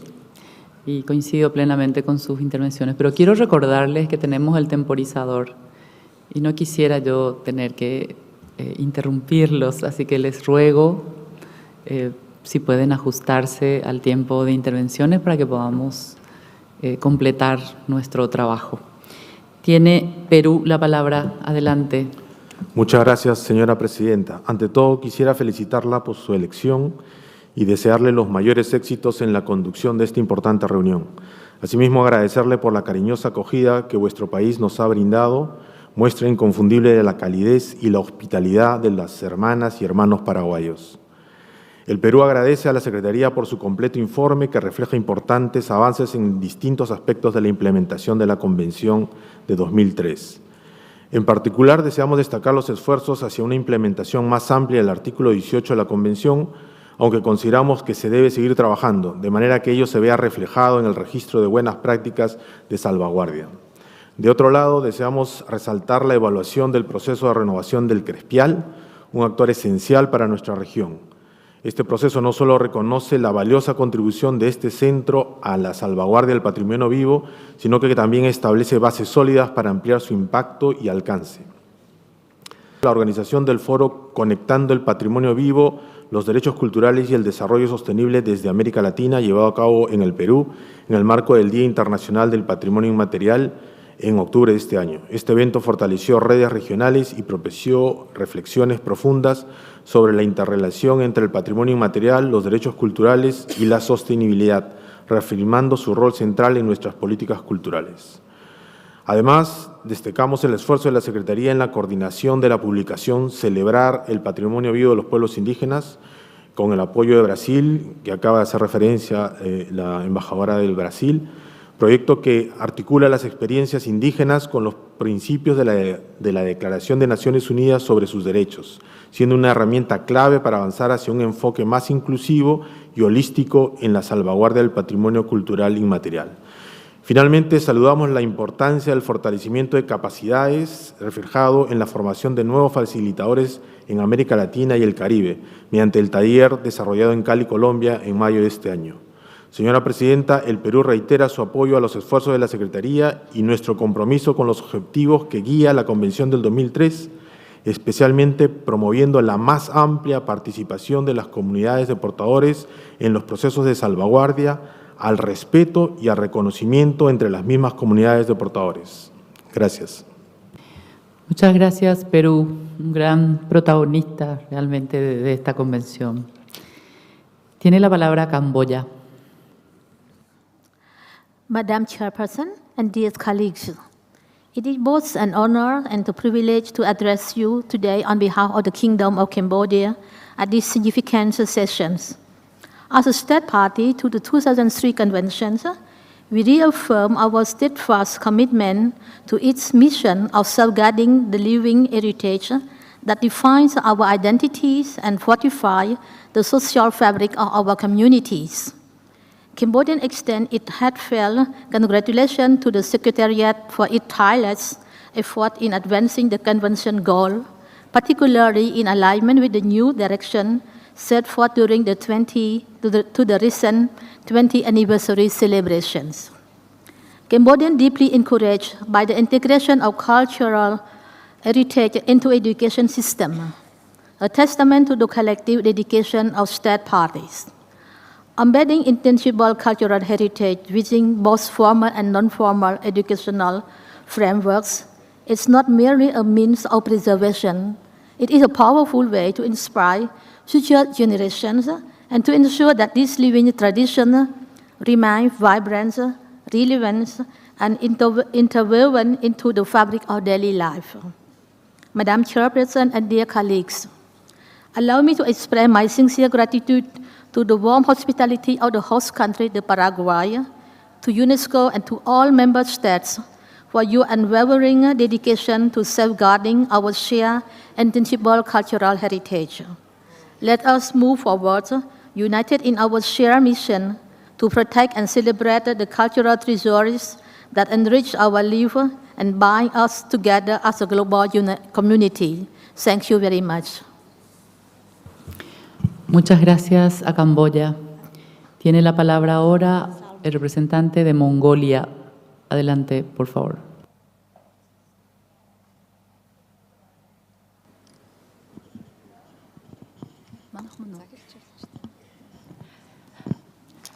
Ms. Chairperson, distinguished committee members, dear delegates. First of all, I congratulate you, Ms. Chairperson, on your election as the chairperson of this session.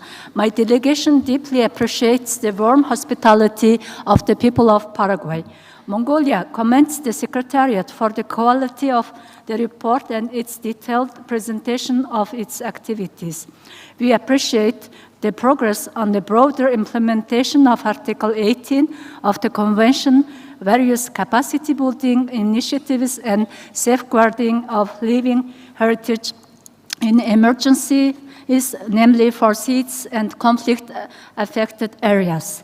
With the support of UNESCO office in Beijing, CRICAP Category 2 Center, and UNESCO facilitators in climate action and disaster risk reductions, the National Center for Cultural Heritage of Mongolia organized the capacity building workshop on integrating heritage and disaster risk reductions last October. This workshop aimed to harness different stakeholders in heritage safeguarding with international experience and enhance and integrate the policy and planning. In close cooperation with UNESCO office in Beijing and ISHCAP Category 2 Center, Mongolia hosted the 2024 sub-regional meeting on safeguarding intangible cultural heritage in East Asia just a month ago in Ulaanbaatar. To promote the largest multinational ICH element falconry heritage among Asian countries, Mongolia hosted the first Asian Falconry Festival from September 20 to 24 of this year. The participants of the festival decided to convene the second Asian Falconry Festival either in Mongolia or another Asian country after 3 years. Going forward, Mongolia strongly recognizes culture as a key to an equitable future in the post-2030 Sustainable Development Agenda and to support the strengthening capacities of state parties in integrating living heritage in national development plans for sustainable development as indicated in the Secretariat report. We stand ready to support the Secretariat's work and collaborate closely with committee members, state parties, all relevant stakeholders. Thank you for your attention. Muchas gracias. Tiene la palabra Marruecos. Muchas gracias, señora presidenta, estimados miembros del comité, estimados miembros de la Secretaría, excelencias, señoras y señores. En primer lugar, quisiera felicitar a la señora presidenta por su elección y agradecerle por su sabio y esclarecido liderazgo en esta sesión, así como por la excelente labor realizada para recibir en las mejores condiciones posibles los trabajos de esta 19ª sesión del Comité del Patrimonio, que se lleva a cabo este año en la tierra de Paraguay, Asunción, capital de este hermoso país que se distingue por la riqueza y el carácter vivo de su patrimonio cultural inmaterial. Asimismo, quiero expresar al pueblo paraguayo, al señor presidente, excelentísimo Santiago Peña, y al gobierno de Paraguay nuestro más sincero agradecimiento por su querida hospitalidad, creando un maravilloso ambiente que todos pudimos apreciar ayer. Quisiera también agradecer sinceramente al señor subdirector general, el señor Otone, por sus esfuerzos y la calidad del informe, así como a todo el equipo de la Secretaría por su incansable y excepcional trabajo, que merece todo nuestro respeto y reconocimiento. Aprovecho también esta ocasión para reiterar mis felicitaciones a la señora Fumiko Oinata por su nombramiento como secretaria de la Convención de 2003 y por su continuo compromiso y dedicación durante años en su promoción y desarrollo. Nos alegramos de los avances logrados gracias a los esfuerzos desplegados por la Secretaría, como se destaca en su informe, particularmente en cuanto al fortalecimiento de capacidades, la implementación de nuevos procedimientos de inscripción en el ciclo 2024, el apoyo brindando el órgano de evaluación para el examen de las candidaturas, cuyo número ha aumentado un 20% este año, la preparación de una nota de orientación sobre las candidaturas multinacionales con el valioso apoyo de Eslovaquia, que lo agradezco, la organización de una reunión de expertos de la categoría 6 para una mejor comprensión del patrimonio cultural inmaterial y al cambio climático, así como el apoyo a los principios fundamentales y modalidades operativas para la salvaguardia del patrimonio cultural inmaterial en situaciones de emergencia. Todos estos logros nos invitan a reflexionar sobre los esfuerzos que debemos realizar como Estados partes para apoyar la acción de la Secretaría a través de iniciativas temáticas innovadoras, contribuyendo y abriendo nuevos horizontes a los esfuerzos de salvaguardia y promoción del patrimonio inmaterial. Otro ejemplo concreto de éxito en la exploración de otros ámbitos temáticos es la organización por parte de la Secretaría del 17 de octubre de 2024 del Seminario Web sobre Inteligencia Artificial y Patrimonio Cultural Inmaterial, celebrado con motivo de la primera edición del Día Internacional del Patrimonio Cultural Inmaterial. En este mismo sentido, me complace anunciarles que el Reino de Marruecos también tiene previsto lanzar en consulta con los servicios correspondientes de la Secretaría una serie de talleres sobre educación en patrimonio con el objetivo de promover la educación cultural y artística en África mediante el fortalecimiento de las capacidades del personal docente en este ámbito, así como sobre la integración y el uso de la inteligencia artificial para la salvaguardia, preservación y promoción del patrimonio cultural y inmaterial de nuestras comunidades. Estas perspectivas de cooperación ambiciosas vendrán a reforzar los esfuerzos de la Secretaría para lograr el pleno reconocimiento de la cultura en la Agenda de Desarrollo Sostenible posterior a 2030, tras la Cumbre del Futuro y en perspectiva de la sesión de Mondiacult 2025, cuya consulta en la región de los Estados Árabes está presidida por Marruecos. Les agradezco mucho su amable atención. Muchísimas gracias. Muchas gracias, apreciado embajador Samir. Todavía tengo en la memoria la inspiradora sesión, 17 sesión en Rabat. Muchas gracias. Muchas gracias. Tiene la palabra Austria.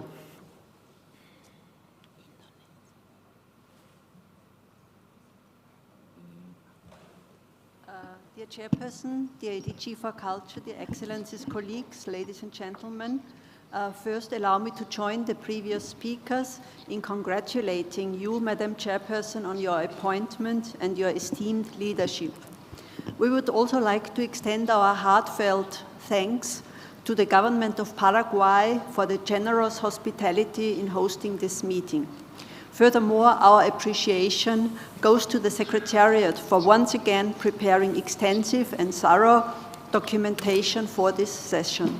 Your work forms the backbone of our discussions. With a view to the recently held regional consultations for the upcoming Mondiacult conference in 2025 in Spain, Austria had the honor of being the rapporteur of the consultations. We would like to reiterate our commitment to the Sustainable Development Goals and particularly the contribution of intangible cultural heritage. It helps foster mutual understanding and opens spaces for critical and peaceful dialogue. Let me also underline the role of ICH as an essential component of democracy and sustainable development. The objective of a standalone goal dedicated to culture will contribute to prioritizing culture on the policy agenda and should therefore be crucial at Mondiacult 25. Given its great impact on the ecological, social, and economic dimensions, ICH will have an essential contribution to the global report. Not to forget the engagement of civil society organizations, which will be critical to the process. This year has once again been marked by a high number of applications recommended for inscription. We wish to congratulate all those who have submitted successful applications. The simplification of application forms has undoubtedly contributed to the high rate of recommendations and encouraged many new submissions this year. Thank you.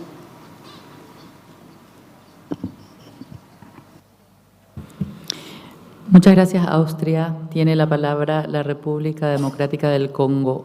Adelante, por favor. Merci, Madame la Présidente, pour la parole que vous nous accordez à ce jour. La République démocratique du Congo s'est jointe aux autres délégations qui nous ont précédés pour vous féliciter pour votre élection à la présidence de la présente session du comité. Nous vous souhaitons un franc succès dans la conduite de nos travaux. Madame la Présidente, nous voudrions remercier le Secrétariat pour le rapport nous présenté et apprécions à juste titre le rapport de ses activités et les félicite pour toutes les actions menées, notamment en ce qui concerne le renforcement de capacités et tout particulièrement sur la présentation de rapports périodiques. Nous apprécions les mécanismes d'accompagnement offerts aux États parties dans le cadre de cet exercice à travers la mise à disposition des experts du réseau des facilitateurs. Au regard de la transparence caractéristique de cet exercice, nous espérons que ces rapports seront pour le secrétariat une base pour de futures actions en faveur des États qui en exprimeront le besoin. Nous saluons également les efforts consentis par le secrétariat en ce qui concerne les programmes thématiques développés et l'invitons à œuvrer davantage à l'appui de projets qui promeuvent la transmission du PCI en contexte urbain et dans le système scolaire au travers des réseaux des écoles associées de l'UNESCO. Je vous remercie. Muchas gracias a la República Democrática del Congo. Tiene la palabra Egipto. Thank you, Madam Chairperson. The delegation of Egypt joins previous delegations in extending our warm congratulations to the Republic of Paraguay for organizing the 19th session of the Intangible Cultural Heritage Committee. We thank you for the warm welcome and hospitality, wishing you a successful meeting. Egypt congratulates the states parties that recently ratified the convention and welcomes the increased number of multinational nominations presented to this committee session, which reflects the spirit of this convention. We appreciate the efforts of the Secretariat in implementing the activities of the 2003 Convention for the safeguarding of the living heritage through supporting the stakeholders, expanding capacity building programs, and developing thematic initiatives in supporting different geographical regions, especially the least represented regions on the lists of the Convention. We commend the Secretariat and the Bureau of the Committee for their sustained attention to providing international assistance to states parties in projects aimed at safeguarding their heritage, which lies at the heart of the Convention and its objectives.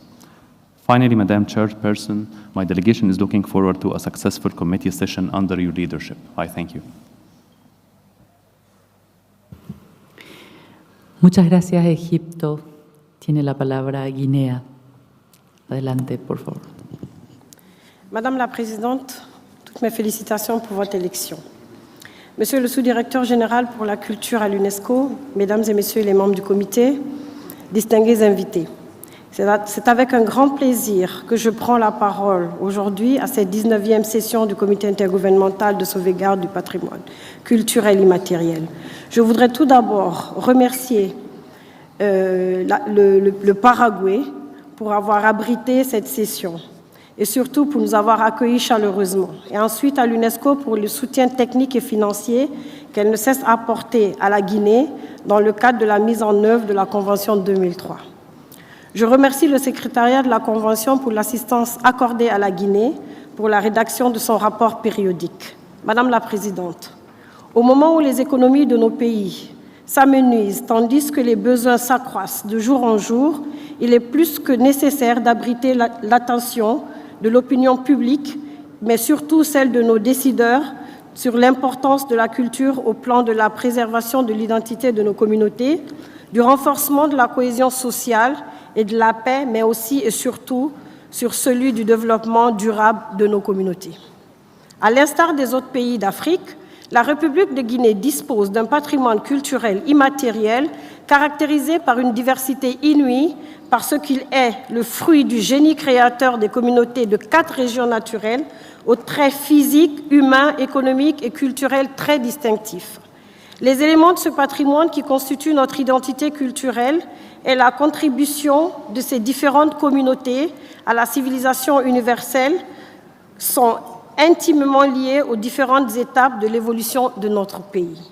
Ainsi, conscient de l'importance du rôle de ceux-ci dans le processus de développement durable du pays, à travers la création de richesses, d'emplois et de renforcement du vivre ensemble entre les communautés, la République de Guinée a ratifié presque toutes les conventions de l'UNESCO relatives à la protection, la promotion et la diffusion du patrimoine culturel. Pour renforcer ces instruments juridiques internationaux, la Guinée a promulgué en 2016 la loi relative à la protection, la conservation et la mise en valeur du patrimoine culturel naturel. Cependant, comme dans de nombreux pays du monde, le patrimoine culturel immatériel guinéen reste confronté à des menaces, notamment l'urbanisation rapide, les changements climatiques, le désintéressement de la jeunesse aux valeurs culturelles traditionnelles, la disparition des détenteurs et des praticiens, entre autres. Madame la Présidente, pour surmonter ces défis, la Guinée s'engage activement dans des initiatives de sauvegarde et de valorisation de son patrimoine culturel immatériel. Ainsi, en plus du sosobala, qui est le seul élément guinéen inscrit sur la liste représentative du patrimoine culturel immatériel de l'humanité, des efforts sont en train d'être fournis par les autorités en vue de l'inscription de nouveaux éléments et assurer la pérennité de celui déjà inscrit. Dans ce cadre, nos autorités travaillent à la protection, la promotion, la valorisation des éléments les plus représentatifs du patrimoine culturel immatériel guinéen. Les défis sont énormes, mais avec la volonté politique, l'accompagnement technique et financier des autorités et de la communauté internationale, nous y parviendrons.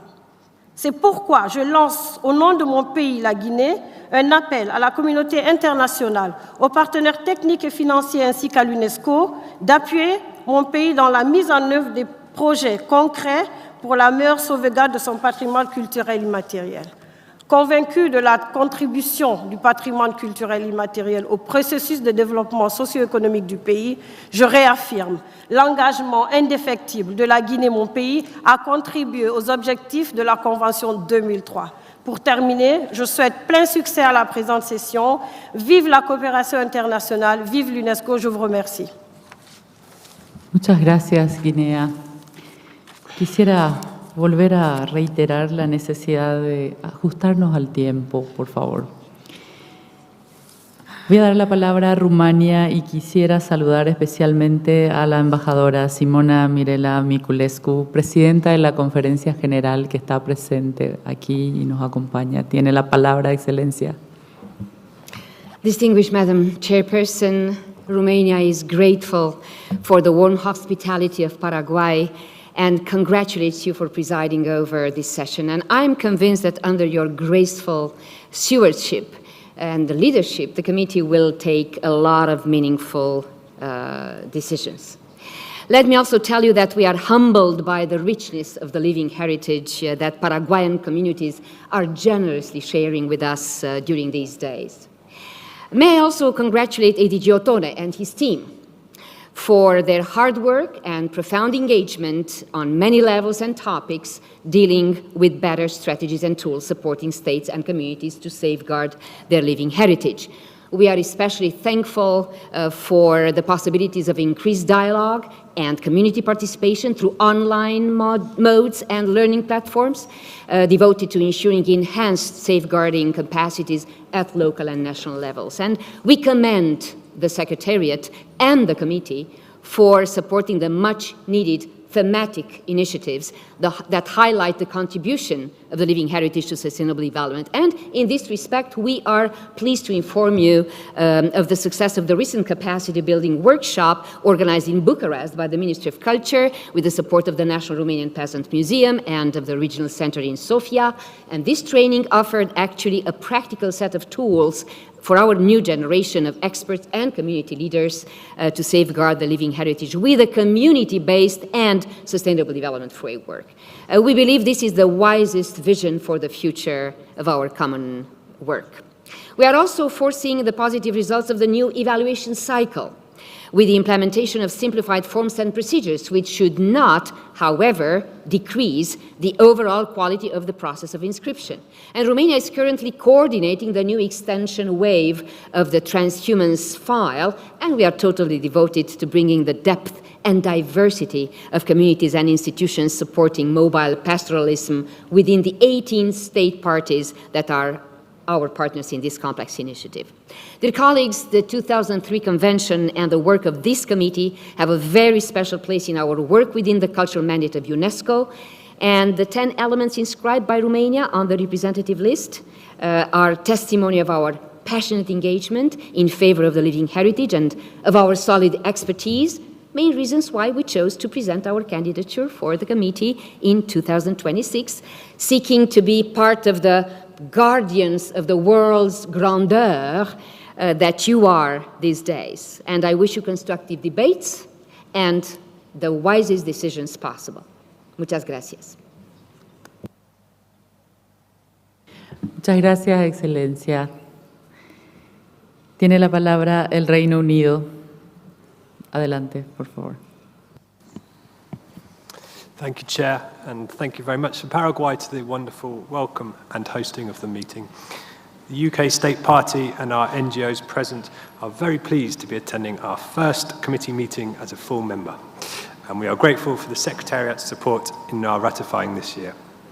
We are committed to supporting this important convention, and we look forward to participating this week. Muchas gracias.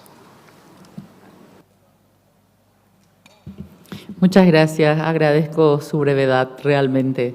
Tiene la palabra Arabia Saudita. Thank you, Madam Chair.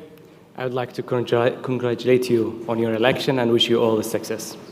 We would like to express our sincere gratitude to the government of the Republic of Paraguay for hosting the 19th session of the Intergovernmental Committee for the Safeguarding of Intangible Cultural Heritage.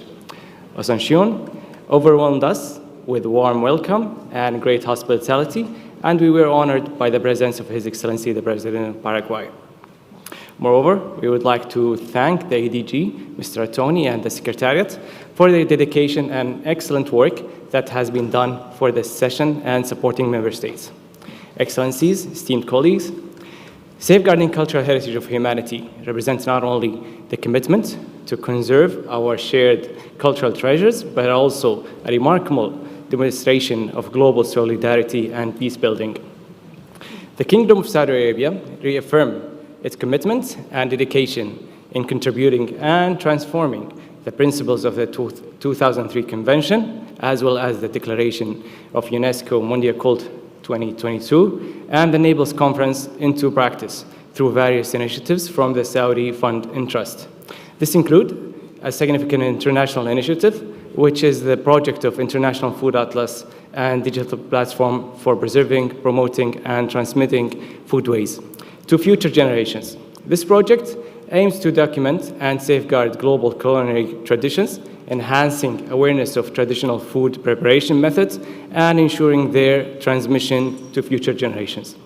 In addition, there is an innovative initiative related to this continent, which is the project the Latin America and the Caribbean, strengthening capacities for resilient communities through sustainable tourism and heritage safeguarding. This project focuses on integrating the safeguarding of intangible cultural heritage into urban development plans and policies, promoting the synergies between tangible and intangible heritage through capacity building programs. Your Excellencies, the Kingdom's call for unified collaborative efforts to foster a spirit of unity and shared purposes into implementing the Mondial Cult Declaration, including capacity building, strategies, and enhancing synergies between intangible and tangible heritage. This approach serves as a powerful example of how nations can collaborate to preserve and celebrate the rich diversity of cultures worldwide, as well as advancing cultural global agendas. Thank you, Madam Chair. Muchas gracias. Es el turno de Armenia. Adelante, por favor.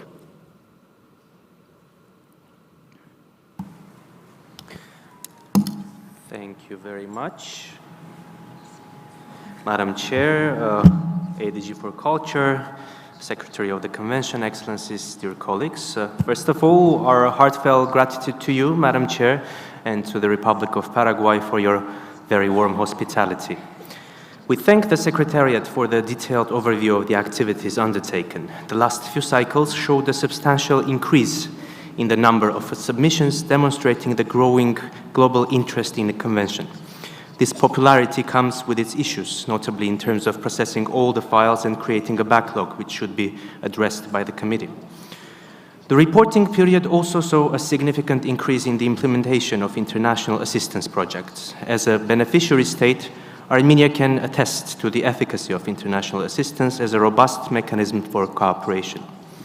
We successfully concluded a project which aimed to inventory, document, safeguard, and promote the oral heritage in this unique region, the southernmost region of my country.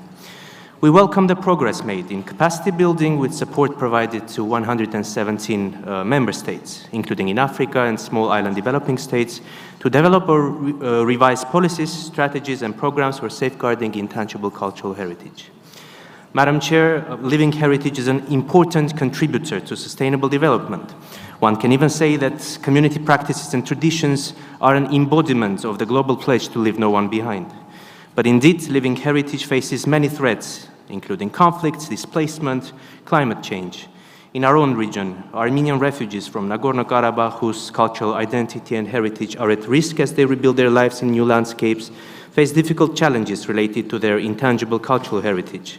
The government of Armenia takes extensive measures to preserve their traditions, cultural and social practices, and we count on the support of our international partners, particularly UNESCO, in tackling these challenges. Lastly, Madam Chair, we would like to appreciate the interest of the Secretariat to explore new thematic priorities, including the potential of digital technologies. In this context, we want to commend the establishment of the new online platform for sharing good safeguarding practices, as well as the organization of a webinar on artificial intelligence and intangible cultural heritage. I thank you very much. Muchas gracias. Guinea-Bissau tiene la palabra.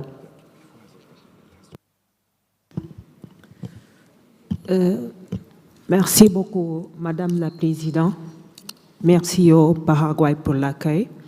La Guinée-Bissau possède un patrimoine culturel riche et diversifié. Les différentes ethnies et linguistiques ont produit une grande variété dans la danse, l'expression artistique, la tradition musicale et les manifestations culturelles. Malheureusement, nous n'avons pas toujours aucun bien inscrit sur la liste du patrimoine mondial d'UNESCO, mais avec des progrès, nous pensons que nous pourrons surmonter cet aspect d'ici l'année prochaine. Certaines étapes, telles que l'élaboration du rapport périodique pour la première fois grâce à UNESCO, a été un succès, ainsi que le renforcement des capacités techniques. Et grâce à ce appui, on a élaboré la loi sur le patrimoine culturel et la liste indicative nationale. Mesdames et messieurs, le gouvernement de la Guinée-Bissau continue à s'engager dans la préservation et la valorisation de notre patrimoine culturel. Et à l'avenir, certaines universités mettront en œuvre des disciplines liées au patrimoine culturel. Nous vous remercions par avance pour tout le soutien que l'UNESCO a donné et aussi à plusieurs autres pays qui ont manifesté leur volonté de soutenir et accompagner la Guinée-Bissau dans la lutte de la valorisation de notre patrimoine. Merci beaucoup. Muchísimas gracias a Guinea-Bissau. Tiene la palabra Qatar. Adelante, embajador.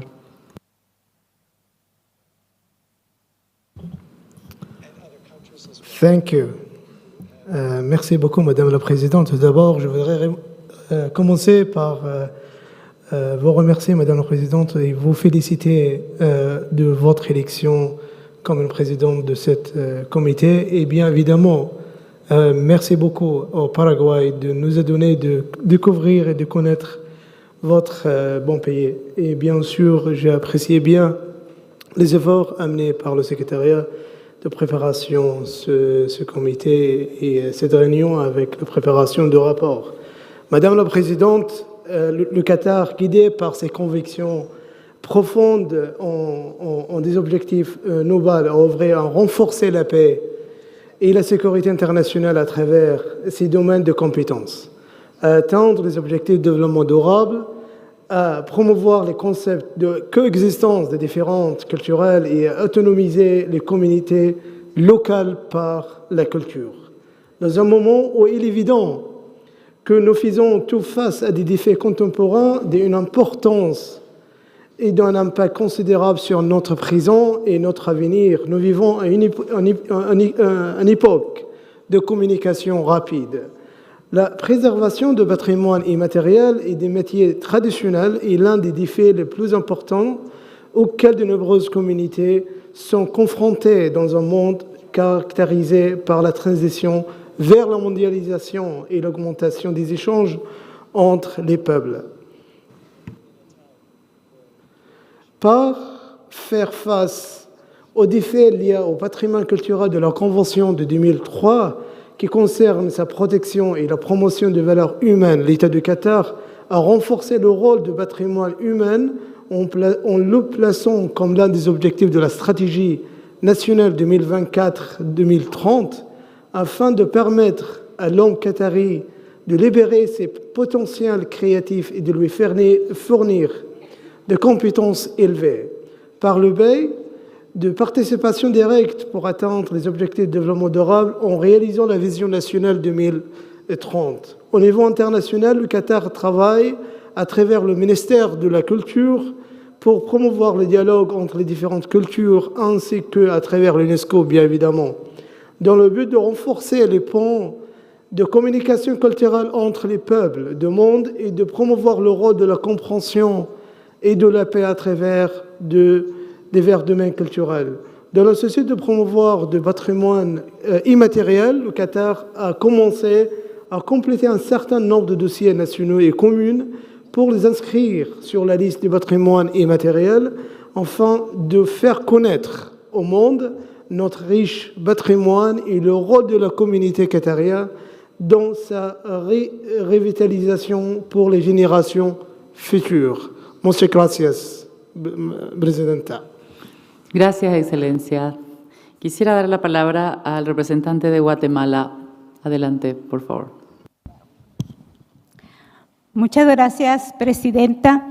En primera instancia, quisiéramos felicitarle por su elección a la presidencia en esta sesión y aprovechamos para agradecer por la especial bienvenida con la que fuimos recibidos el día de ayer, la cual dejó ver la riqueza cultural y gastronómica del Paraguay, así como la calidez de su gente. Agradecemos a la Secretaría por la presentación de este completo e importante informe, del cual resaltamos los esfuerzos realizados en los mecanismos internacionales de cooperación y asistencia de la Convención, de la cual Guatemala ha sido beneficiaria en el presente ciclo.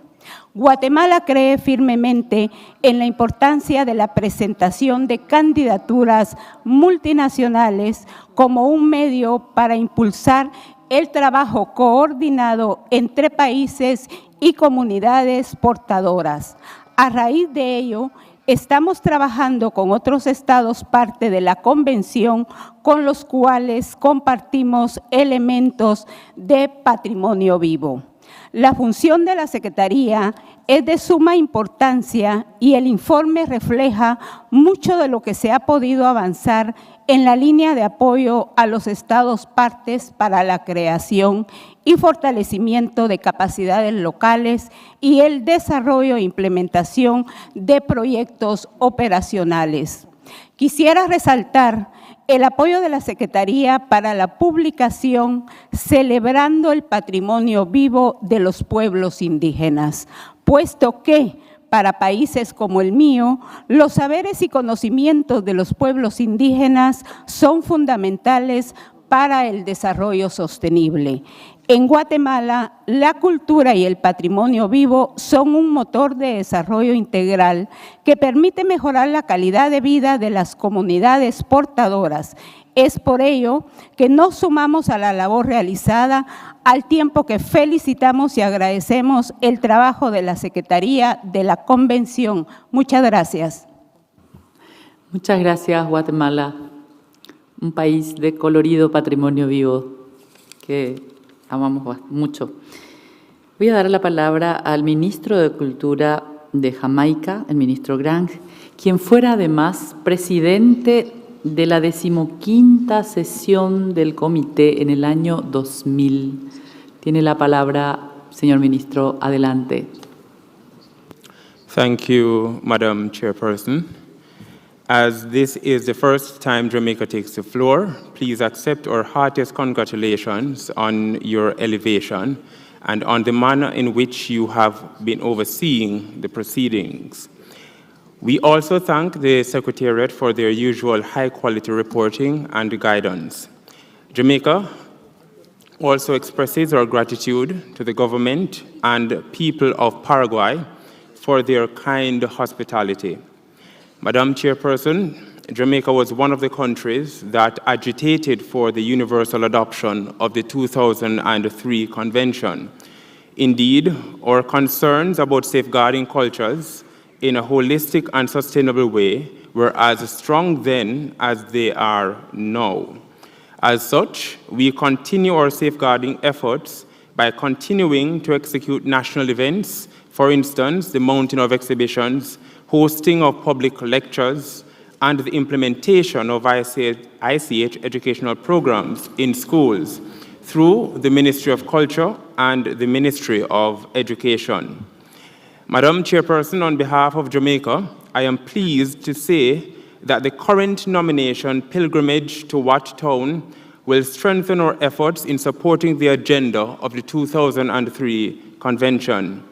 As I close, I reflect on Jamaica's national motto, out of many, one people, to remind us that although we celebrate cultural diversity, we are one in this movement towards cultural preservation. Thank you.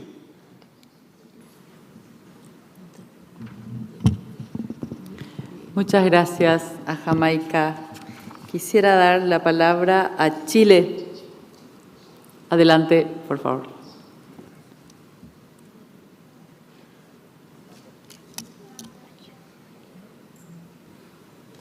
¿Aló? Ahí sí. Muchas gracias, señora presidenta. Quisiera, en primer lugar, felicitar su elección para presidir esta convención. También un saludo afectuoso al pueblo de Uruguay. Y valoramos mucho la presencia de las máximas autoridades del país en esta jornada de inicio. Paraguay es, Paraguay, habla del gran interés y relevancia que tiene para los gobiernos de esta zona del mundo la cultura y el patrimonio.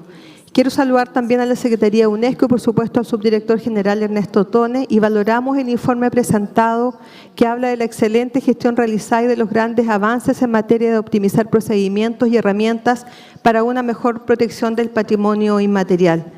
Por otro lado, para Chile es muy importante anunciar que hemos enviado un proyecto de ley al Parlamento que va a modificar la actual ley de patrimonios, que nos permitirá ampliar las categorías de protección, creando nuevas herramientas e instrumentos legales para proteger los patrimonios culturales de Chile y especialmente el patrimonio cultural inmaterial. En representación de Chile quiero destacar el profundo compromiso de nuestro país con la salvaguardia y promoción del patrimonio cultural inmaterial como parte de un esfuerzo más amplio que compartimos con los países de Sudamérica para proteger y fortalecer nuestras identidades culturales. En este marco quiero referirme al trabajo que Chile ha realizado en torno a 3 manifestaciones claves de nuestro patrimonio. El circo tradicional familiar, cuya candidatura está en proceso de evaluación para su inclusión en la lista representativa del patrimonio cultural inmaterial de la humanidad en 2025. Esta práctica, símbolo de la creatividad, resiliencia y transmisión intergeneracional, representa una de las tradiciones más vibrantes de nuestro país. Desde Chile hemos promovido un enfoque multinacional trabajando con otros países donde esta práctica cultural también está presente, para reforzar su reconocimiento como patrimonio compartido. Los bailes chinos inscritos en la lista representativa hace 10 años constituyen una expresión de espiritualidad y comunidad única en la región. Chile ha cumplido con la presentación de informes periódicos que dan cuenta del estado y los avances en su salvaguardia, y hemos impulsado encuentros nacionales para reforzar los lazos entre las comunidades portadoras y revitalizar esta tradición. La alfarería de Quinchamalí y Santa Cruz de Cuca, inscrita en la lista de salvaguardia urgente en 2022, es un ejemplo de cómo las comunidades, en alianza con el Estado, pueden enfrentar los desafíos que amenazan su continuidad a propósito del cambio climático. La creación de la mesa de salvaguardia, que reúne a instituciones públicas y representantes locales, ha sido fundamental para estructurar y ejecutar un plan de acción destinado a preservar este valioso saber ancestral. Más allá de estas manifestaciones, quiero relevar la importancia del trabajo regional que desarrollamos en Sudamérica para la protección del patrimonio cultural inmaterial. En colaboración con la CRESPIAL y otros mecanismos multilaterales, hemos avanzado en el reconocimiento de patrimonios compartidos, fortaleciendo el diálogo y la cooperación entre nuestros países. Este enfoque colaborativo nos permite abordar los desafíos de manera más efectiva y promover valores de unidad y diversidad cultural que son fundamentales para nuestra región. Chile reitera su compromiso con esta convención, con sus principios y objetivos y con la promoción de un patrimonio cultural inmaterial que nos conecta como humanidad y que constituye una fuente de orgullo y aprendizaje para las generaciones presentes y futuras. Muchas gracias. Gracias, Chile. Tiene la palabra Latvia. Adelante. Thank you, Madam Chairperson. On behalf of the Latvian delegation, we express our deepest gratitude to the government of Paraguay and Paraguayan people for amazing hospitality and warm feelings we experienced yesterday and continue to experience today. Latvia would like to endorse our continuous commitment to the 2003 Convention and express our thankfulness for the hard and steady work of Secretariat. Latvia would wish to express in particular our support to the efforts of Secretariat put into safeguarding living heritage in emergency. Therefore, we echo what was said by the honorable delegation of Germany and support the Secretariat's initiative to monitor the evolving safeguarding needs of ICH in Ukraine, which led to the project that supported Ukrainian school children and teachers. Be it Ukraine or any other country experienced a military conflict, we have to pay the utmost attention to the safeguarding of the living heritage and its bearers there. Because it is our deepest belief that it is living heritage that strengthens the vitality of people, and it is living heritage that is most at risk in war situations. Latvia repeatedly thanks the Secretariat for its work invested in the safeguarding the living heritage in this difficult time. Thank you, Madam Chairperson. Muchas gracias. Agradezco también su brevedad. Lituania tiene la palabra. Merci, Madame la Présidente. La délégation de la Lituanie remercie tout d'abord le Paraguay pour son hospitalité, pour la chaleur de son peuple que nous ressentons tous dès le premier moment de l'arrivée en ce pays riche des traditions vivantes. Nous allons garder un souvenir inoubliable de la soirée d'ouverture pleine de charme d'hier. Tout d'abord, je tiens également à réitérer que la Lituanie s'associe pleinement à la déclaration du groupe des Amis de l'Ukraine qui vient d'être prononcée par l'honorable délégué de l'Allemagne dans la matinée. Nous remercions le Secrétariat pour tous les efforts réalisés en partenariat avec des États parties en faveur de la Convention 2003 et tout en particulier, nous voudrions souligner l'importance des activités dans le domaine de la sauvegarde du patrimoine vivant dans les situations d'urgence. Le plan d'action de Vilnius, élaboré pour la protection de la culture en Ukraine, a été approuvé lors de la conférence internationale pour le relèvement du secteur culturel ukrainien et qui a lieu 6-7 juin 2024 à Vilnius, en Lituanie. Le plan d'action de Vilnius a été soutenu par 31 pays et organisations internationales et non gouvernementales. Nous espérons vivement que ce document sera mis en œuvre. Nous félicitons également du renforcement de la collaboration du Secrétariat avec le Forum des ONG. Nous sommes d'avis que l'élargissement des listes des ONG accréditées est d'une grande importance. Le Forum des ONG et ses activités et la promotion du PCI enrichit et contribue énormément à la mise en œuvre de la Convention. Nous considérons également que la transmission du PCI et le développement durable restent des défauts urgents pour les années à venir dans le domaine de sauvegarde du PCI. La continuation des activités visant à rechercher des nouvelles formes de transmission dans des différents contextes et environnements, la réflexion constante sur le PCI, y inclus dans l'enseignement formel et non formel, nous semble très pertinente. L'UNESCO est un espace parfait pour partager les bonnes pratiques de la sauvegarde et la transmission qui sert d'une source de l'inspiration à plusieurs parties prenantes. Muchas gracias, señora Presidente. Félicitations pour votre élection et tous nos souhaits de succès en conduite des travaux de cette session. Merci. Muchas gracias. Quisiera dar la palabra al Reino de los Países Bajos.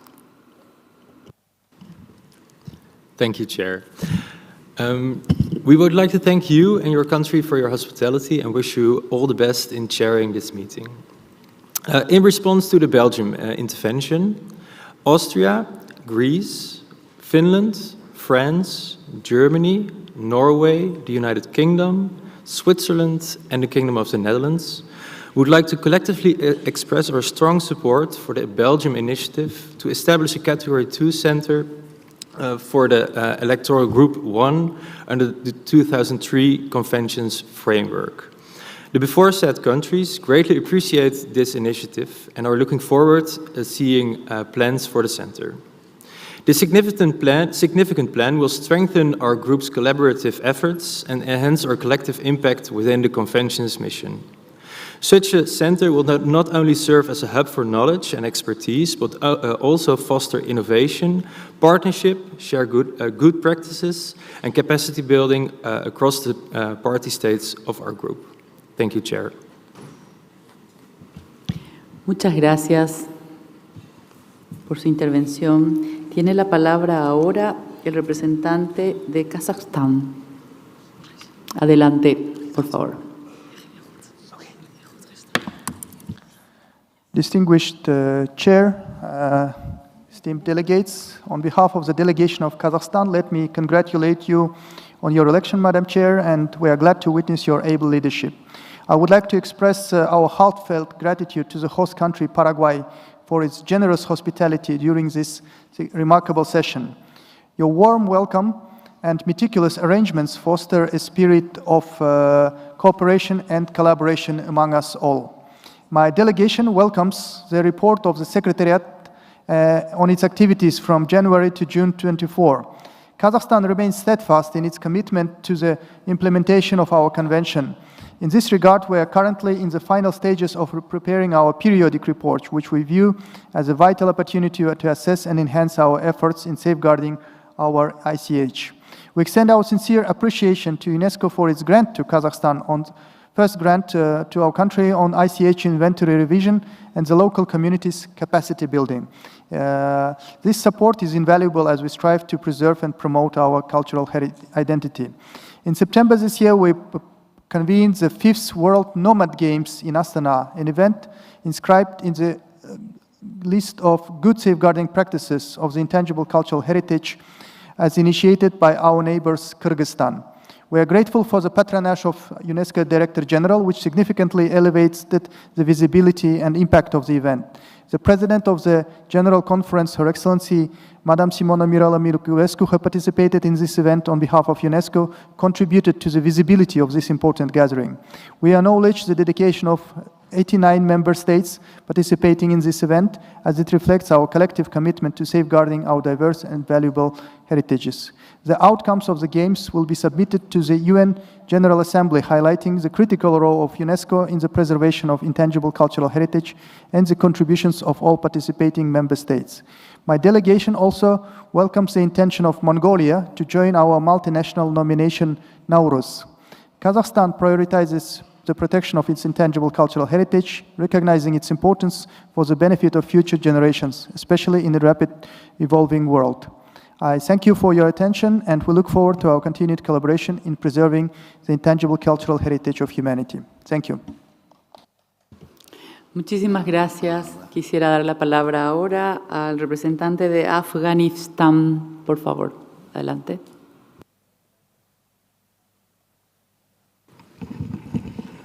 Madam Chairperson, distinguished delegates, ladies and gentlemen, allow me to begin by expressing my heartfelt gratitude to the government and people of Paraguay for their warm hospitality and for hosting this significant session in the beautiful city of Asunción. Your dedication in promoting cultural heritage and fostering global dialogue inspires us all, and we are honored to be here in your country. It is an honor to address this esteemed gathering on behalf of the delegation of Afghanistan, a nation whose cultural heritage is as ancient as it is profound. Afghanistan has long been crossroads of civilization where diverse traditions, arts, and practices have flourished, creating a vibrant mosaic of intangible cultural heritage that continues to shape our national identity. Our heritage faces unprecedented challenges. Decades of conflict, displacement, and social transformation have endangered many of our traditions, languages, and practices. The voices of our artisans, poets, musicians, and storytellers, the guardians of our intangible heritage, have been silenced in many regions. Despite these hardships, the resilience of our people shines through as they continue to preserve and transmit their culture. We call upon the international community and UNESCO to support Afghanistan in these efforts.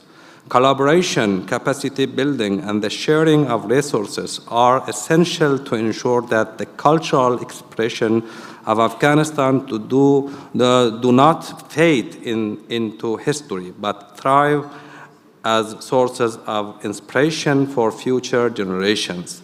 And once again, my sincere appreciation to Paraguay for their generosity and for hosting this important session. Thank you, Madam Chair. Muchas gracias. Afganistán tiene la palabra Guinea Ecuatorial. Buenas tardes a todos.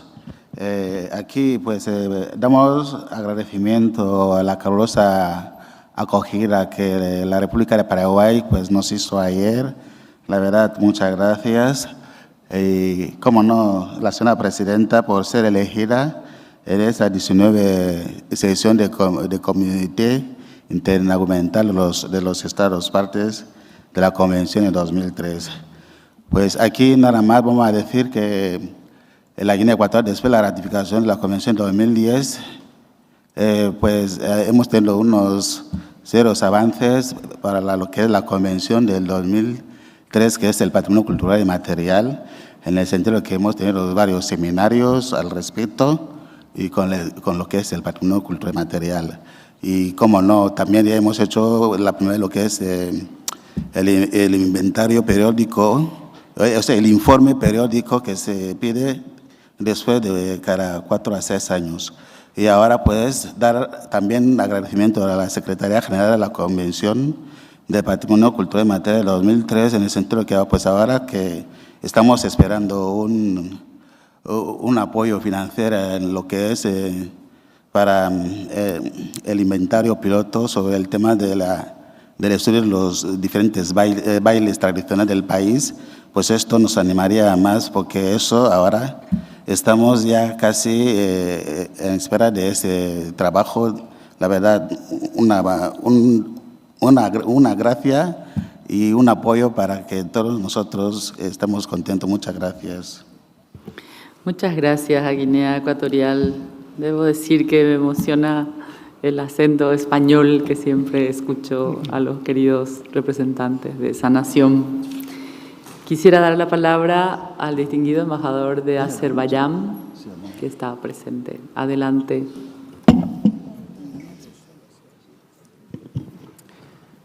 Thank you, Madam Chairperson.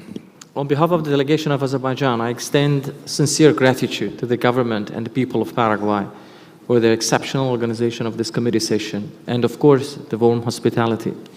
We also wish the Chairperson success with full confidence that your leadership will ensure an efficient and productive session. Our appreciation goes to the Secretariat for the comprehensive and well-structured report. We commend the proposed roadmap for the online platform for sharing safeguard experiences under the Article 18 of 2003 Convention and hope it will be operational promptly. The Secretariat's efforts to safeguard intangible cultural heritage in conflict and displacement contexts supported by Azerbaijan are notable, particularly through the development of a handbook for humanitarian actors. Secretariat's capacity-building initiatives under the first funding priority are commendable, supporting 117 member states with a special focus on 41 in Africa and 31 in 6 countries. Azerbaijan actively supports such efforts through Azerbaijan UNESCO Fund and Trust. During the last 2 years, our National Commission has organized 2 capacity-building programs for 24 Secretary Generals and representatives of the national commissions of the African countries for UNESCO, and we will contribute to this program in the years to come. Excellencies, since Azerbaijan ratified the 2003 Convention in 2007, the government has implemented numerous projects to safeguard intangible cultural heritage. This effort has resulted in 23 elements being inscribed on the Convention's list. Also this year, in October, Azerbaijan marked the International Day of Intangible Cultural Heritage with a roundtable event titled Leaving Heritage Towards Youth, organized by the Ministry of Culture. We commend also Secretariat's efforts to strengthen synergies between the 2003 Convention and other UNESCO cultural conventions, notably the 1954 Convention. As a country deeply affected by the destruction of its cultural heritage as a result of the Armenian military occupation, Azerbaijan understands the urgency of protecting both tangible and intangible. Let me remind that the occupation of Azerbaijan's international recognized territories denied 1 million internationally displaced persons for nearly 3 decades the ability to practice their intangible cultural traditions in their places of origin. This includes cultural expressions such as chovgan, carpet weaving, and mugam, which are inscribed on UNESCO's list of intangible cultural heritage. In conclusion, Madam Chairperson, Azerbaijan stresses the importance of integrating intangible cultural heritage into cultural policies and sustainable development programs, as outlined in the Mondiacult 2022 declaration. We urge the Secretariat to continue supporting member states in these efforts. I can't conclude without expressing our support to the initiative of Mongolia to join our multinational nomination of Nowruz. Thank you. Muchas gracias, apreciado embajador Hellman. Quisiera dar la palabra ahora al representante de Venezuela. Adelante, por favor.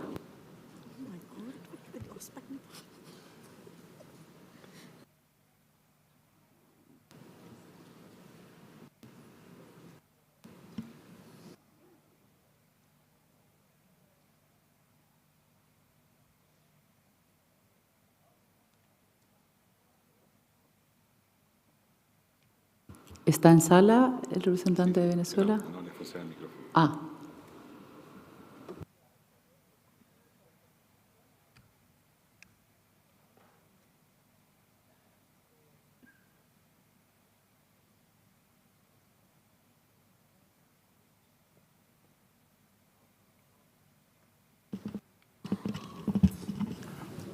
Muy buenas tardes. Bueno, primero saludar a Paraguay, a su presidencia y al extraordinario informe que realizaron y que nosotros venimos trabajando también en partes del patrimonio. Queremos más que nada saludar en el nombre del gobierno de Venezuela, el presidente Nicolás Maduro, por todas las leyes que estamos realizando en este momento de patrimonio inmaterial. Sobre todo porque estamos reformando nuestra ley de patrimonio que ya tiene bastante tiempo. Verán en nuestro desarrollo de entrega de expedientes que hemos realizado, bueno, hemos mostrado en el Estado venezolano la necesidad de rescatar todo lo que hasta hace muy poco no se tomaba muy en cuenta y que hemos logrado en este gobierno. La República Bolivariana de Venezuela se siente muy complacida de estar en esta reunión y bueno, más que nada por su hospitalidad y por que Paraguay para nosotros siempre es un gran país, sobre todo por su tierra de Roabasto, por la tierra de José Asunción Flores y por las grandes tradiciones que tienen de la lengua indígena, la lengua guaraní, de la cual allá se tiene mucho interés y que también quisiéramos tener un mayor relacionamiento con respecto a nuestros pueblos indígenas. Muchas gracias. Felicitaciones.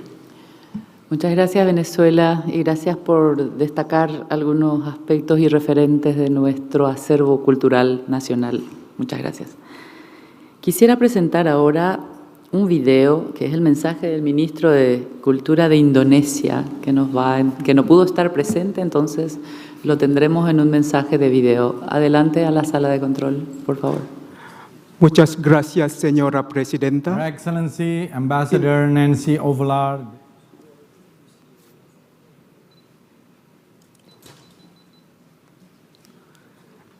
Muchas gracias, señora presidenta.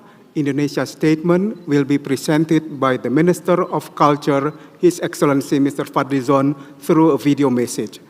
Thank you so much.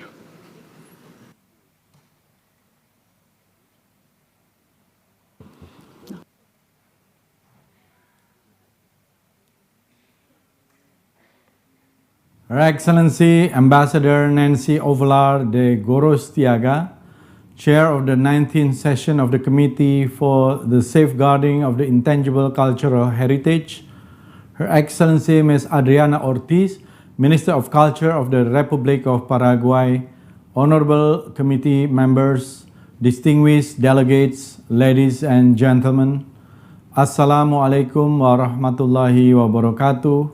May peace be upon us all. It is an honor and privilege to address this distinguished assembly at the 19th session of the Committee for the Safeguarding of Intangible Cultural Heritage. On behalf of the Republic of Indonesia, I would like to express our warmest greetings and deepest gratitude to UNESCO and Paraguay for organizing this crucial meeting. While vast distances separate our nations, what unites us is the shared appreciation for culture and heritage as means of cooperation, understanding, and dialogue. To overcome differences, build bridges, and promote the universal values of peace. Our world is a mosaic of cultures, each one enriched by the intangible elements that breathe life into our communities, including the traditions, expressions, knowledge, and skills passed down through generations, the oral histories that teach us who we are, the dances that tell stories, the social practices, rituals, and festive events that ground us in our beliefs, and the craftsmanship that shapes our environment. I appreciate the work of the UNESCO in safeguarding and ensuring respect for the intangible cultural heritage of communities, groups, and individuals worldwide. The 2003 Convention of the Safeguarding of Intangible Cultural Heritage guides this effort, promoting respect for cultural diversity and fostering peace through dialogue. Ladies and gentlemen, intangible cultural heritage is more than a relic of the past. It is a testament to human creativity, resilience, and unity. Guided by the principles of 2003 Convention, which emphasize inclusivity, sustainability, and shared responsibility. Under the leadership of President Prabowo Subianto, Indonesia reaffirms its strong commitment to safeguarding intangible cultural heritage, a cornerstone of cultural diversity and collective human identity, and aspires to further contribute to this collective mission.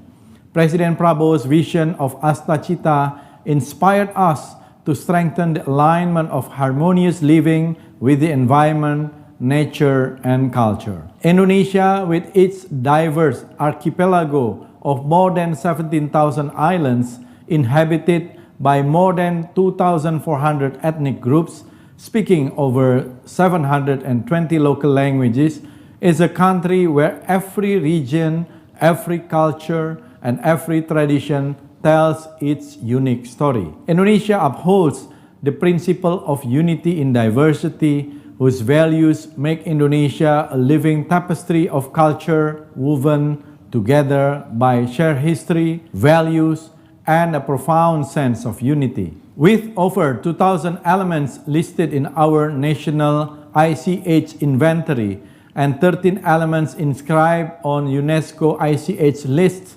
and there will be 3 upcoming elements inscribed in this session, we continue to strive for the preservation, promotion, and transmission of our living heritage. Moreover, as a mega-diverse nation with extensive cultural traditions and innovative safeguarding practices, we are deeply committed to sharing our experiences and working collaboratively to strengthen global efforts to safeguard intangible cultural heritage. In this regard, Indonesia respectfully seeks the support of all member states for our candidacy to the Intergovernmental Committee for the Safeguarding of Intangible Cultural Heritage for the term 2026-2030. Today, as we face global challenges, climate change, conflicts, wars, rapid urbanization, and technological shifts, it is critical to strengthen our collective responsibility to preserve, transmit, and protect this cultural wealth for future generations. Therefore, I hope This event will be a testament to the power of culture to unite us across borders and inspire us to build a more inclusive, respectful, and sustainable world. Besides, I look forward to seeing the decisions made here reflect our collective commitment to the principles of the 2003 Convention, which will impact the global effort to promote and protect our intangible cultural heritage. Let us build on the momentum of this session and ensure that safeguarding intangible cultural heritage remains a priority in our national and international agendas. Thank you. Terima kasih. Wassalamualaikum warahmatullahi wabarakatuh. Muchas gracias a Indonesia por este mensaje. Quisiera dar la palabra a Panamá, que es el último en intervenir en nuestra sesión. Adelante, Panamá.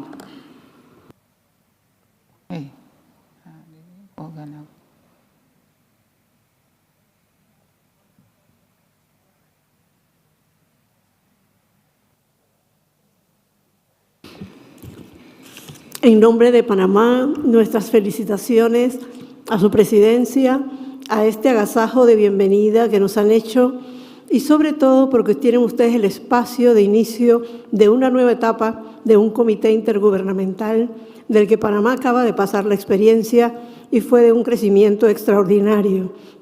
Felicitarlos además por los espacios que han concedido a las ONGs, a las fundaciones. Panamá ha tenido la oportunidad de inscribir a 4 de ellas o adscribirlas a través de ese empuje y trabajo que hacen por los pueblos indígenas, los afrodescendientes, el cine patrimonial y también sobre una gran gama de trabajo de fortalecimiento de capacidades. Y eso es gracias a este trabajo. Agradecer también al gobierno de Arabia Saudita por ese apoyo que está dando a 3 grandes proyectos donde tenemos la oportunidad de participar también como país. Y es el de fortalecimiento de capacidades para el patrimonio cultural inmaterial en contextos urbanos. Sabemos que otros países también han sido escogidos para estos proyectos. El otro de patrimonio mundial y turismo sostenible, que de alguna manera también impacta el patrimonio inmaterial.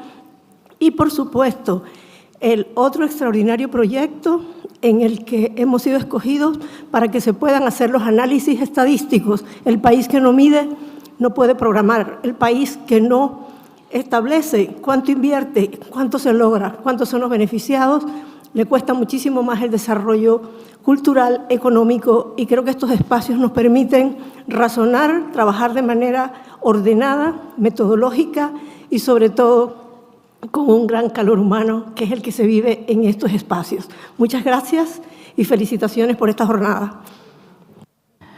Muchas gracias, Panamá. Gracias por recordarnos la relevancia de la participación de las comunidades, la sociedad civil y el valor de los datos empíricos para planificar las acciones en todos los ámbitos de la política pública y en la cultura mucho más. Muchísimas gracias. Quisiera dar a Fumiko la palabra para responder algunas preguntas que hemos tenido. Fumiko, adelante. Thank you very much, dear participants. The 24 members of the committee took the floor, followed by as many as 35 observers. The Secretariat has been furiously taking notes in the back office. Thank you so very much for sharing all these experiences. I note that our capacity building approaches, as well as the ICH integration in education, have become a kind of the DNA of the convention. And as such, I feel that we can say safely that the 2 funding priorities of the conventions are achieving their programmatic objectives. I also note the 2 very impactful announcements made under this item, notably Spain for the ethical principles review and also the Belgium's initiative for the Category 2 Center. As to the question posed by the distinguished representative of Slovakia, indeed, there are so many things I would like to share in terms of the immediate feedback from the simplified new system of the listing mechanisms, but perhaps I would just highlight key sort of statistics that may be of interest to the committee. For example, under the new ICH form for the representative list, we have made available the possibility to submit community videos to support criterion R2, in addition to the normal video. And I'm happy to report that 58% of the 2024 cycle nominations have used this possibility. Also, we linked the criterion R5 on the inventories, U5 on inventories with the periodic reporting, and 73% of the submissions under the 2024 cycles have used this possibility. So I believe that the results of the global reflection is really sort of bearing fruit. Of course, we need to give a little bit more time to have a full picture, but I think now it is looking very good. I thank you once again for all the encouragement, support, acknowledgements. They mean great deal to the Secretariat. Thank you, Chair. Gracias, Fumiko. Bueno, pasemos ahora a la decisión. Por favor, consulten el documento 5, lo tenemos en pantalla. Quisiera proponer adoptar la decisión en su conjunto. Si no existe ninguna objeción, tenemos el proyecto de decisión en pantalla. Se adopta en su conjunto. Muchas gracias.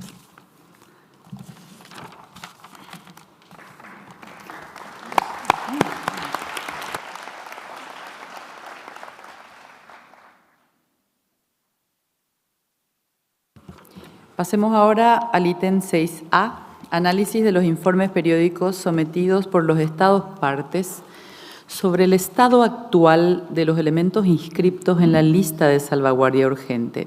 Señora secretaria, le paso la palabra para que nos presente este punto, por favor. Adelante. Thank you, Chair. So each state party with an element inscribed on the urgent safeguarding list shall submit to the committee regular reports on the status of the element in question. These reports are normally submitted by the 15th of December of the 4th year following the year in which the element was inscribed, and every 4th year thereafter. At this session, the committee is requested to examine periodic reports submitted by 15 states parties concerning 18 elements inscribed on the urgent safeguarding list.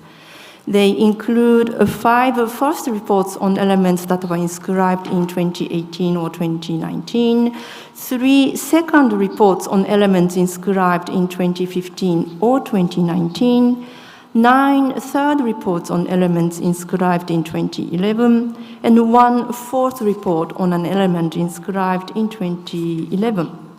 At the same time, there are 5 overdue reports for this reporting cycle.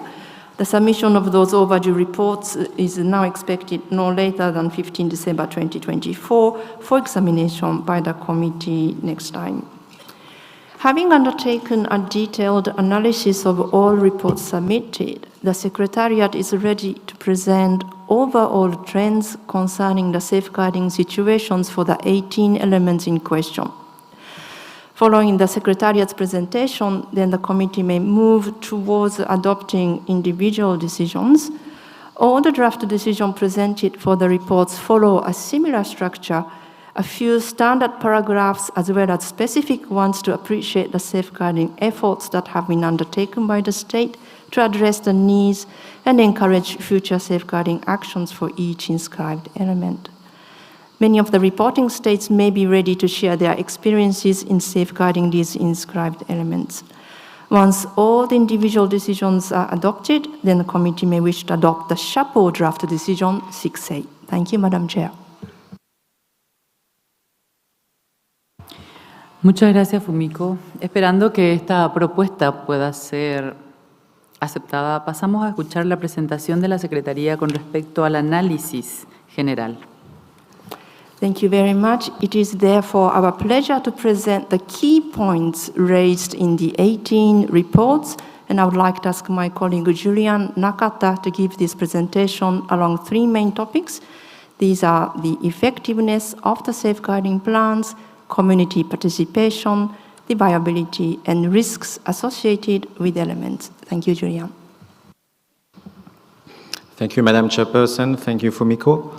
Let us first start with a topic which is about the effectiveness of the safeguarding plans.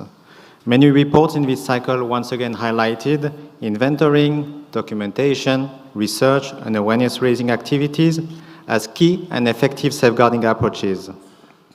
In particular, festivals, celebrations, competitions, but also exhibitions have been considered particularly important for increasing the visibility of inscribed elements.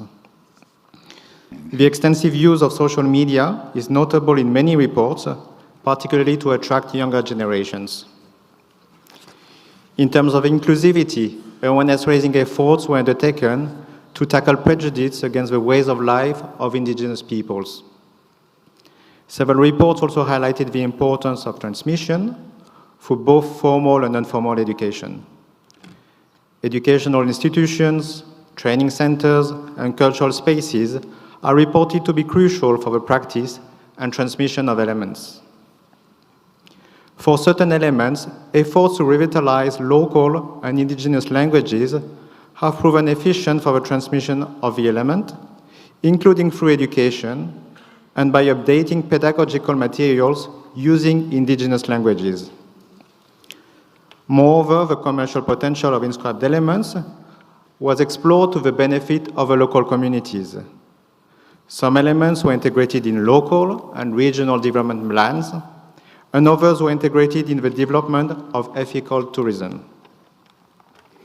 Moving to the second topic, community participation, it was noted that an increased number of bearers and practitioners for many of those elements have emphasized that people from diverse social backgrounds are now engaged in the practice of inscribed elements.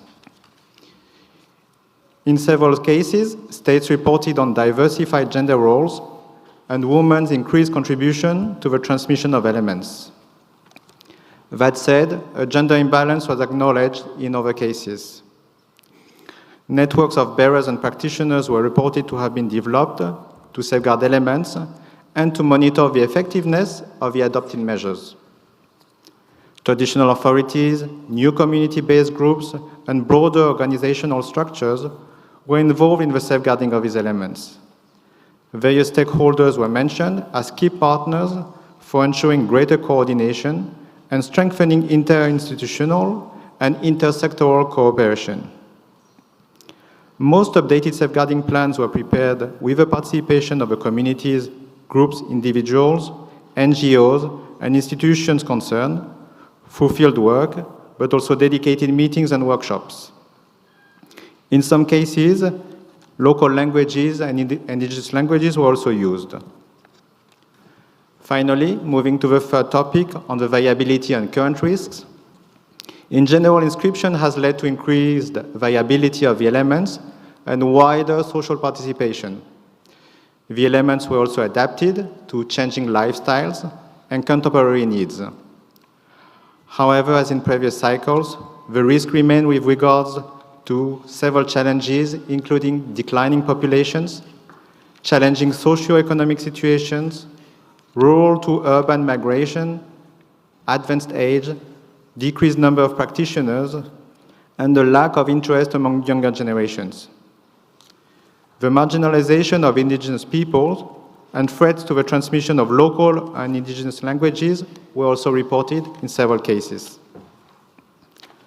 Furthermore, living heritage was also reported to be affected by threats to the natural environment, such as climate disruption, environmental changes, the industrial use of natural environments in indigenous territories, mining, illegal logging, deforestation, and other exploitative activities. One may also mention the reduction of natural resources used by local communities. Those were the main trends identified in the 18 reports that I covered under this item, and I hand the floor back to Fumiko. Thank you, Julian. Before closing our presentation, 2 more points are worth mentioning briefly. In this cycle, 5 reports from 5 states mentioned an aspiration to transfer an element from the urgent safeguarding list to the representative list. In addition, 2 reports incorporated a transfer goal in the updated safeguarding plans. The global reflection on the listing mechanisms of the Convention has established a procedure for transferring elements between the lists. The procedure for transferring an element from USL to representative list has been linked with the periodic reporting system. Also, the periodic reporting mechanism of the Convention is moving towards a single global submission system as endorsed by the committee last year. Accordingly, the submission of reports on the status of elements inscribed on the urgent safeguarding list is expected to follow a 4-year cycle starting on 30 June 2027 and every 4 years thereafter. The necessary amendment to the operation directives will take place by the 11th session of the General Assembly in mid-2026, according to the plan, and as such, the draft decisions for the reports examined during this session do not contain specific dates for the next reports. Thank you, Chair. Muchas gracias, Fumiko. Tendremos la oportunidad de hacer comentarios sobre los patrones presentados por la Secretaría al momento de examinar la decisión general sobre este ítem. Pasamos ahora a las propuestas de decisión por cada uno de los informes. Tenemos el 6A1 de Belarus, el ritual de primavera.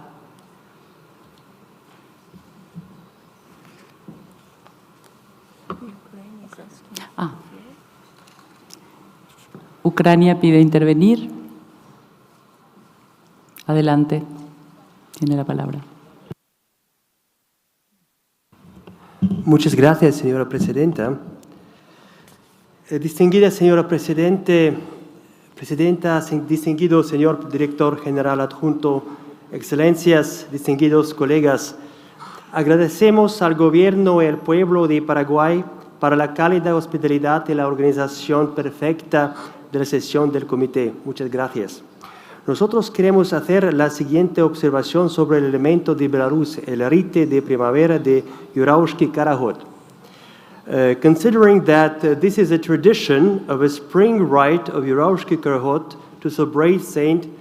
George Day, and talking about the celebration of St. George Day in the Belarusian village of Pagost, located in the Zhytkavitsky district of the Gomel region in the Pripyat Polisia, which includes forested wetlands and the Pripyat River floodplain near the state border with Ukraine, it is important to emphasize that due to the full-scale Russia's armed aggression against Ukraine that began on 24th February 2022, including from the territory of Belarus, including from the Gomel region, cooperation, and I would like to underline, cooperation and interaction between neighboring communities and elements bearers located on the territory of Belarus and Ukraine for the protection of the element in accordance with the Convention of 2003 is not possible.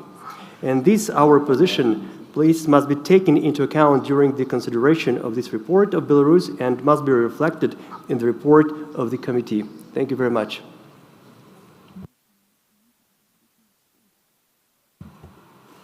Muchas gracias, Ucrania. Es una observación para tener en cuenta en el futuro cuando tratemos el informe. Podemos tratar entonces y aprobar la decisión, la propuesta de decisión 6A1, ritual de primavera. ¿Tenemos en pantalla? ¿Podemos adoptarlo en su totalidad? Adoptado. Pasamos entonces a la decisión. ¿Sí? ¿Alguien pide la palabra? Belarus. Tiene la palabra la delegación de Belarus.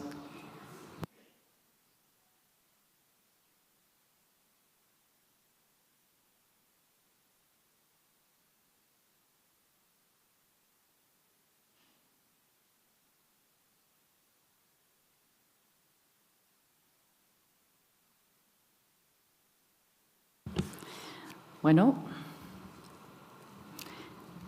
pasamos al siguiente proyecto de decisión, 6A2 de Botsuana, la danza popular CPU y prácticas rituales conexas.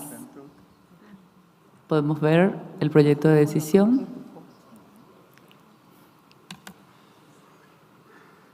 Adoptamos el proyecto de decisión 6A2 y tiene la palabra el querido representante de Botsuana. Thank you, Chairperson. I'm happy to see you in the chair and grateful for the warm reception extended to us since our arrival in your beautiful city. ADG Otone, Secretary of the ICH and members of your excellent team, distinguished members of the committee, fellow participants. Botswana is pleased to submit the first report on the status of the elements Seperu folk dance and associated practices, which was inscribed on the list of intangible cultural heritage in need of urgent safeguarding in 2019. The social and cultural functions of the element have not significantly changed over the reporting period, but rather have been strengthened as the element remains a symbol of identity and pride, as well as unity for the Vekuhani community in the Chobe district. Chairperson, since the inscription of the element, a few activities in the initial safeguarding plan have been implemented. Botswana is happy to report that the Speru project has been implementing initiatives led by the practitioners, which include awareness raising, an increase in the element's visibility, and transmission to the younger generation. Originally, Speru was associated with a group of elderly women only who practiced it. Now the knowledge bearers and practitioners have increased in number. We are grateful for the funding we have received during the capacity building workshops, resulting in the establishment of several ICH village committees and district associations. The implementation of these activities has not only increased the visibility, but also the viability as well. The state party is currently implementing the initial safeguarding plan with the financial assistance from the Intangible Cultural Heritage Fund. The Vekuhani community now appreciate the significance of safeguarding their heritage and have been imparting the Speru dance to the younger generation. We believe that the letter and spirit of the 2003 convention is clearly demonstrated through the Speru, which some of you witnessed at the 18.com. I thank you, Chairperson. Muchas gracias, querido embajador. Emociona verlo aquí presente con la memoria fresca de lo que fue la fiesta en Botsuana de la 18com.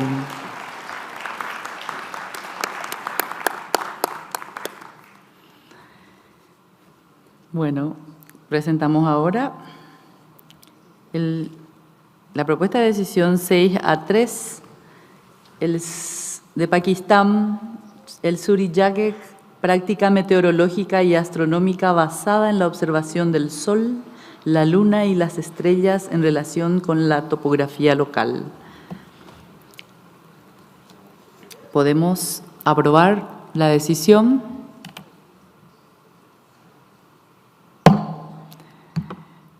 Aprobada la decisión, tiene la palabra el representante de Pakistán, ¿no? Pasamos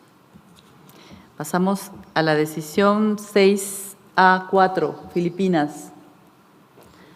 Ritual de acción de gracias del pueblo Subanem. Tenemos la decisión en pantalla.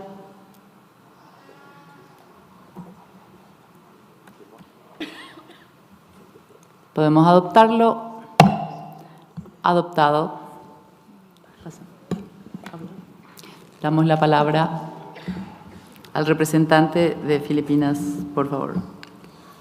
Adelante. Madam Chairperson, members of the Intergovernmental Committee for the Intangible Cultural Heritage, Assistant Director General Ernesto Otone, Ms. Fumiko Hoinata, Ministers, Excellencies, distinguished colleagues. The Philippines expresses appreciation for the committee's favorable consideration of our first report on the status of the element Buklog, Thanksgiving ritual of the Subanen, inscribed in the list of intangible cultural heritage in need of urgent safeguarding. Buklog is a complex and elaborate Thanksgiving ritual of the Subanen in southern Philippines. The Philippines is pleased to report that with the leadership of the National Commission for Culture and the Arts, we have implemented key initiatives such as the formation of a Buklog task force, the documentation of the practice, and the establishment of community-based schools of living traditions from 2019 to 2023 to safeguard the Buklog ritual. Despite the COVID-19 pandemic in 2020, which posed risks to the welfare of the communities and practitioners, the holding of the ritual actually surged during the lockdowns, reflecting the importance the Subanen community places on the ritual, ensuring its value and promising its viability.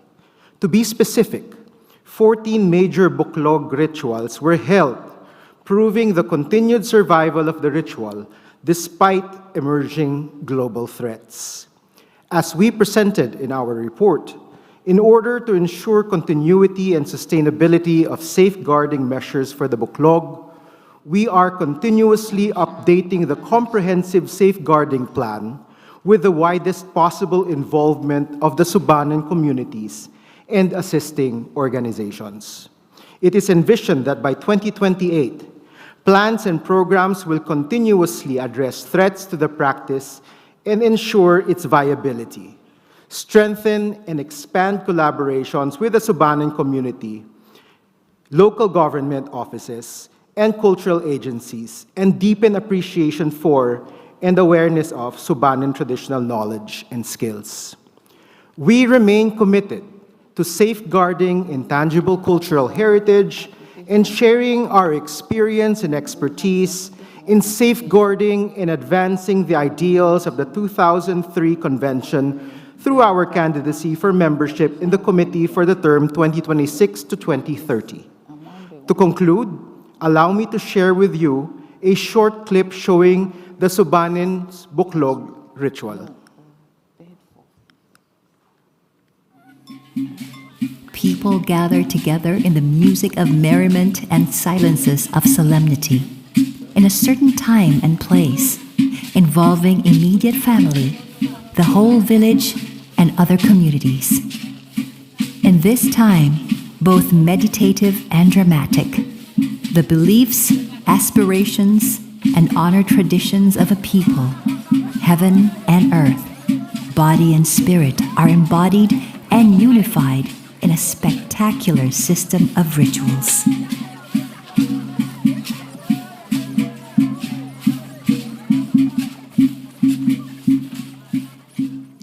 Thank you very much. Muchas gracias a todos. Muchas gracias, Filipinas. Pasamos al siguiente reporte examinado de Mali. Prácticas y expresiones culturales vinculadas al uso del mbolom, instrumento musical tradicional de percusión. Tenemos el documento de Mali 6 a 5. ¿Podemos adoptarlo? Adoptado. El siguiente reporte examinado es el 6A6 de Mauricio Música Sega con tambor de las Islas Chagos. Podemos aprobar el reporte, tenemos en pantalla. Yes. Aprobamos el proyecto de decisión 19 con 6 a 6. Pasamos al proyecto 6A.7 de Mongolia, ritual para amansar a los camellos. Tenemos en pantalla el proyecto 6A7. Podemos adoptarlo.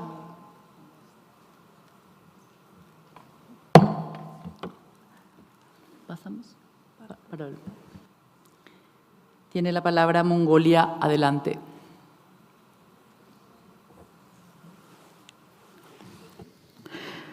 Thank you, Madam Chairperson. Distinguished committee members, Mongolia commends to extensive work of the Secretariat of the Convention and its evaluation body for their valuable recommendation on the report of the element. We appreciate the committee members for adopting this draft decision. The traditional nomadic lifestyle of Mongols has been heavily affected by the influence of the climate change and natural disaster such as azot, which is compound of hazard occurring in a cold, dry climate and encompassing through heavy snowfall, extreme cold, and windstorm. Due to the global climate change, the repetition of the azot has increased, and Mongolia has lost over 20 million livestock due to the prevalent azot within the last 10 years. And the migration to the city has increased, and thousands of herders came under the poverty. The element, caution ritual for camel, is always in the frontal line of these heritage practices affected by the harsh climate. Within the reporting period, several activities were organized in association with the camel culture. Most of them are festivals and competitions, and it has been observed that the fewer measures were taken for disseminating the knowledge and practice associated with the element of coaxing ritual for camels.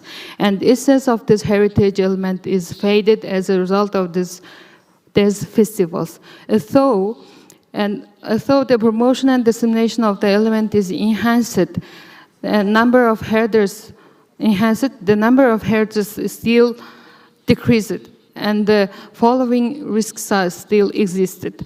There are a number of herders who herd camels are less, and camel herding practices is uncommon or unidentified in the mountainous areas. And due to this mining development in the Gobi area, young camel herders are willing to drive lorries and get more income than herding camels. For instance, there are only 14 practitioners recognized among the herders who have over 170,000 camels in Umro province.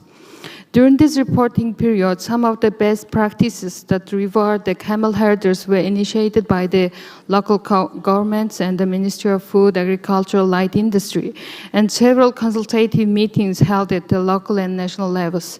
In addition, the camel festivals are organized with the support of the Ministry of Culture and Ministry of Environment and Tourism, and the Ministry of Food and Agriculture and Light Industry and local government administration. Although safeguarding measures have been taken to enhance the viability of this heritage element by the government, this heritage element is still at the high risk of disappearance due to the several natural and social factors. Inadequate policies and the legal environment and intersectoral cooperation of the stakeholders and synergies of national policies and safeguarding plan couldn't fully implemented during this reporting period. Therefore, there is a strong need for enhancing the viability of coaxing ritual for camels and regenerating the knowledge and practice associated with the coaxing ritual and traditional knowledge, while disseminating the significance of this heritage element benefits for the community well-being. In connection with this, the government of Mongolia requests the international assistance on this element. Thank you so much for your attention. Gracias, Mongolia. Pasamos al reporte examinado de Portugal 6A8, la fabricación tradicional de cencerros. Tenemos el proyecto de decisión en pantalla, por favor.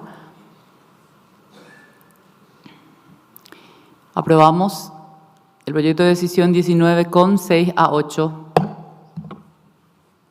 Pasamos al siguiente, 6 a 9, de China. El Jimakem, arte narrativo de los Hazhem. Podemos adoptar la decisión y luego tiene la palabra la delegación de China. ¿Tenemos la decisión en pantalla? Adoptado. China tiene la palabra. Thank you, Madam Chair. Would like to thank the committee for recognizing the effectiveness of the safeguarding of the Hergen Imakan storytelling, as well as recommendations for its further safeguarding work. With the solid support of the government and the collaboration of all stakeholders, the communities, groups and individuals concerned have actively and extensively participated in the safeguarding and management of the element and have implemented effective safeguarding measures.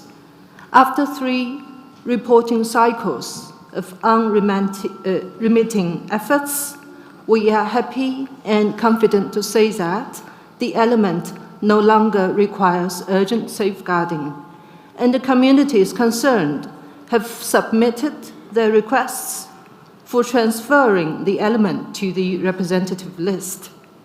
China will continue to support the communities and all stakeholders concerned in carefully assessing the current threats and risks to the element, including the risk of decontextualization, and in taking targeted safeguarding actions to ensure the element's viability and its contribution to sustainable development. Thank you.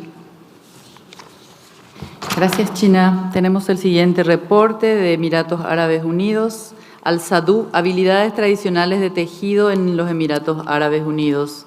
Tenemos en pantalla la decisión 6 a 10. ¿Podemos adoptarlo? Adoptado. Pasamos al punto 6, a la decisión 6 a 11 de Indonesia, la danza Samam. Tenemos en pantalla la decisión. Adoptamos. Muchas gracias, señora Presidente. Since this is my first time taking the floor, I would like to commend you, Madam Chair, for your exceptional leadership. We also extend our heartfelt gratitude to the government of Paraguay for their excellent organization and the warm hospitality we have received since our arrival in esta hermosa ciudad Asunción.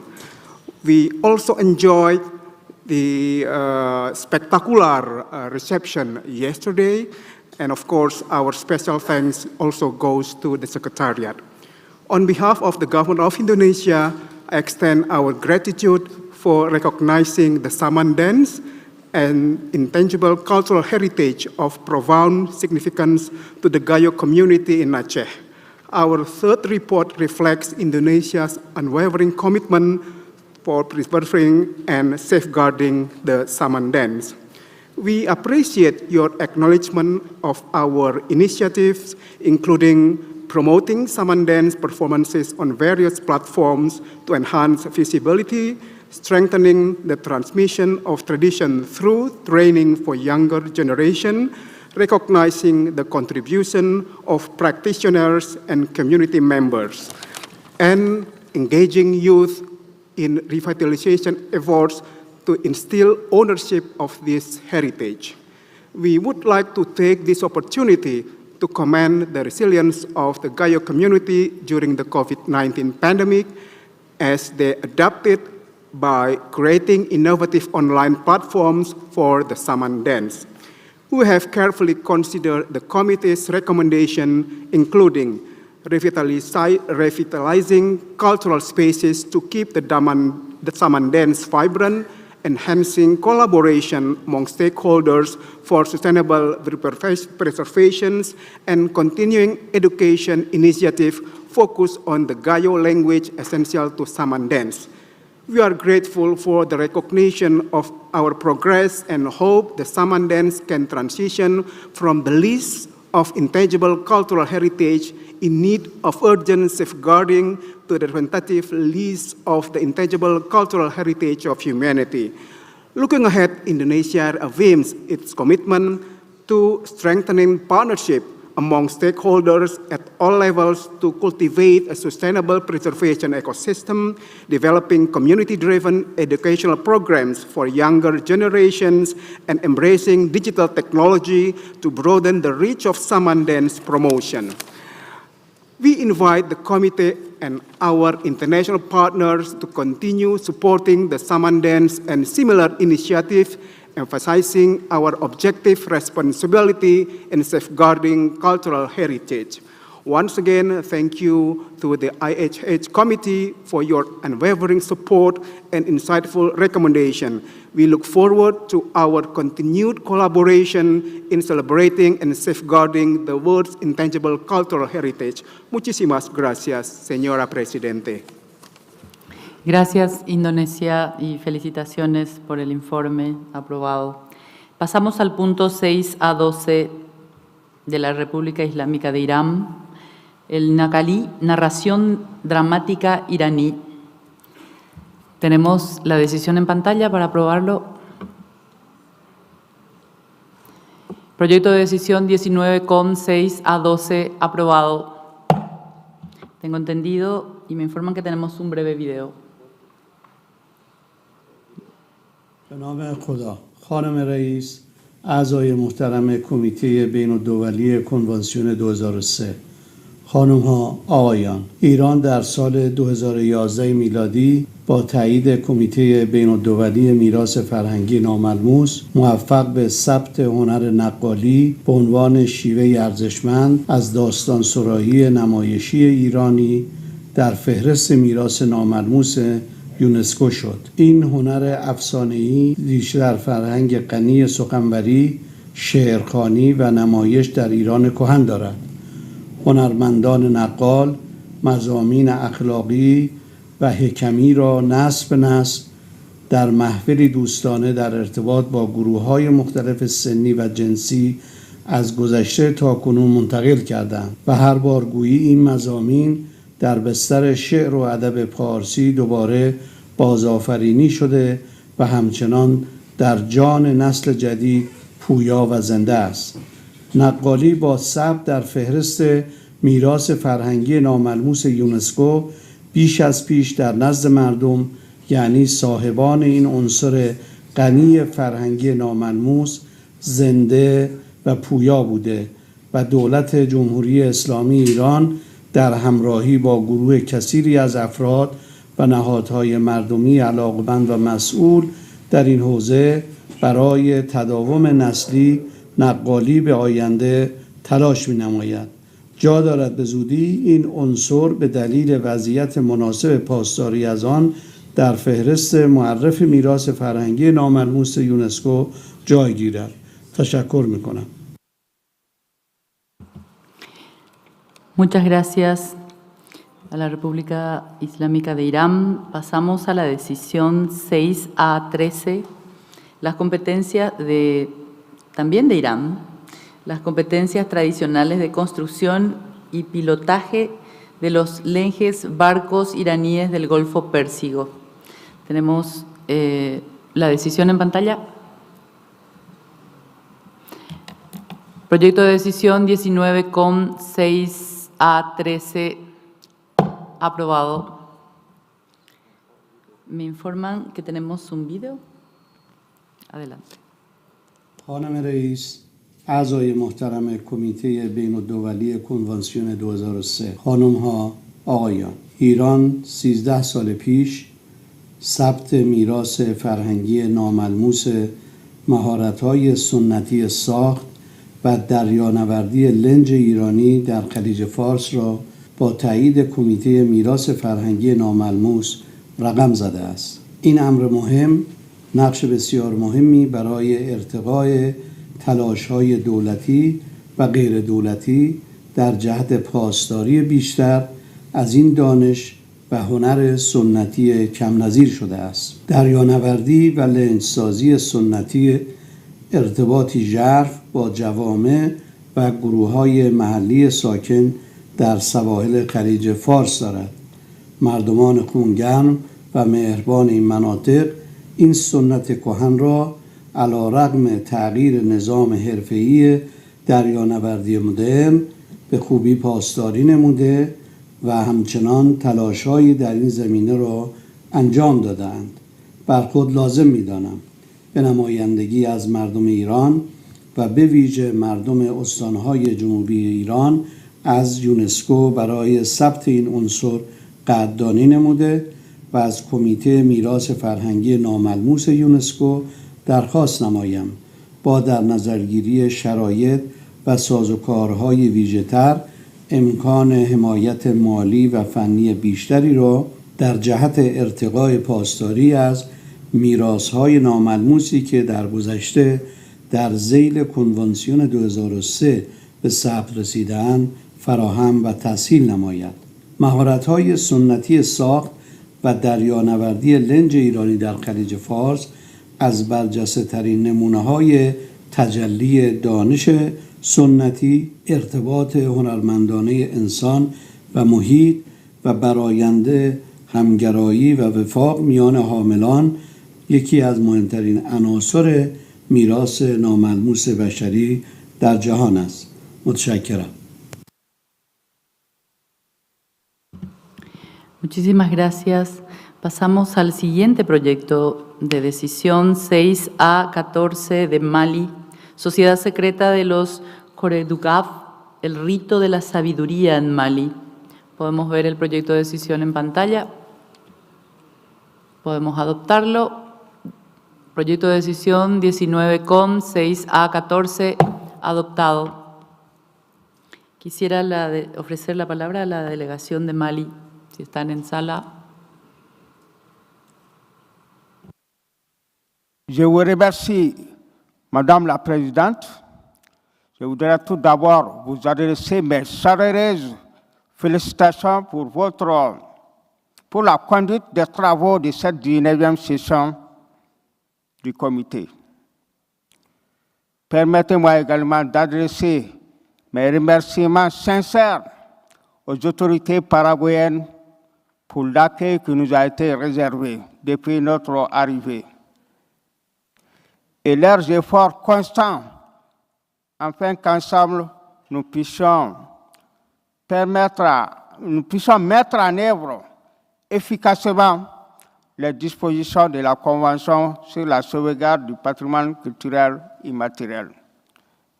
Madame la Présidente, depuis l'inscription des éléments du Mali sur la liste de sauvegarde urgente, le Mali déploie des efforts incessants pour leur sauvegarde et promotion. Ces efforts sont traduits par des activités de sensibilisation, de promotion, de renforcement des capacités. Pour mieux respecter les critères d'inscription et assurer le suivi régulier, 19 directions régionales de la culture et 9 missions culturelles autour des éléments du patrimoine culturel inscrits ou classés sont créés. Au niveau local, il est créé et dynamisé au niveau de chaque commune les commissions nationales de sauvegarde du patrimoine culturel, constituées des autorités administratives, communales et coutumières, dont le rôle est d'informer et de sensibiliser la communauté. La commission donne son avis sur toutes les questions relatives à la protection et à la promotion du patrimoine local et est chargée d'organiser les communautés pour leur participation aux travaux de protection du patrimoine culturel. Par ailleurs, plusieurs associations à caractère pédagogique et culturel jouent un rôle important dans la conservation, la gestion et la promotion du patrimoine culturel, matériel et immatériel. Ils sont consultés pour toutes les questions relatives à la protection et à la gestion et à la valorisation du patrimoine culturel dans leur localité. Malgré ces efforts multiples fournis, les différents éléments sur la liste de sauvegarde urgentes ne sont pas à l'abri des menaces, dont l'insécurité résiduelle, issue des crises sécuritaires que le Mali connaît depuis 2012, mais aussi les intempéries qui sont de plus en plus fréquentes au Mali. Avec la crise sécuritaire, les obscurantismes religieux ont interdit aux populations de vivre de leurs traditions, leurs pratiques sociales, leurs rituels et leurs événements festifs, encore moins savourer les expressions orales et les spectacles de réjouissance populaire. Ainsi, au regard de ce contexte à la fois délicat et difficile, malheureusement, plusieurs activités prévues pendant la période de rapportage n'ont pas pu être exécutées. Avec ces contraintes sécuritaires ou encore climatiques, nous sommes évidemment et pleinement conscients de la persévérance et la vigilance qui doivent être de mise à tous les niveaux pour la préservation, la sauvegarde et la promotion des éléments du patrimoine culturel immatériel concernés dans nos présents rapports.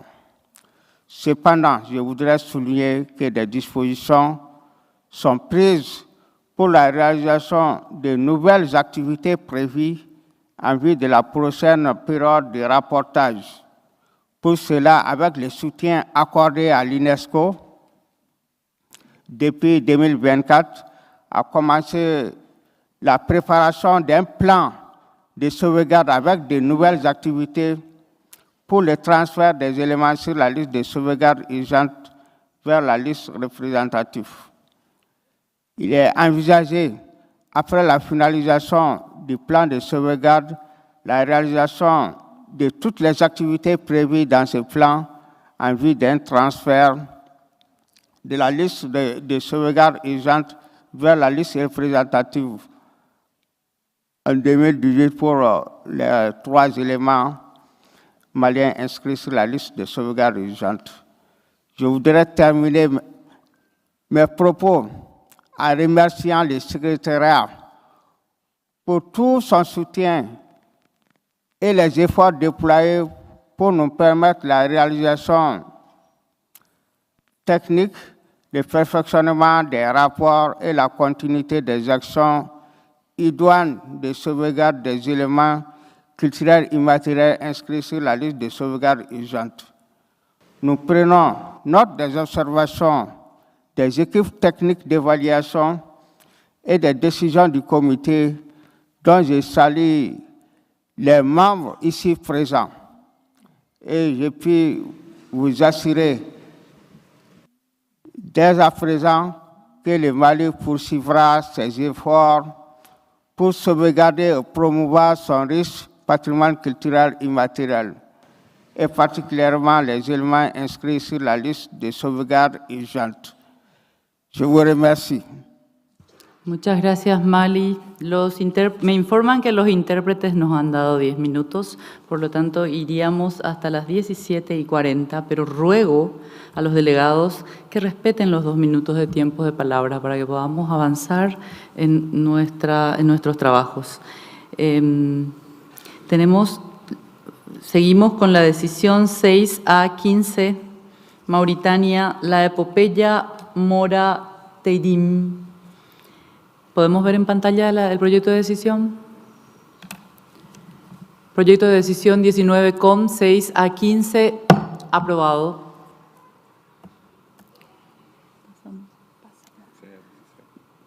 Quisiéramos pasar entonces al proyecto de decisión 6A16 de Mongolia. La técnica musical del canto popular largo de intérpretes de la flauta limbe, la respiración circular. Tenemos el proyecto de decisión en pantalla. Proyecto de decisión 19,6A16 adoptado. Mongolia desearía hacer uso de la palabra brevemente. Thank you, Madam Chairperson. Give me the floor.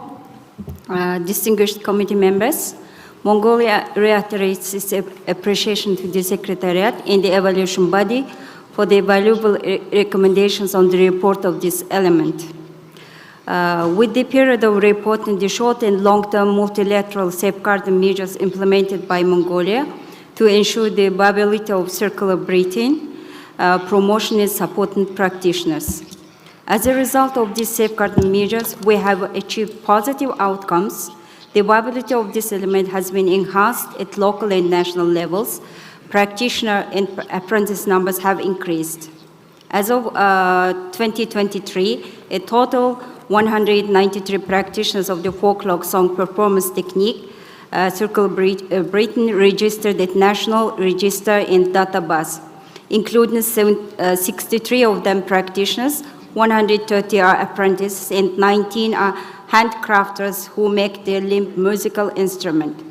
Madam Chairperson, we highlight the support of UNESCO in enhancing the viability of this heritage element, particularly through the International Assistance Project, which was implemented between 2019 and 2022. The impacts of the project are more and wider than we expected. Today, this element is being performed in traditional settings during celebrations and fests, and this shows that the traditional use of element is being revitalized. On behalf of the community of folklore song performance techniques, circular breathing, I would like to express my heartfelt gratitude to the Intergovernmental Committee and Secretariat of the Convention for bringing these fruitful results. Finally, we wish to highlight that this element has overcome the vulnerability and danger of disappearance, and we are proud to say that this heritage element is ready to transfer from the urgent safeguarding list to the representative list. In this regard, Mongolia is planning to submit the nomination file to transfer the elements to the representative list in the next cycle. Thank you so much. Muchas gracias, Mongolia. Mauritania, me informan que ha solicitado intervenir. Tiene la palabra.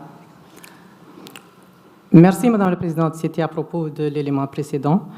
Nous remercions les membres du comité d'avoir adopté ce projet de décision. L'épopée mourtédine est un genre poétique et musical qui renforce la richesse culturelle de la Mauritanie, incarne ainsi les valeurs fondamentales de la société mauritanienne, l'honneur, la générosité, le courage et la noblesse. Depuis son inscription en 2011 sur la liste de sauvegarde urgente de l'UNESCO, des efforts significatifs ont été entrepris pour préserver et promouvoir ce patrimoine immatériel unique. Ces actions méritent une attention particulière car elles témoignent de l'engagement fort de la Mauritanie pour sauvegarder cet héritage culturel. La Mauritanie vient de présenter son 3e rapport périodique de Tédine. L'épopée maure Tédine figure désormais dans toutes les manifestations culturelles, notamment les festivals comme le Festival des cités du patrimoine culturel, le Festival de Djewel et récemment la première édition du Festival national de la musique traditionnelle, le Festival de Tédinite, le Festival de l'Ardine, la création de l'Institut national des arts, entre autres. Madame la Présidente, Excellences, distingués collègues, Mesdames, Messieurs, aussi, à ce titre, il convient de souligner les résultats positifs des initiatives mises en place, dont celle de la Fondation internationale du Festival Ain Varba, qui a bénéficié d'une assistance financière du Fonds de la Convention pour la réalisation de l'inventaire participatif mené dans plusieurs régions de la Mauritanie et qui a permis de documenter des textes rares tout en produisant du matériel audio et vidéo. Ce travail de documentation est essentiel pour garantir la transmission de cette épopée aux jeunes générations. En outre, la formation de jeunes griots musiciens est un pas décisif pour l'avenir de Tédine, car elle permet non seulement de préserver les savoirs traditionnels, mais aussi d'assurer leur transmission à travers les générations. Madame la Présidente, Mesdames, Messieurs, ces efforts de sauvegarde ne se limitent pas seulement à la formation. De nouveaux espaces culturels ont été créés dans des villes comme Nouakchott, où des représentations publiques sont organisées, permettant à l'épopée de toucher un plus large public. La diffusion de l'élément à travers des festivals, des médias, radio et télévisés et des événements nationaux, comme la célébration de Nouakchott, capitale de la culture islamique, a également joué un rôle central dans la revitalisation de cette tradition. Cependant, malgré ces avancées, des défis persistent. Les propriétés dignes doivent faire face à des risques liés à l'évolution des modes de vie et à la diminution des moyens de communication traditionnels. Il est donc crucial d'intégrer l'épopée dans les programmes scolaires pour sensibiliser les jeunes sur l'importance de ce patrimoine vivant, notamment le programme de l'Institut des Arts, par exemple. De plus, il convient de développer davantage d'activités génératrices de revenus pour les détenteurs de l'élément afin de renforcer sa viabilité économique et d'assurer sa pérennité. Pour conclure, les efforts pour la sauvegarde de Teydin sont louables et portent des fruits prometteurs. Toutefois, il reste nécessaire de renforcer certains aspects, notamment l'intégration de l'élément dans certains programmes et l'augmentation des sources de financement. Madame la Présidente, Mesdames, Messieurs, enfin, je voudrais remercier le Secretariat pour l'appui conséquent fourni et féliciter la Fondation pour son travail, l'encourager à poursuivre ses efforts pour garantir davantage la transmission de cet élément fondamental de notre patrimoine culturel immatériel. Grâce à l'engagement collectif et aux initiatives soutenues, l'épopée Teydin tend vers un avenir prometteur et espérons voir l'élément transféré de la liste de sauvegarde urgente à la liste représentative du patrimoine culturel immatériel. Et comme on dit ici chez nous, Madame la Présidente, gracias, señora Presidenta. Gracias, Excelencia. Son buenas noticias. Quisiéramos pasar sin demora a la decisión 6A17 de Perú, el ESUBA, Cánticos Sagrados de los Jarabut del pueblo Huachiperi en Perú. ¿Podemos tener el proyecto de decisión en pantalla, por favor? Proyecto de decisión 19,6A17 adoptado. La delegación de Perú quisiera brevemente hacer uso de la palabra. Gracias, señora presidenta. El Perú agradece al comité la oportunidad de presentar el tercer informe sobre el estado del elemento Exúa, oraciones cantadas en Jaratbut de los Huachiperi, inscrito en 2011 en la lista de salvaguarda urgente. Este elemento es más que una expresión cultural y espiritual, constituye un vínculo esencial entre la identidad de los Huachiperi y su conexión con la naturaleza. A pesar de los desafíos enfrentados, como el impacto de la pandemia, el Perú ha logrado avances significativos en la salvaguardia de este patrimonio. Resaltamos especialmente la creación del Comité Intersectorial de Distrito para la Revitalización Cultural y Lingüística de los Huachiperi, que reúne diversas instituciones para implementar un plan de revitalización cultural. Este comité ha fortalecido alianzas interinstitucionales y relaciones intergeneracionales, contribuyendo a la transmisión de conocimientos a través de talleres educativos y la producción de materiales pedagógicos como la publicación Voces de las canciones de Suwa. La revitalización de la lengua Huachiperi, clave para la viabilidad del elemento, también ha sido priorizada. Se han actualizado ordenanzas municipales para fomentar su uso en instituciones públicas y señalizaciones, y se ha creado un diccionario virtual Huachiperi Jaratbut.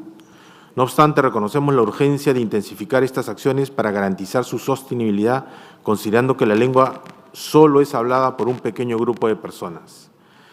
En este contexto, consideramos crucial avanzar en la implementación de las casas de la memoria o malocas, espacios destinados a la enseñanza y práctica de los cánticos Exúa, mientras se fomenta la participación activa de los jóvenes mediante su integración en programas educativos y actividades innovadoras. Asimismo, reafirmamos nuestro compromiso de fortalecer el liderazgo indígena y potenciar el papel fundamental de las mujeres en la gestión y salvaguardia del patrimonio cultural, reconociendo su contribución como pilares esenciales para la transmisión y preservación de este legado. Finalmente, reafirmamos nuestro compromiso con la salvaguardia de este patrimonio, invitando a la comunidad internacional a apoyar estos esfuerzos, ya sea mediante alianzas estratégicas o asistencia internacional del Fondo del Patrimonio Cultural Inmaterial. El Perú continuará trabajando para preservar el legado de los Huachiperi como parte de nuestra riqueza cultural compartida. Gracias, señora presidenta. Gracias, Perú. Pasamos sin demora a la decisión 6A18 de Brasil, el Yaogua, ritual del pueblo Enauen Nahue para el mantenimiento del orden social y cósmico. Podemos tener en pantalla la decisión 6A18 y aprobarlo. Aprobado. La delegación de Brasil quisiera brevemente intervenir. Gracias, señora presidenta. Brasil desea agradecer al Secretariado la evaluación del informe que presentamos sobre el ritual Yancuá del pueblo indígena Inaué e informar que hace poco menos de un mes se concluyó el proceso de reevaluación del elemento, lo que comprende los procedimientos orientados a la edificación de las transformaciones por las que el bien pasó después de su reconocimiento, como aquellos orientados al diagnóstico y de sus procesos de producción, reproducción y transmisión, y aún al contexto social y político, teniendo en vista su continuidad como referencia cultural para sus portadores. Concomitantemente, se está finalizando la validación del plan de salvaguardia del ritual Yancuá. El plan fue elaborado por el propio pueblo indígena Inaué con calificada mediación antropológica. En este último ciclo se observó una expresiva ampliación del acceso del pueblo Inaué a políticas públicas culturales y a alianzas con instituciones privadas, demostrando que los esfuerzos de la salvaguardia empleados en los ciclos anteriores fructificaron en movilización y aumento de las capacidades de articulación de los portadores y la protección de sus elementos culturales. Todo esto considerado en coordinación con el manifestado deseo del pueblo Inaué, encaminaremos aún el presente ciclo la demanda por la transferencia del ritual Yancuá del pueblo Inaué de la lista de elementos culturales en necesidad de salvaguardia urgente para la lista representativa del patrimonio cultural inmaterial de la humanidad. Agradecemos, señora presidenta. Gracias, Brasil. Por favor, señorías, permítanme recordarles que a partir de mañana el buró del comité se reunirá todas las mañanas a las 9 horas en la sala 9 de julio de la primera planta de este centro de convenciones de la Conmebol. Les ruego a los vicepresidentes de Alemania, Uzbekistán, Vietnam, Angola y Mauritania, así como a nuestra relatora, la señora Lubica Bolanska de Eslovaquia, que por favor lleguen puntualmente para que podamos comenzar la tarea, la reunión del buró, que está abierta a los observadores.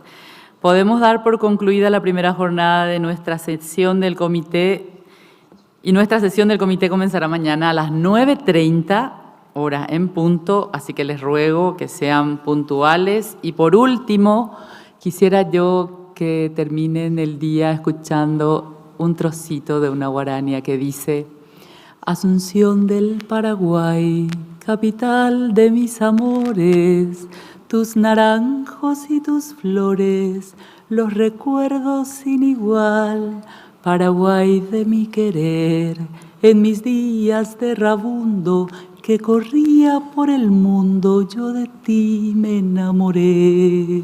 Muchas gracias.